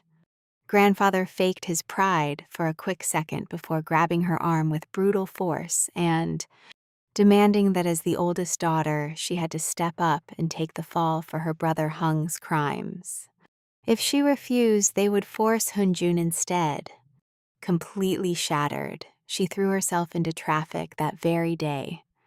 Not a single person in that family cared about her tragedy. She was left in a vegetative state, and worse, they publicly framed her for every single dirty crime Hung committed. Stay with me to watch his rage explode when he catches Hung kicking a helpless kid down a flight of stairs. Come along as we watch this poor kid die while cold-hearted Hayoung says he deserved it, leaving Hyunjun in pure panic. Hyung leaned in saying he had a plan, and just like that, Hyunjun ended up taking all the blame. He was arrested after his father, the Yukon Group president, promised a quick release. But it was all a lie. He did absolutely nothing. Hyunjun endured his prison time in total silence, believing it was punishment for failing to protect his sister. Now he stands right before his father saying exactly that, taking full responsibility for failing her. But he demands that Hyung pay, only for his father to snap back, that Hyung will inherit the family empire. Since Hyunjun benefited from their wealthy name, he must accept these sacrifices. But Sejun has officially heard enough. He suddenly barges in, telling the old man he should be deeply ashamed before dragging Hyunjun straight toward the exit. Seaman backs him up, declaring that a real family does not demand sacrifices. And even juvenile detention sounds better than this place. But they cannot escape. Haeong walks in with his grandfather. Meanwhile, in another corner of the facility, the night keeps moving. Seal walks down the halls lost in thought when he suddenly overhears two inmates talking in hushed whispers. One of them has already gathered his merit points and is planning his life outside of prison. He wants his mechanic license to open a shop, even offering his friend a job if he stops causing trouble and gets his points. Seal recognized him as Huang Chol, the guy who used to act like the whole world owed him something. Now he actually has a 5-year plan. Seal begins to realize that maybe a strict authority figure is not what changes a youth, but rather another peer who simply figured things out a little bit sooner. Now watch closely because someone is lurking in the shadows waiting for the deputy director to leave before striking. Back at the hospital under heavy guard, Hyung is absolutely shocked to see Hyunjun standing outside of the reformatory. Their father tries to calm things, but Hyunjun makes it crystal clear that he did not want to be here. He only showed up out of pure obligation. Hyung does not even care bragging about beating someone up while drunk without getting caught. His grandfather immediately walks up to Hyun, treating this like another favor for his brother. Suddenly, Hyung notices Saemin and grabs her without thinking, praising her looks. Sejun freezes right on the spot. Without hesitating, Saemin slams her helmet into Hyung's face, knocking him down. Sejun and Hyunjun are left totally speechless. The grandfather and father are stunned too. Saemin glares down at Hyung with utter disgust, coldly asking where he thought he was putting his hands and if he wanted trouble. The grandfather's reaction to seeing his precious grandson fall is instant. He starts screaming all kinds of nasty insults at her, but Saemin shrugs it off and simply points out the obvious. I know what you are thinking. The old man completely ignored the fact that his grandson was groping her. Both men are utterly stunned by her attitude and demand to know how she was raised. Seaman faces them head on. Her parents divorced early, she was homeschooled, and she learned the basics. Never fight with your own siblings.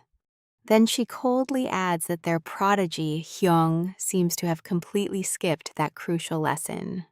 The grandfather admits he cannot hear well and orders his son to translate what she said. But his son refuses, simply pointing directly to the door and ordering them to get out before he loses it. But wait! Hyung gets up in a blind rage, grabs an IV stand, and attacks Saemin, while Sejun panics. The grandfather practically cheers as the heavy metal flies right towards Saemin's face, and then the scene cuts black. Over at the facility, one of the maintenance boys steps out for a quick moment to use the restroom. The other kid keeps working, opening up an exhaust fan, only to notice that the wiring is absolutely perfect. Hearing footsteps, he thinks his friend returned and keeps talking, asking him to look after the group because he only trusts him. Noticing the silence, he wonders if his friend got too emotional. But before he can even turn, a brutal blow strikes the back of his neck. At the hospital, guards watch as Hyung swings wildly, but his brother steps right in to shield Saemin. Hyunjun declares he will not back down, sick and tired of watching everyone around him get hurt.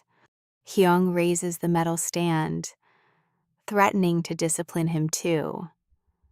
Sejun tries to jump in, but someone beats him to it. It is their own father who delivers a massive slap straight to Hyung's face. The grandfather is left speechless. What a toxic family we just witnessed. Let me know in the comments if you think this karma is just getting started. Look at this. Hung is in total shock because his father had never hit him. The grandfather tries to comfort him, but the father's voice cuts in demanding they stop because he is finally sick of everything. He watched his eldest daughter's entire life crumble to pieces, all because of Hyung. He saw his youngest son get sent to the reformatory and still believed Hyung would change. That faith cost him dearly, but in the end, they are all his children. Hyunjun's eyes fill with tears as his father bows sincerely to apologize for being so incredibly negligent all this time. He promises to take responsibility for Hyung's actions and vows to get Hyunjun out of that reformatory. The grandfather loses control and slaps his son, repeatedly demanding to know who gave him permission to make that decision. Then he turns to the guards at the entrance and orders them to immediately detain everyone present. There are too many guards. Meanwhile, at the reformatory, the attacker crouches over the boy he just knocked down. He coldly tells him that since he only wanted to get out, he technically just did him a huge favor. His fractures are so severe that his life outside will never be the same. Suddenly, he hears footsteps. Hasuniel is already returning from the restroom. Pay close attention here. The attacker decides to end things quickly before Sunch walks in. Stepping inside, he sees blood on the floor, but has no time to process it. Elsewhere, Minsu waits in the restroom, worried about how long the others are taking. He knows they must return before the guard does, and if things go south, he will have to buy some time. Suddenly, a young man approaches to help, admitting he misjudged him. He thought anyone in a red prison uniform was dangerous, but Minsu's bravery during the collapse proved otherwise. Minsu asks if he also hates that red uniform. He replies that he never wants to be a pawn who fights whenever ordered to again. He says as long as it is not for fighting, count him in. Minsu appreciates the gesture, though he wishes he had chosen a better time to have this deep conversation. In the maintenance room, the tool clatters to the floor. The attacker stares at the two bodies and the guard trapped in the assault. His hands are covered in blood and the damage is severe. Seo lights a cigarette alone in a corner, letting the smoke calm his mind. A guard approaches and reminds him that he had quit. Seo replies that anyone would smoke again after going through such an unfair trial. The guard confesses he was gone for so long that many assumed he had switched sides to join the director. The deputy director pats his shoulder, mentioning that it actually turns out to be quite useful. I know what you are thinking, that is why they watch him, since silence regarding those red uniforms is the director's ultimate weakness. He asks if they found Moon Hyunjun, since he heard the guard screaming desperately over the phone. The deputy director warns that if the director finds out about this, he will use negligence as a shield, so it is best to play dumb. Yong bought them some time by delaying the director. Therefore, they must resolve this whole incident before he finally lands. Seal comments that would be ideal, but things never go as planned. Right on cue, a helicopter appears in the sky.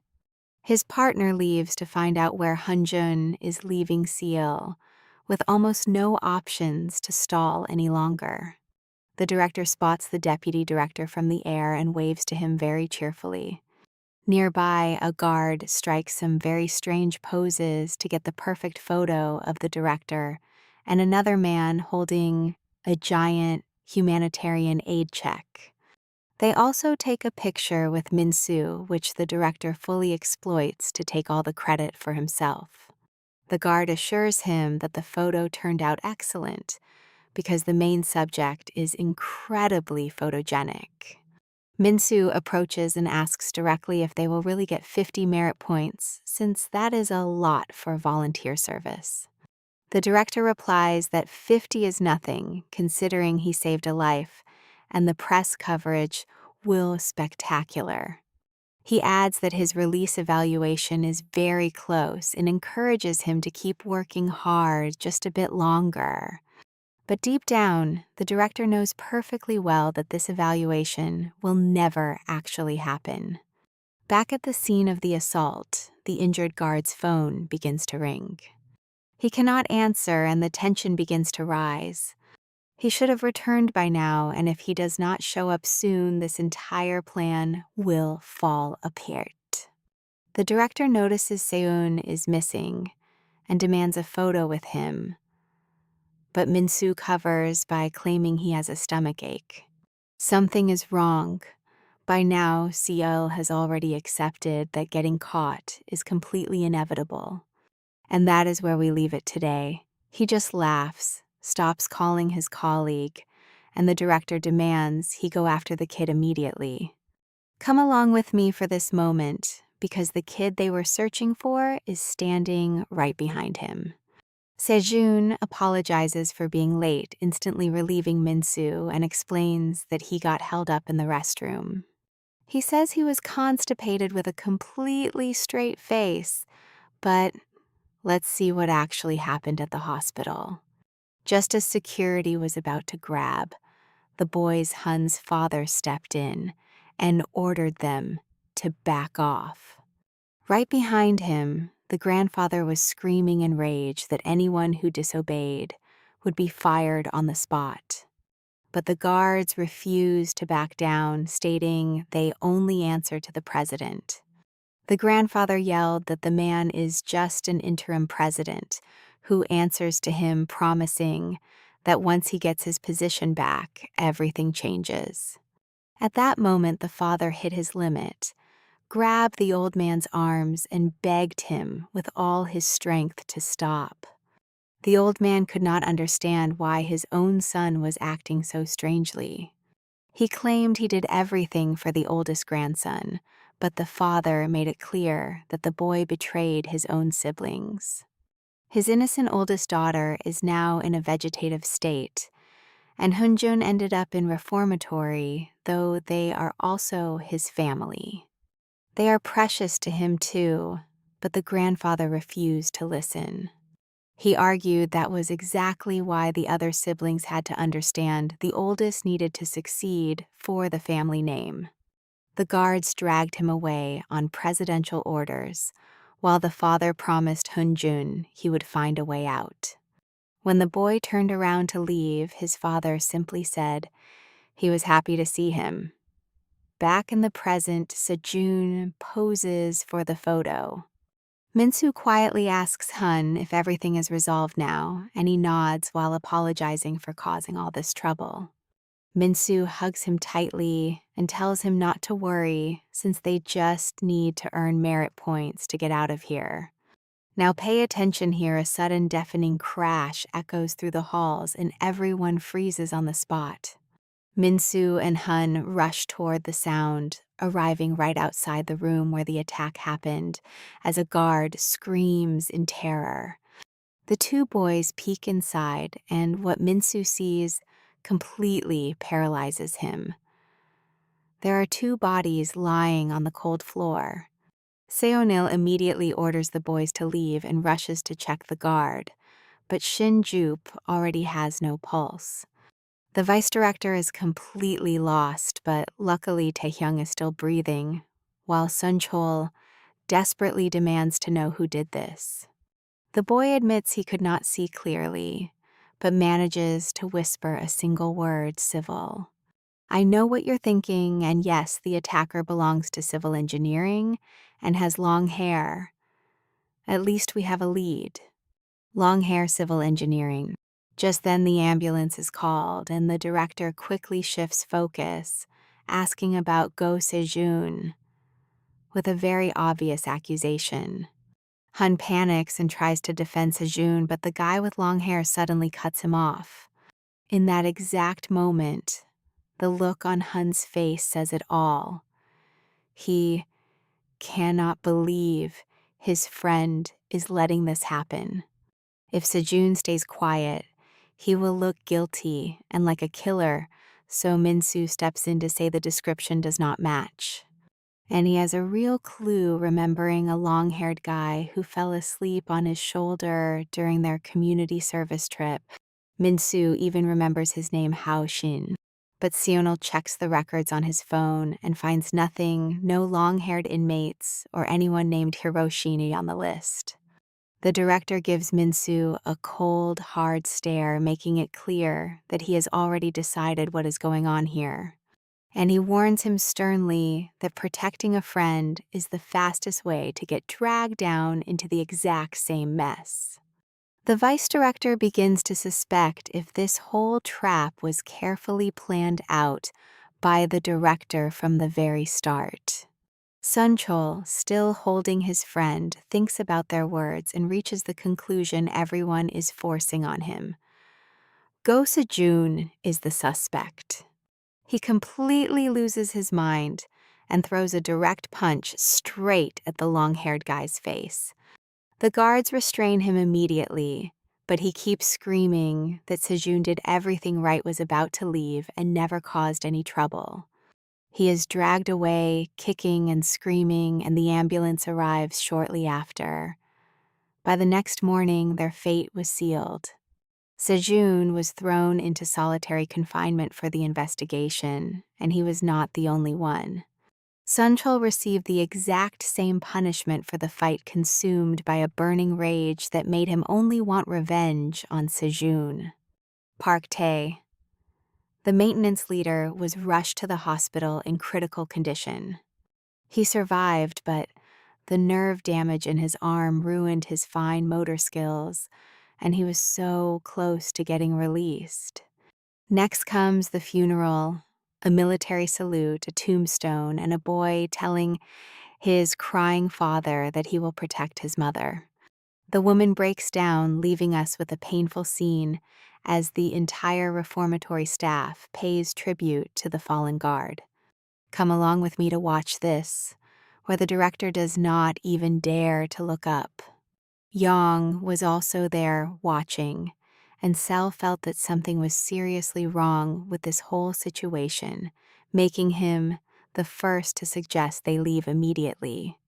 Young closely watches his every move as Sunol walks down the reformatory hallways, slowing his pace until he stops completely.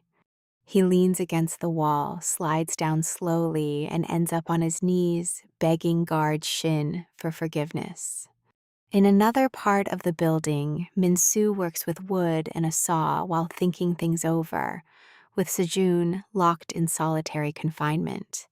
Shin is dead, and Minsu is convinced that the long-haired guy planned everything, remembering his face with absolute clarity. What he cannot understand is how he vanished like that, but then Bucktooth approaches him saying he knows exactly what is bothering him. It is obvious. So he explains it directly. There is a very clear pattern here.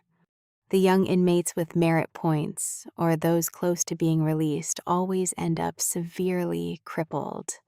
Only the director could delete the records of someone named Park Hyo-sen, meaning those wearing the red uniforms are involved in this. We move to a restricted area with guards watching the entrance. Inside, two people talk, relieved to be back, complaining about how suffocating it was to hide behind the deputy director's back. Now the deputy director is suspended indefinitely at home because someone had to take the blame for everything. One person causes the disaster and another gets punished. Parkin calls it a perfect 2-for-1 deal. The director got rid of the deputy, securing a scapegoat, while someone swirls their glass, asking if it is time to choose the next target. The other replies, "There is only one option left, Lee Min-soo." Now pay attention here, they eliminated Hong Chil for refusing to cooperate. Park Hyo-seon assures them he already has an excellent idea to handle that situation. Sunchil is furious about the maintenance leader, so they plan to use that to pit him against Minsu and let them destroy each other. Park Hyo-shin cuts his hair, regretting wasting so much time letting it grow before putting on his uniform once again. He looks like a completely different person, asking if they are ready to start, while days later Hwang Cho finally leaves solitary confinement. He has taken his dear friend's place as the brand new leader of the maintenance team. Hyosin, unrecognizable in his new look, approaches Sunung Cho, pretending that he needs some help with a very simple repair. As Sunchil explains, Hyoshin acts completely innocent, asking if he runs the place before coldly warning him to watch his back. He tells him that Lee Min-soo has been watching the maintenance crew after taking control of both the kitchen and civil engineering. Rumor says maintenance is the next step to unite everyone under the red uniform, which puts Sunchol right in the crosshairs. Hyosin plays it off as simple rumors, just things that people are whispering about. The timing is so perfect that it is hard to ignore, and everyone's eyes widen as the subject of the rumor walks in right on cue. Min-soo walks through the door, and let's face it, we both knew what was coming when the group suddenly surrounded him to demand answers. Several warn him they won't stand by if he attacks their leader, forcing Min-soo to quickly defend himself. He never asked to join them. Someone set a trap, and he insists that Sejun did not attack the team's former leader. Suddenly, he scans the room and stops as he recognizes someone, the guy who fell asleep on his shoulder during community service. Min-soo grabs him tightly by the collar and exposes him to everyone as Park Hyo-sin, the real attacker behind their leader's assault. The crowd does not believe him at all. The guy has short hair and does not even belong to the civil engineering group. Someone grabs Min-soo's arm, demanding he stop. It is Ha-sung Cho pointing out that if they want to fight, they should do it after work. Until then, Min-soo must stay out of the way and stop causing trouble over such an absolute joke. The team gets back to work. Outside, the summer heat is intense, marked only by a dead cicada lying on the hot asphalt. Suddenly, a girl steps right on it without stopping. She is pale, covered in bruises, showing she has had an incredibly rough time. She walks over to the trash and drops off a bag with a highly suspicious look, walking away like nothing ever happened. Just seconds later, she bursts into wild laughter. The bag lies there until the zipper moves, revealing eyes staring from inside, while a heavy crane slowly approaches the spot. Park Hyo-sin snaps his eyes open. He is back in the present, staring up at a ceiling brightened by cold white lights. His thoughts are incredibly grim in this world. If you are no longer useful or become a heavy burden, they simply discard you. The same goes if you are weak. Checking his phone, he sees a message ordering the temporary withdrawal of the maintenance guards. Right on cue, the officers announce a quick meeting and leaving Min-soo and Ha-sung Cho face to face with no witnesses. Hyo-sin remembers surviving by proving his worth. Trust me on this, his bloody journey is only just beginning. Let's dive into this together. Min-soo steps up first and confronts Sung-chul about his old promise, the one where he swore to help with anything except fighting. And Sung-chul's answer is crystal clear. This does not count as helping under any circumstances. Hyoshin watches the brawl, wondering which of them will end up discarded. It is obvious both are giving it everything they have. But out of nowhere, they stop attacking each other and double team Hyoshin. No one in the room saw that coming. The two stand shoulder to shoulder, intimidating him. The night ends with Hyoshin flat on the floor and them standing victorious. Min-soo's plan is simple: turn him over to the guards and let the truth finally come to light. But before they can act, someone enters and ruins the mood. Wearing a red uniform, everyone knows what that means. The guy wearing it is young blonde and way too relaxed. And his first move is to mock Hyoshin, saying he expected more. Hyoshin recognizes that voice instantly. The blonde guy says he came for him, asking with a smirk if he is glad to see him. Minsu steps in. He needs him alive to clear his friend's name, but the blonde guy's reaction shows nothing but complete and absolute boredom. He did not come to rescue anyone since they are not close, but he admits that Punk has caused too many problems lately. Now look closely because Hyoshin suddenly remembers something crucial. An old conversation about how that public murder made the vice director untouchable, but also turned the entire incident into a loose end. A loose end pointing straight to the director, meaning Hyoshin knows too much and has to disappear right now. Connecting the dots instantly, his next move is to throw a punch at the blonde, who does not even flinch. Dodging it effortlessly, he regrets that Hyoshin does not use his head and knocks him down with a single blow. It is such a brutal strike that Minsu freezes, trying to process what he saw. He could not even track the dodge. The blonde grabs Hyoshin by the hair and starts dragging him out in a rush, but Minsu stops him cold. The blonde's response is a kick so fast, Minsu barely sees it coming, but he manages to take the hit standing and counters with everything. The blonde deflects the blows with real curiosity, asking if he trained with someone or learned alone. He says it is a great sign he was chosen as a candidate, but Minsu makes his opinion on that stupid offer clear. He yells in pure rage, and one of his fierce punches grazes the blonde's cheek, right after he swears to the heavens that he will destroy every single red uniform in this cursed prison. I know what you are thinking, but check this out. The blonde stops him, sweeps his leg, and knocks him out cold. A single exchange was enough to drop Minsu.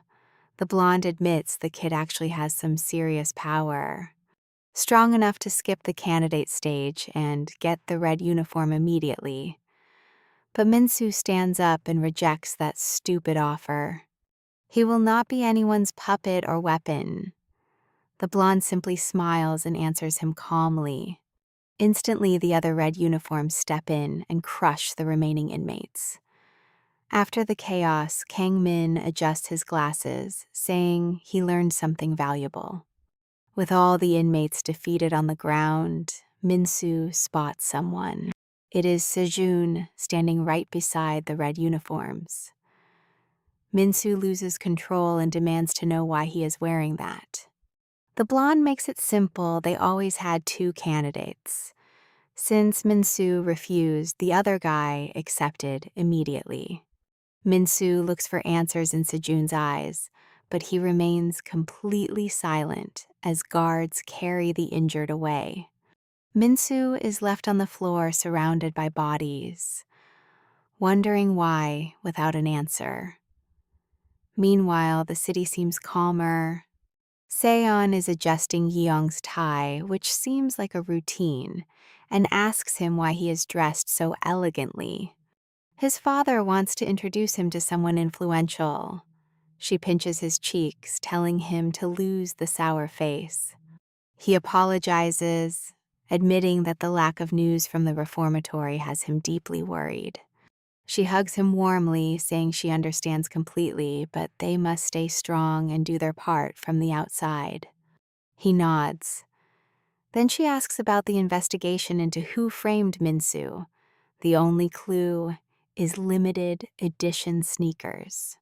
Only 50 unsold pairs exist here, making it almost impossible to track down their distribution. Their only real option is finding someone who saw them in person. Shoes that expensive always draw attention. Suddenly, his phone lights up, and that is where we leave it. A text asks about the reward for those sneakers.